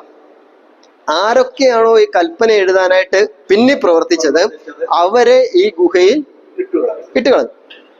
മുഴുവൻ കിട്ടുന്നുണ്ടല്ലോ അല്ലേ? എന്തെങ്കിലും മനസ്സിലായി? ആരൊക്കെയാണോ ഈ കൽപ്പന എഴുതാനായിട്ട് പിന്നിൽ പ്രവർത്തിച്ചത് അവരെയും അവരുടെ മക്കളെ, അവരുടെ ഭാര്യമാരെ, ആരെയൊക്കെയാ കൊണ്ടിട്ടത്?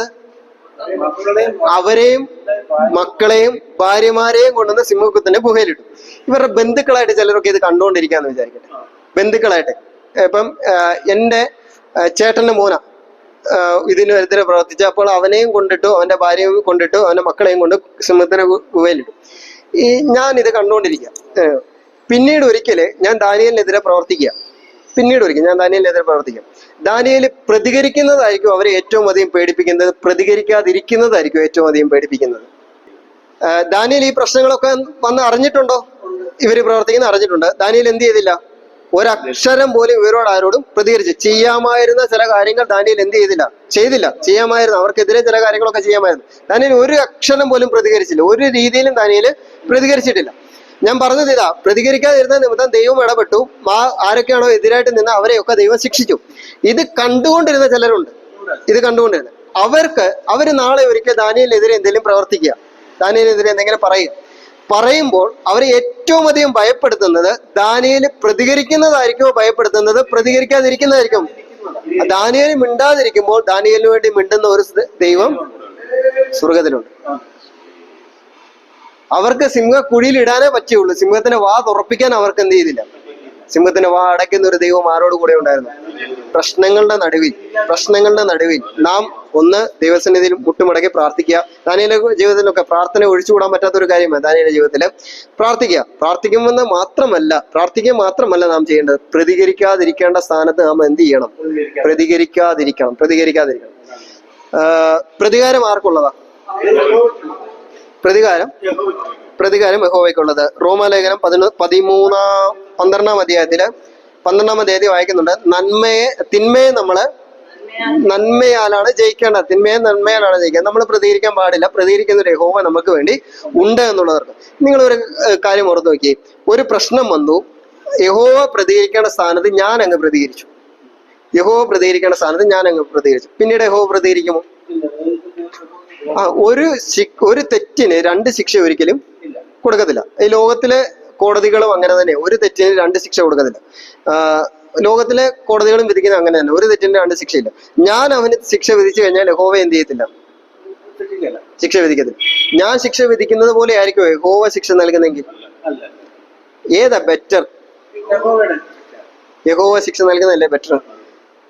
നമ്മൾ പ്രതികരിക്കാതിരിക്കുന്ന നിമിത്തം എന്തുണ്ടാകും? യഹോവ പ്രതികരിക്കും, നമുക്ക് നന്മ ഉണ്ടാകും എന്നുള്ളത് രണ്ടാമത്തെ കാര്യം. നമുക്ക് അതിനോട് ചേർന്ന് നാം പ്രതികരിക്കാതിരിക്കുന്നത് നമുക്ക് അതോട് ചേർന്ന് നന്മ ഉണ്ടാകും. ഞാൻ പറയട്ടെ, മറ്റുള്ളവർ നമ്മളെ പറ്റി എന്തും പറഞ്ഞോട്ടെ, നാം എന്ത് ചെയ്യാൻ പാടില്ല. നമ്മുടെ കർത്താവ് മാതൃക കാണിച്ചു തന്നു. അവൻ മിണ്ടാതെ ഇരുന്നു എന്നാ പറയുന്നത്. അവനെതിരെ സകല തിന്മയും കളവായി പറഞ്ഞു. മത്തായിയുടെ സുവിശേഷത്തിലും അത് തന്നെ പറയുന്നത്. നിങ്ങൾക്കെതിരെ സകല തിന്മയും കളവായി പറയുമ്പോൾ നിങ്ങൾ എന്ത് ചെയ്യണം? സന്തോഷിച്ച് ആനന്ദിക്കണമെന്നാ പറഞ്ഞു. കാരണം എന്താ? വെറുതെ അങ്ങ് പറയുമല്ലേ ചെയ്തത്. കാരണം എന്താ? വെറുതെ അങ്ങ് പറയുകയില്ല.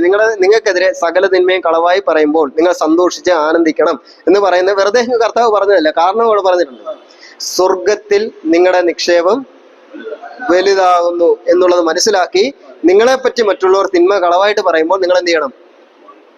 മിണ്ടാതെ ഇരിക്കണം. അപ്പം ഞാൻ മറ്റൊരു സഹോദരനെതിരെ ഒരു കാര്യം പറയുമ്പോൾ, ഒരു തിന്മ പറയുമ്പോൾ, അല്ലെങ്കിൽ കളവായി എന്തെങ്കിലും ഒരു കുറ്റം പറയുമ്പോൾ, മറ്റുള്ള സഹോദരന് കുറ്റം പറയുമ്പോൾ ഞാൻ അറിയാതെ ചെയ്യുന്ന ഒരു കാര്യം. ഇപ്പം അച്ഛൻ്റെ പേരെന്തോ? മാത്യു. ഞാൻ മാത്യുച്ചാനെതിരെ ചില കുറ്റങ്ങൾ പറയും. അറിയാതെ ഞാൻ എന്ത് ചെയ്യുക? മാത്യുച്ചാന്റെ അക്കൗണ്ടിൽ കുറച്ച് പണം ഇടുക. എന്റെ അക്കൗണ്ടിൽ ആർക്ക് വേണേലും പൈസ ഇടാം. എന്റെ അക്കൗണ്ടിൽ ആർക്ക് വേണേലും പൈസ ഇടാം. ആരൊക്കെ ഇടുന്നത് ഞാൻ അറിയണമെന്നുണ്ടോ? നമ്മളെ പറ്റി തിന്മ കളവായിട്ട് പറയുമ്പോൾ ഓർക്കേണ്ട കാര്യം, നമ്മുടെ സ്വർഗത്തിലെ നിക്ഷേപം വർദ്ധിക്കുന്നു. അപ്പൊ പറയും, നീ പറയുന്നെങ്കിൽ പറഞ്ഞോടാ, പറഞ്ഞു എന്റെ അവിടുത്തെ നിക്ഷേപം ഞാൻ അറിയാതെ എന്റെ അക്കൗണ്ടിൽ നീ പൈസ ഇടുക. നീ ഇട്ടോ കുഴപ്പമില്ല. ഈ ഒരു മനോഭാവം നമുക്ക് ഉണ്ടാണ്. പ്രവചന പഠനങ്ങളാണെങ്കിൽ ഞാൻ കൂടുതലും പ്രായോഗിക കാര്യത്തിലാണ് പ്രാധാന്യം നൽകിയത്. ദാനിയേൽ പ്രവചനത്തിൽ നിന്ന് ഇതുപോലെ അനേക കാര്യങ്ങൾ ദാനിയേൽ പ്രവചനത്തിൽ നിന്ന് തന്നെ പഠിക്കാനുണ്ട്. ഞാനിപ്പോൾ 2-3 കാര്യങ്ങൾ മാത്രമേ പറഞ്ഞുള്ളൂ. ഇനിയും 7 മുതൽ 12 വരെയുള്ള അധ്യായങ്ങൾ ഭാവി കാലഘട്ടത്തിൽ എന്താണ് സംഭവിക്കുന്നത് എന്നുള്ള കാര്യമാണ് പറയുന്നത്. ഭാവി കാലഘട്ടത്തിൽ ബാബിലോണിയ സാമ്രാജ്യം ഭരിച്ചുകൊണ്ടിരിക്കുമ്പോൾ തന്നെ ദാനിയേൽ പ്രവചിച്ചു, ഇത് അധികം നാൾ നിലനിൽക്കുകയില്ല. ഇതിനുശേഷം മേദ്യ പാർശ്യ സാമ്രാജ്യം വരും. അതുപോലെ തന്നെ ചരിത്രത്തെ സംഭവിച്ചു എന്നുള്ളത്. അത് കഴിയുമ്പോൾ ഉടനെ തന്നെ ഗ്രീക്ക് സാമ്രാജ്യം വരും എന്ന് പറഞ്ഞു. അലക്സാണ്ടറിനെ പോലെയുള്ള ശക്തനായിട്ടുള്ള ഭരണാധികാരിയോടുകൂടി ഗ്രീക്ക് സാമ്രാജ്യം വന്നു. ലോകത്തിന് മുഴുവനായിട്ട് അത് വ്യാപിച്ചു. ഇംഗ്ലീഷിലുള്ള ഒരു പദപ്രയോഗമാണ് ഹെലനൈസേഷൻ എന്ന് പറയും. ഹെലനൈസേഷൻ എന്ന് പറഞ്ഞാൽ ഗ്രീക്ക് സാമ്രാജ്യം അവരുടെ ലോകത്തെ മുഴുവൻ ഭരിച്ചപ്പോൾ അടക്കി ഭരിച്ചപ്പോഴേക്കും അവരുടെ സംസ്കാരവും അവരുടെ ഭാഷയും ലോകത്തിൽ മുഴുവൻ എത്തിക്കുവാനായിട്ട് അവർ ശ്രമിച്ചു എന്നുള്ളത്. ഹെലനെ അവരുടെ മുഴുവനായിട്ട് എത്തിക്കാനായിട്ട് ശ്രമിച്ചു. പക്ഷെ അതിനും അന്തമുണ്ടായി. അലക്സാണ്ടർ ചക്രവർത്തി തന്റെ യൗവനകാലത്ത് തന്നെ ഈ ലോകത്തിൽ നിന്ന് മാറ്റപ്പെടേണ്ടതായിട്ട് വന്നു. അതിനുശേഷം റോമാ സാമ്രാജ്യം വരുമെന്ന് ദാനിയേലിലൂടെ പ്രവചിച്ചു. കൃത്യമായി അതുപോലെ റോമാ സാമ്രാജ്യവും വന്നു. അതുകൊണ്ട് ദാനിയേൽ പ്രവചനം നിർത്തിയില്ല. ഇതിനുശേഷം കർത്താവ് ഭരിക്കാൻ വരുമെന്ന് പറഞ്ഞു. ഇതുവരെയുള്ള പ്രവചനങ്ങൾ നിവർത്തിയായെങ്കിൽ കർത്താവ് ഭരിക്കാൻ വരുമെന്ന് പറഞ്ഞ കാര്യം കൃത്യമായിട്ട് നിവർത്തി ആകുക തന്നെ ചെയ്യും. കർത്താവ് മടങ്ങി വരുമെന്നുള്ള കാര്യം എത്രയോ സുനിശ്ചിതമാണ്. ദൈവവചനത്തിലൂടെ, പ്രവാചകന്മാരിലൂടെ, പഴയ നിയമകാലത്തിൽ ഒക്കെ, പുതിയ നിയമ കാലഘട്ടത്തിൽ അപ്പോസ്തലന്മാരിലൂടെയൊക്കെ നമ്മൾ ആവർത്തിച്ച് പ്രബോധിപ്പിച്ചതാണ് നമ്മുടെ കർത്താവ് മടങ്ങി വരും എന്നുള്ളത്. കർത്താവ് മടങ്ങി വരുമെന്നുള്ള പ്രത്യാശ നമ്മുടെ ജീവിതത്തിൽ ഭരിക്കുവാനായിട്ട് ഇടയാട്ടെ. പ്രശ്നങ്ങളുടെ നടുവിൽ, പ്രതികൂലങ്ങളുടെ നടുവിൽ ആ സുദിനത്തെ നോക്കിക്കൊണ്ട്, ആ പൊൻപുലരിയെ നോക്കിക്കൊണ്ട് പുഞ്ചിരിയോടെ നമുക്ക് നേരിടുവാനായിട്ട് ഇടയാട്ടെ. പ്രവചന പഠനങ്ങളൊക്കെ അതിന് നമ്മളെ സഹായിക്കുമാറാകട്ടെ. അവന്റെ നാമം വാഴ്ത്തപ്പെടുമാറാകട്ടെ. എന്തെങ്കിലും സംശയങ്ങളുണ്ടെങ്കിൽ നിങ്ങൾക്ക് ചോദിക്കാം. ഞാൻ നോട്ട് ഉണ്ട്. അതിലെ ഈ യെശയ്യാ പ്രവചനത്തിലും യെരമ്യാ പ്രവചനത്തിലും ക്രിസ്തുവിനെ പറ്റിയുള്ള പ്രവചനങ്ങൾ ഏതൊക്കെയാണെന്നുള്ളത്. യെശയ്യാവ് ഏറ്റവും അധികമായിട്ട് ക്രിസ്തുവിനെ പറ്റി, മശിഹയെ പറ്റി പ്രവചിച്ചിട്ടുണ്ട്. ഞാൻ നേരത്തെ പറഞ്ഞ പോലെ 80-ലധികം പ്രവചനങ്ങൾ യെശയ്യാവിന്റെ പുസ്തകത്തിൽ തന്നെ ഉണ്ട്. ഒന്നാം വരവിനെയും രണ്ടാം വരവിനെയും ഭാവി കാലത്തെ പറ്റിയൊക്കെയുള്ള, കർത്താവിനെ പറ്റി മാത്രമുള്ള 80-ലധികം പ്രവചനങ്ങൾ യെശയ്യാ പ്രവചനത്തിൽ മാത്രമുണ്ട്. അപ്പം അതിന് ഞാൻ നോട്ടിനകത്ത് എഴുതിയിട്ടുണ്ട്. അത് ഞാൻ അതുകൊണ്ടാണ് വിവരിക്കാതിരുന്നത്. അപ്പം ഇത്തരം കാര്യങ്ങളാണ് പ്രധാനമായിട്ടും പഠിക്കുന്നത്. ഇതൊക്കെ നമ്മളൊരു പഠനത്തിന്റെ തുടക്കം മാത്രമേ ഉള്ളൂ. ചില കാര്യങ്ങൾ, ചില പുസ്തകങ്ങളിൽ ചില കാര്യങ്ങൾ മാത്രം. ഇനി നിങ്ങൾ വായിക്കുമ്പോൾ നിങ്ങൾക്ക് പഠിക്കാൻ സഹായകമാകും എന്നുള്ളത് കൊണ്ടാണ് ഞാൻ ഇത്രയും കാര്യങ്ങൾ പറഞ്ഞത്. അല്ലാതെ 6 മണിക്കൂർ കൊണ്ടോ 60 മണിക്കൂർ കൊണ്ടോ ഒന്നും ഈ പുസ്തകം പഠിച്ചു കഴിയാനായിട്ട് പറ്റില്ല. നിങ്ങൾ പഠനം തുടരുക, ഇവിടം കൊണ്ട് അവസാനിപ്പിക്കരുത്. വീട്ടിൽ പോയി വീണ്ടും വായിക്കുകയും ഇതിൽ നിന്ന് ഭാഗങ്ങൾ പഠിക്കുകയും ചെയ്യുക. എന്തെങ്കിലും സംശയങ്ങൾ ഉണ്ടെങ്കിൽ